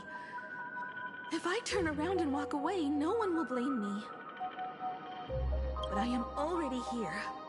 I can't let him get away. Yeah, I'm not really scared anymore, really. Warning. Rogue supplicant has entered Dovebrook District. Aberration threat level, Calamity. Aberration name, Herald of Death. By order of the Department of Aberration Defense, all units must begin evacuating civilians from the surrounding area immediately. The suppression squad sent by the Department of Aberration Defense. Aberration threat level, They're all gone. Aberration name, Completely wiped out. By order of the Department of Aberration Struggled through the pain as the Herald of Death dragged and smeared them across the ground. But these stains? Is he really so far gone that he's using himself as paint?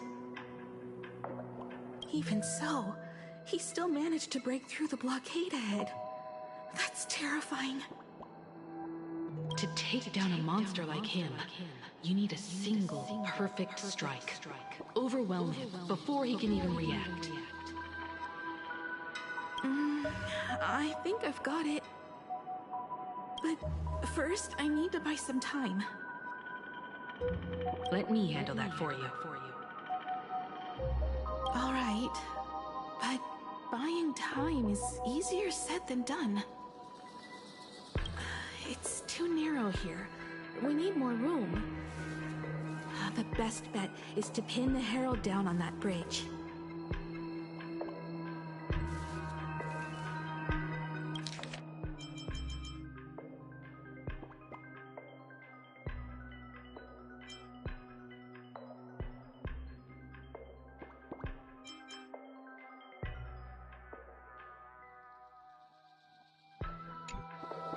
I'll take all the wish power I've gathered since the Phantom Moon became full, and use it as fuel to paint it into existence.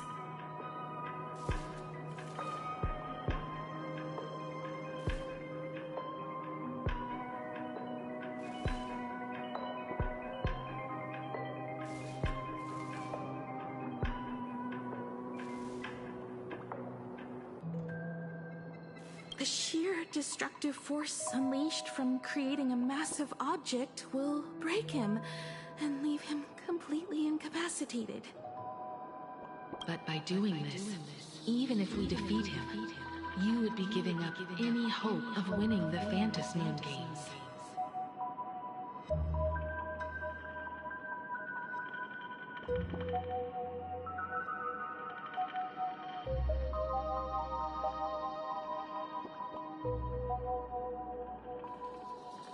Yeah. By burning all the wish power, I will be forfeiting my victory. But even if I did win the games and restart the Express, what would happen to this city? To my friends, my teachers, and everyone else? Where would they have left to go? To set the Express in motion with Aha's power, while standing by as innocent people are slaughtered by monsters? To soar into the stars while turning a deaf ear to the screams on the ground? Someone who does that has no right to call themselves a nameless. I knew I should have stuffed an orbital cannon or a molecular saw into the case, using that bigger on the inside Trailblaze tech, just like the Astral Express.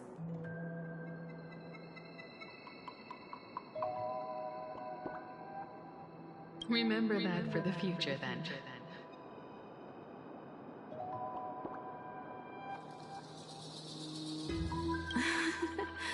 Right. When this is all over, I will have to give it a try. Another body.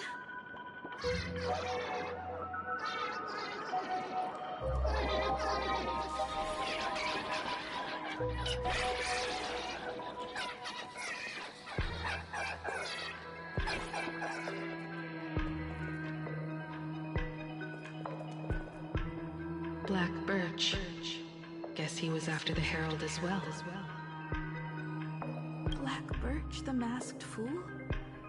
The one who turned Gotham City upside down not long ago? Only 2 supplicants are left in the games now. In other words, we are the last hope for victory over him. Just like those legends I grew up with. A hero confronting a monster to protect everyone. Now that responsibility falls to me. I will take him down. After that, I will repair the Express myself and see it fly over the horizon and break out of the atmosphere. What a beautiful sight that will be. Then consider this the first world to be saved before the journey on the Express begins. The very first stop, then? It'll certainly be quite memorable. This stench. It's about time.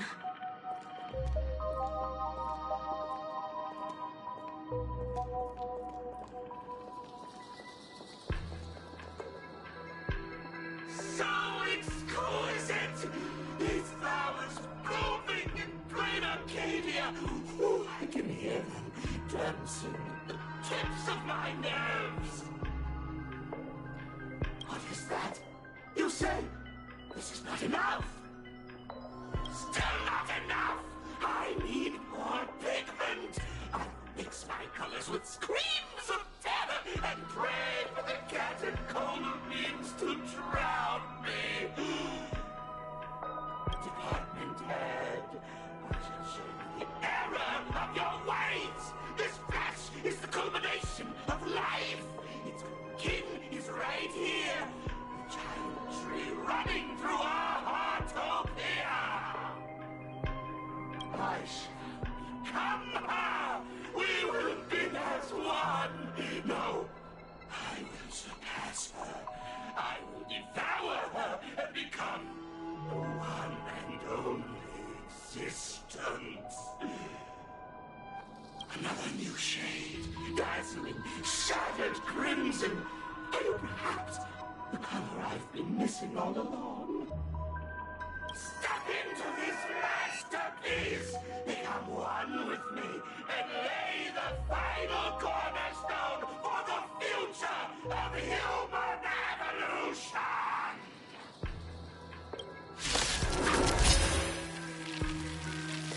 Stop right there. So, you actually conquered the Herald of Death and set the Astral Express in motion once more at the end of the blood-stained games.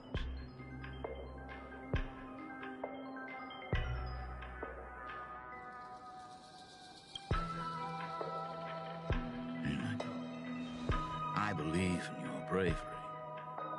When confronted by death, you will undoubtedly choose to resist. But you were so frail and sickly. How could you possibly defeat the Herald of Death, who slaughtered every single supplicant? And how could you hope to repair such a massive, stranded express? Well, the answer is clear. It would be impossible for you. That is, unless you had another person helping you. Don't deny it yet.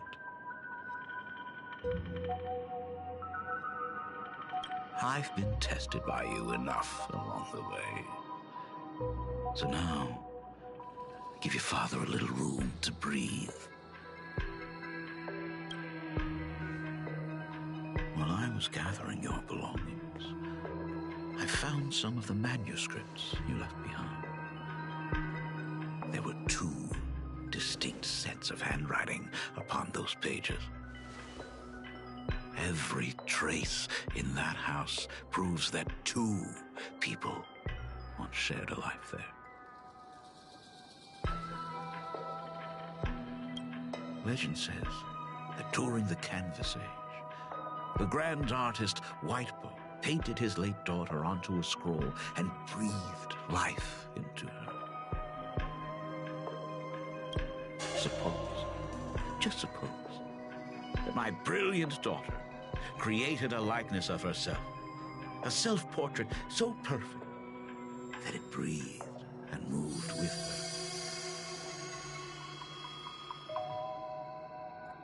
If that is the truth, then every mystery is explained. During that night of the blood-stained games, a girl at death's door, and an imaginary she created, followed the trail of the Herald of Death all the way to Dovebrook.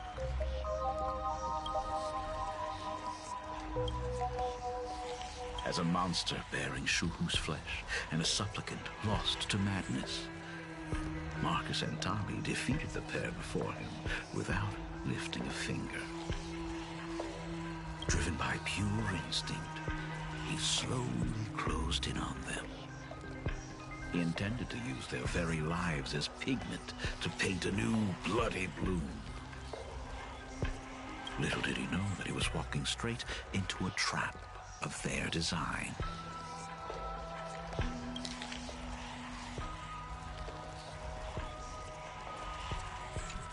The moment he drew near, a massive iron fist was imaginated from the sky above. It crashed down and crushed into dust. It was the night of July 22nd, 1984, of the Arcadian calendar. A colossal shockwave radiating from Dovebrook district shook the earth. As the dust settled, a strange urban legend found its way into every corner of the world. Over 10,000 sightings reported a giant arm descending from the sky that evening. In the hours that followed, the Department of Aberration Defense confirmed that the Herald of Death was completely incapacitated. The theories were endless. Was it a divine act by Aha? Or a weapon built by the IPC? No one knew for sure. Yet the silhouette of that giant remained etched in every mind as a testament to heroism. It was just an arm. Yet beneath the brush of a girl who yearned for the stars, it became an extension of humanity's reach.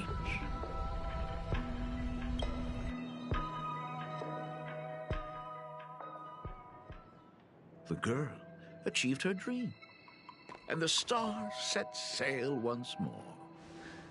Truly a most romantic fairy tale. And now, unfortunately, I have to destroy this fairy tale myself.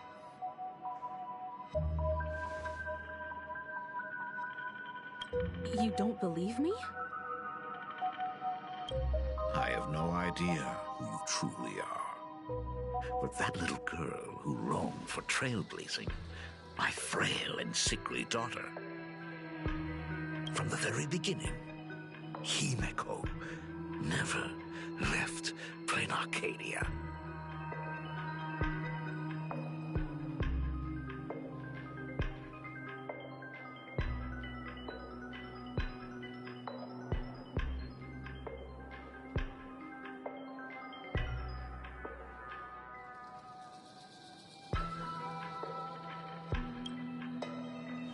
That is not something you should joke about.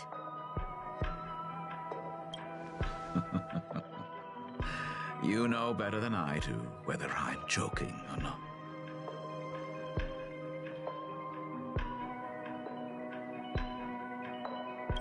By the way, things outside aren't looking good. The Arcadia is drowning in problems. Is it really wise to stay here instead of helping the younger crew members? Those kids are all grown up now. They can handle their mission. And as for myself, I am staying right here to deal with the biggest problem of all.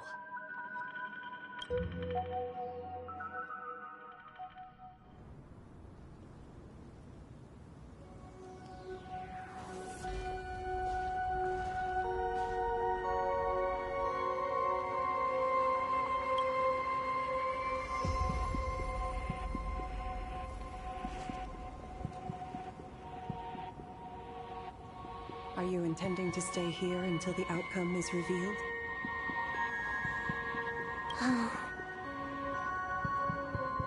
It might take forever for him to return, or he might never come back at all.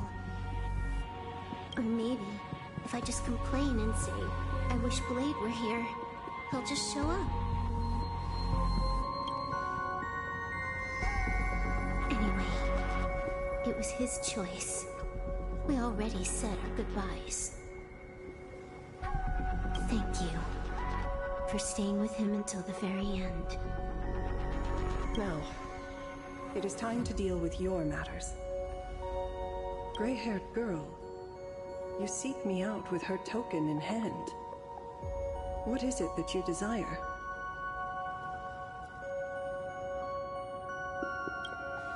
Already told me? Our first meeting was just before we took the boat here. I only answered the call of wish power because of that mask. The one painted by Evanescia. Without it, I would not be here. So, who is this me you speak of? Me, of course.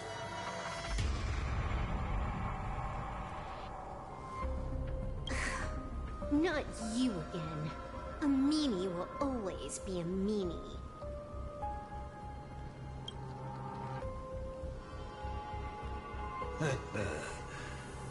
Misfortune and I share one thing in common. We both enjoy dropping in uninvited. A reunion after 1,000 years. Graphia, it has been a long time. Asat Pramad.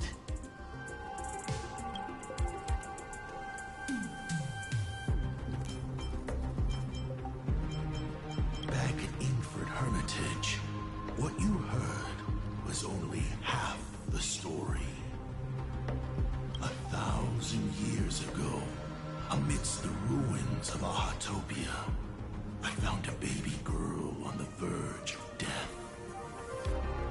Her cold, lifeless body reminded me of the legend of Elation. Aha heard an infant cry and burst into laughter. Too bad I never did get the joke. So I came up with a much better one.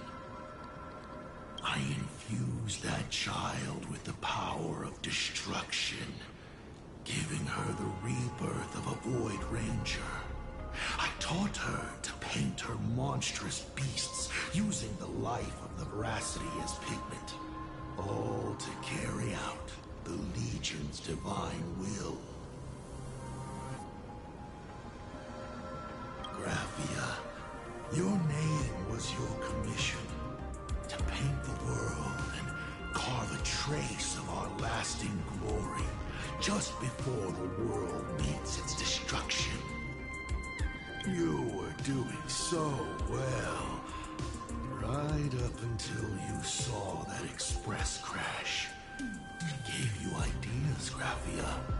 Unrealistic, foolish ideas. Since that day, I have had nothing to do with you or your destruction. Your failure began the moment you tried to destroy the Express. All you did was turn the spirit of the Nameless into a rallying cry for rebellion. I took the power you forced upon me and used it to save the innocent. You commanded me to record the end of worlds, but instead, I created a sanctuary. So, you think putting on a human mask makes you one of the trailblazers? How amusing.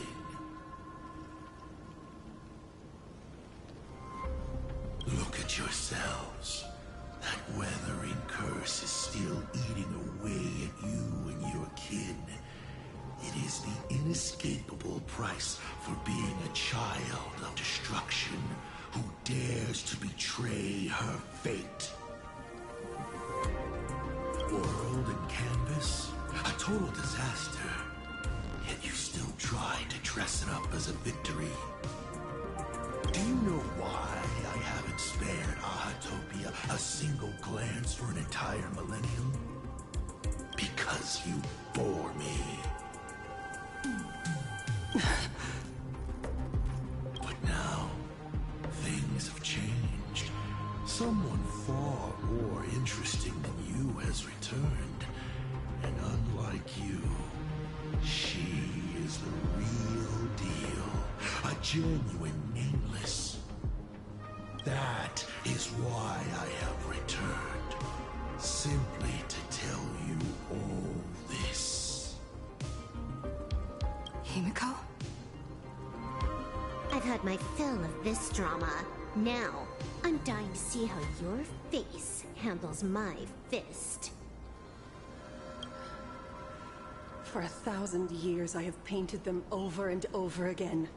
Every innocent life you extinguished during the Sind Earth Age. Tell me, Asat Pramad, are you prepared to face their fury? I have more important things to do than linger here. But this little parting gift of yours? Why not let them have a taste instead?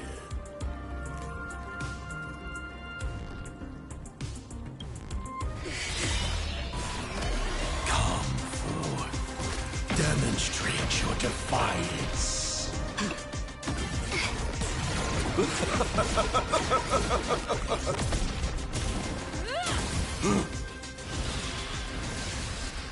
Is it over? Watch out! Pity. Such a clean strike. But the odds of success are 0.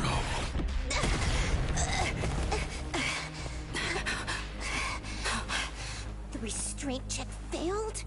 A 1 in 10,000 chance. The moment I cast the dice, the outcome is fixed.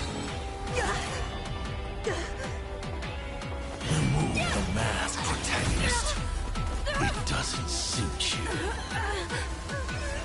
As for you, your end is decided. Farewell. Sorry. I have failed. Minions of destruction! I will drive you all from this world! We must force her back to her senses. Unlimited firepower! Do we have to go full force?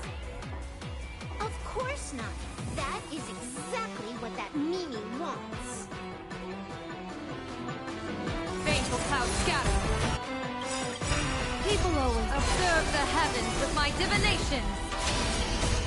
Fiends or devils? I'll crush them all! Next to us, an explosive start. Wiped him out.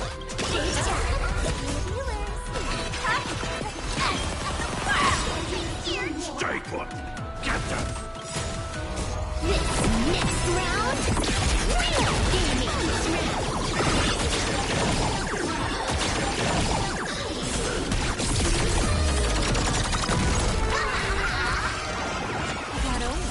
Don't thank me.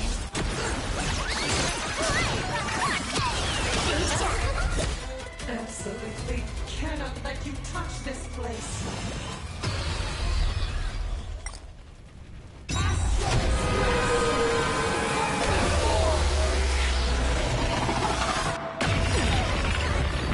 We need to finish this fast and catch up to Asat Pramad.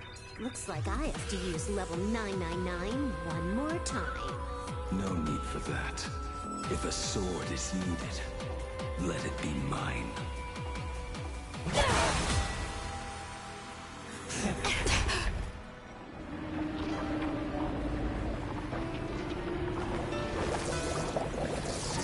Have you thought it through? What defines a blade?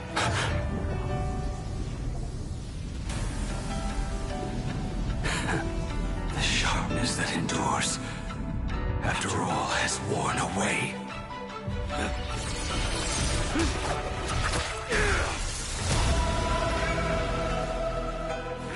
I shall take veracity as my forge, and abundance as my iron.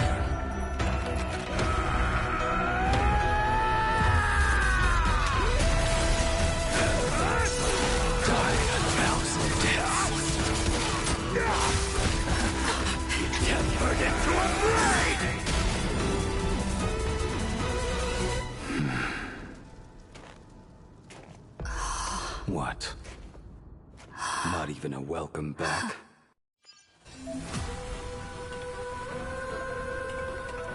Burn this broken shell. You will serve as the temporary fire!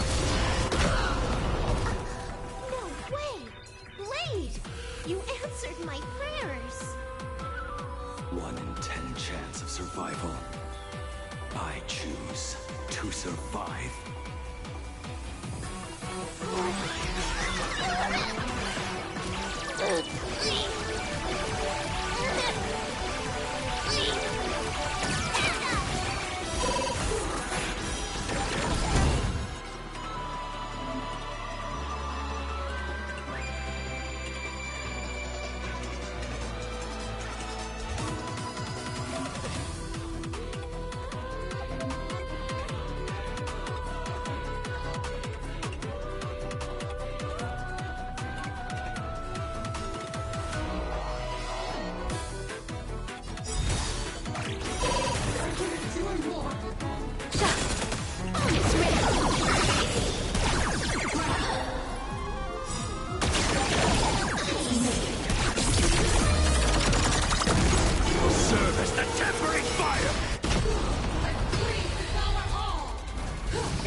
Kidding?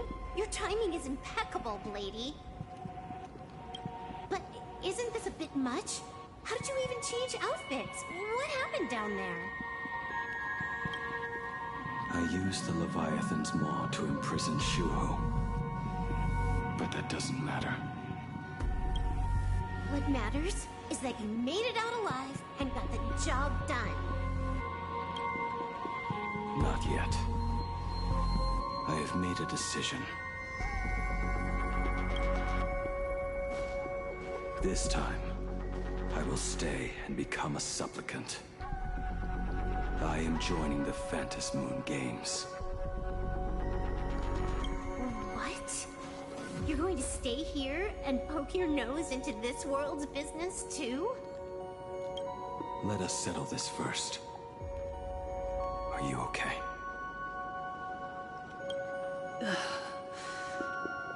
Thank you. All of you.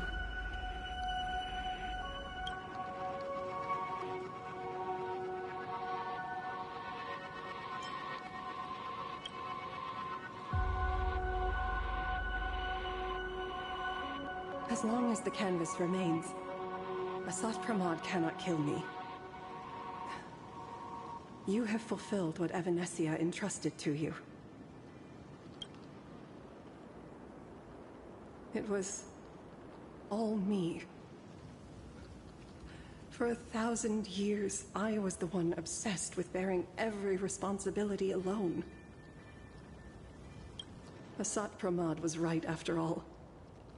I have been a ghost of 1,000 years past, arrogant enough to think my seal over the world and canvas was unbreakable. I really believed that accumulated wish power would be enough to strike him down when he returned.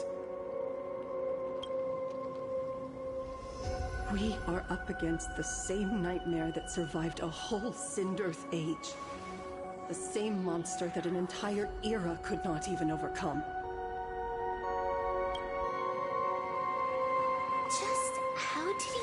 sneak into the world and canvas. The first time I stepped into Inkford Hermitage, a strange Wispe tried to latch onto me, but it didn't succeed. Maybe that was the first step in Assad Pramad's plan to infiltrate this place. Then, he took on Graphia's form to tamper with my mask, and even taught me the way to summon the real Graphia. In the end, he got what he wanted. So, this guy has only been after one thing this whole time.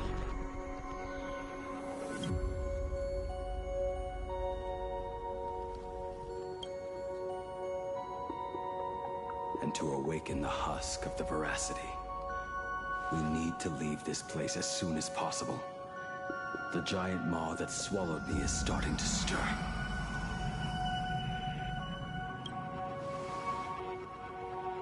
But he mentioned he had something more important to do. What is that even supposed to mean? He has so much on his plate, no way he can split himself into pieces and handle everything at once, right?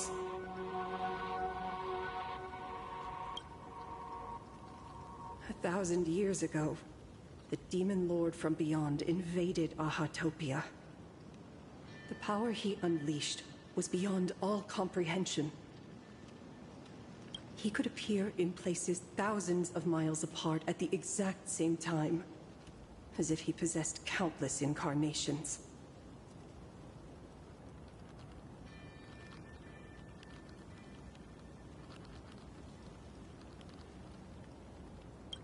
What? He said he was meeting a genuine nameless. Himiko! She's in trouble!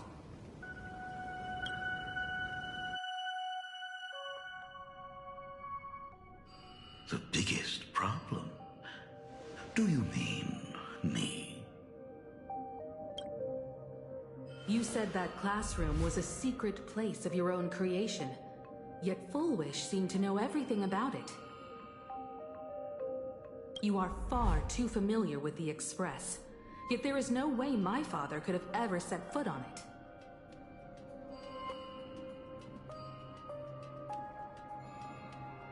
And another thing.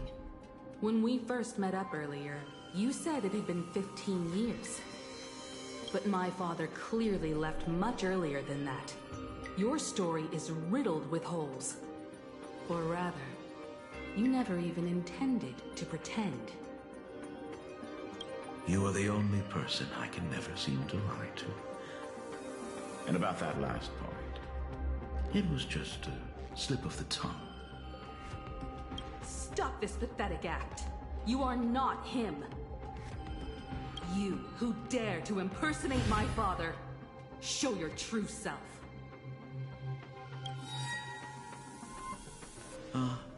It seems our pleasant little father-daughter chat has come to an end. Buying time, keeping me pinned down. Oh, you played your part well along the way. If I proved to be more dangerous than anticipated, you would be right there to shield your companions.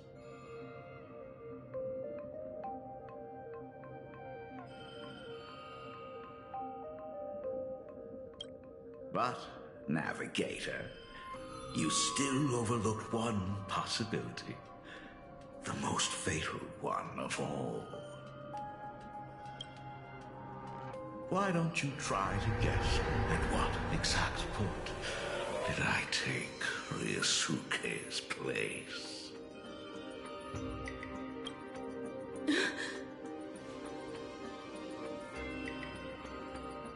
It happened on the day that man, in his desperate search for the source of the Weathering Curse to save his family, was destroyed by me.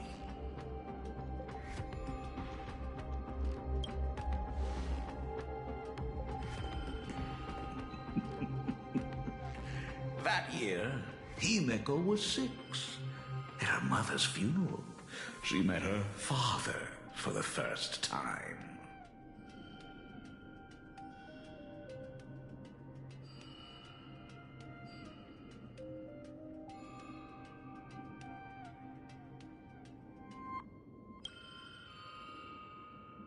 You are lying. I have told you only one lie in all these years, my dear daughter. Nice to meet you. I'm your father, Ryosuke.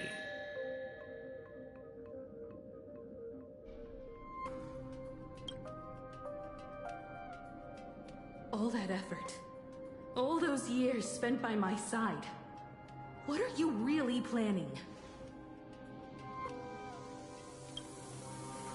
Even I find it hard to tell what goes on in this head of mine sometimes. But now, as I look at your face, at that exquisite expression, it all makes sense.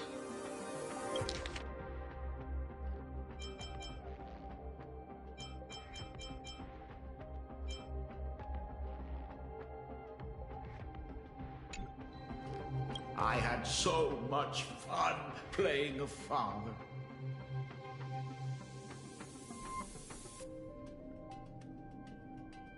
And the best part, that was not even the most fun I have had today.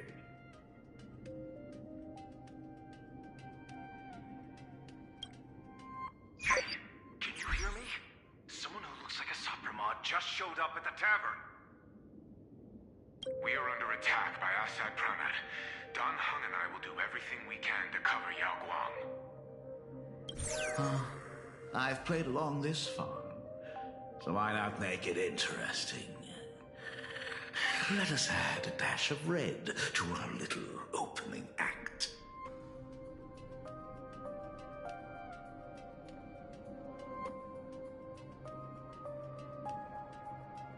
You have proven your theory by tearing off the mask of Ryosuke. As a courtesy, it's now time to strip away your disguise.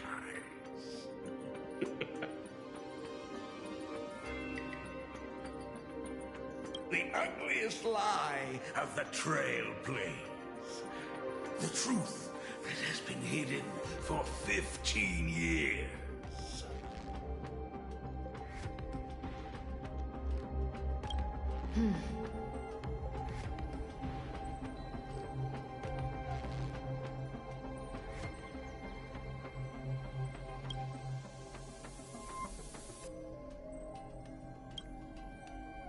When the Phantom Moon is full again, I will be there as I have promised. I will come back with so many stories to tell you. The girl looked up at the stars, but in her heart, she was terrified of setting out. She was afraid of the universe, and even more, she was afraid of the weight of responsibility.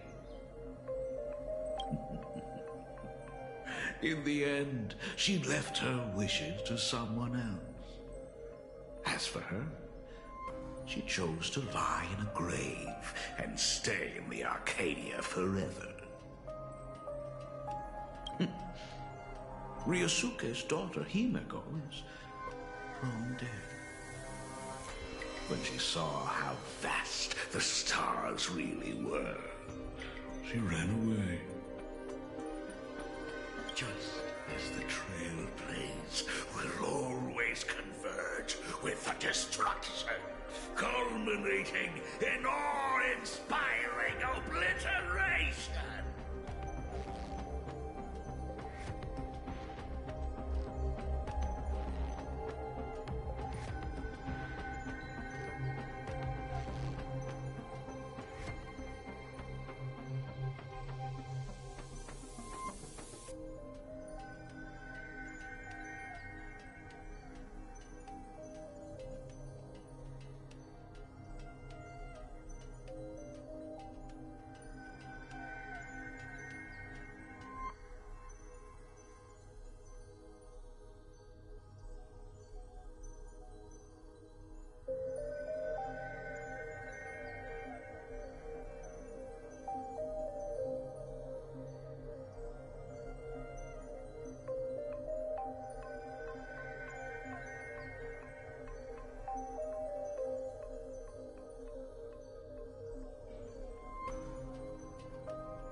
You really are a fake.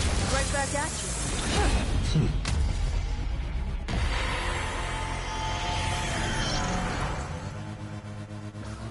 O denizens of this Arcadia, lost in its splendor, once I beheld the Astral Express rise again towards the stars here.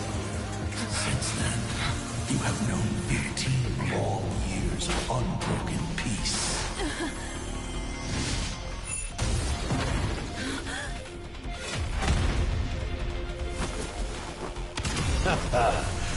It's been a while, old friend.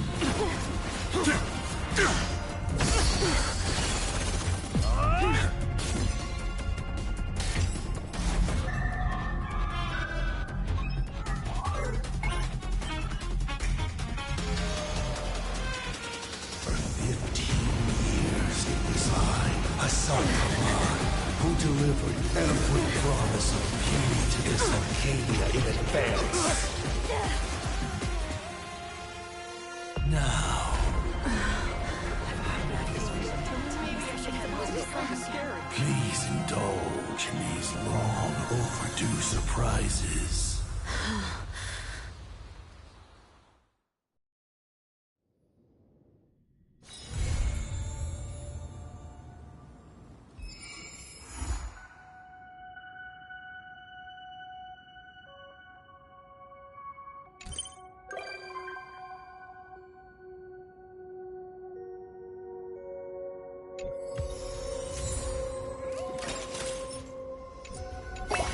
Talent's maxed out, firing on all cylinders.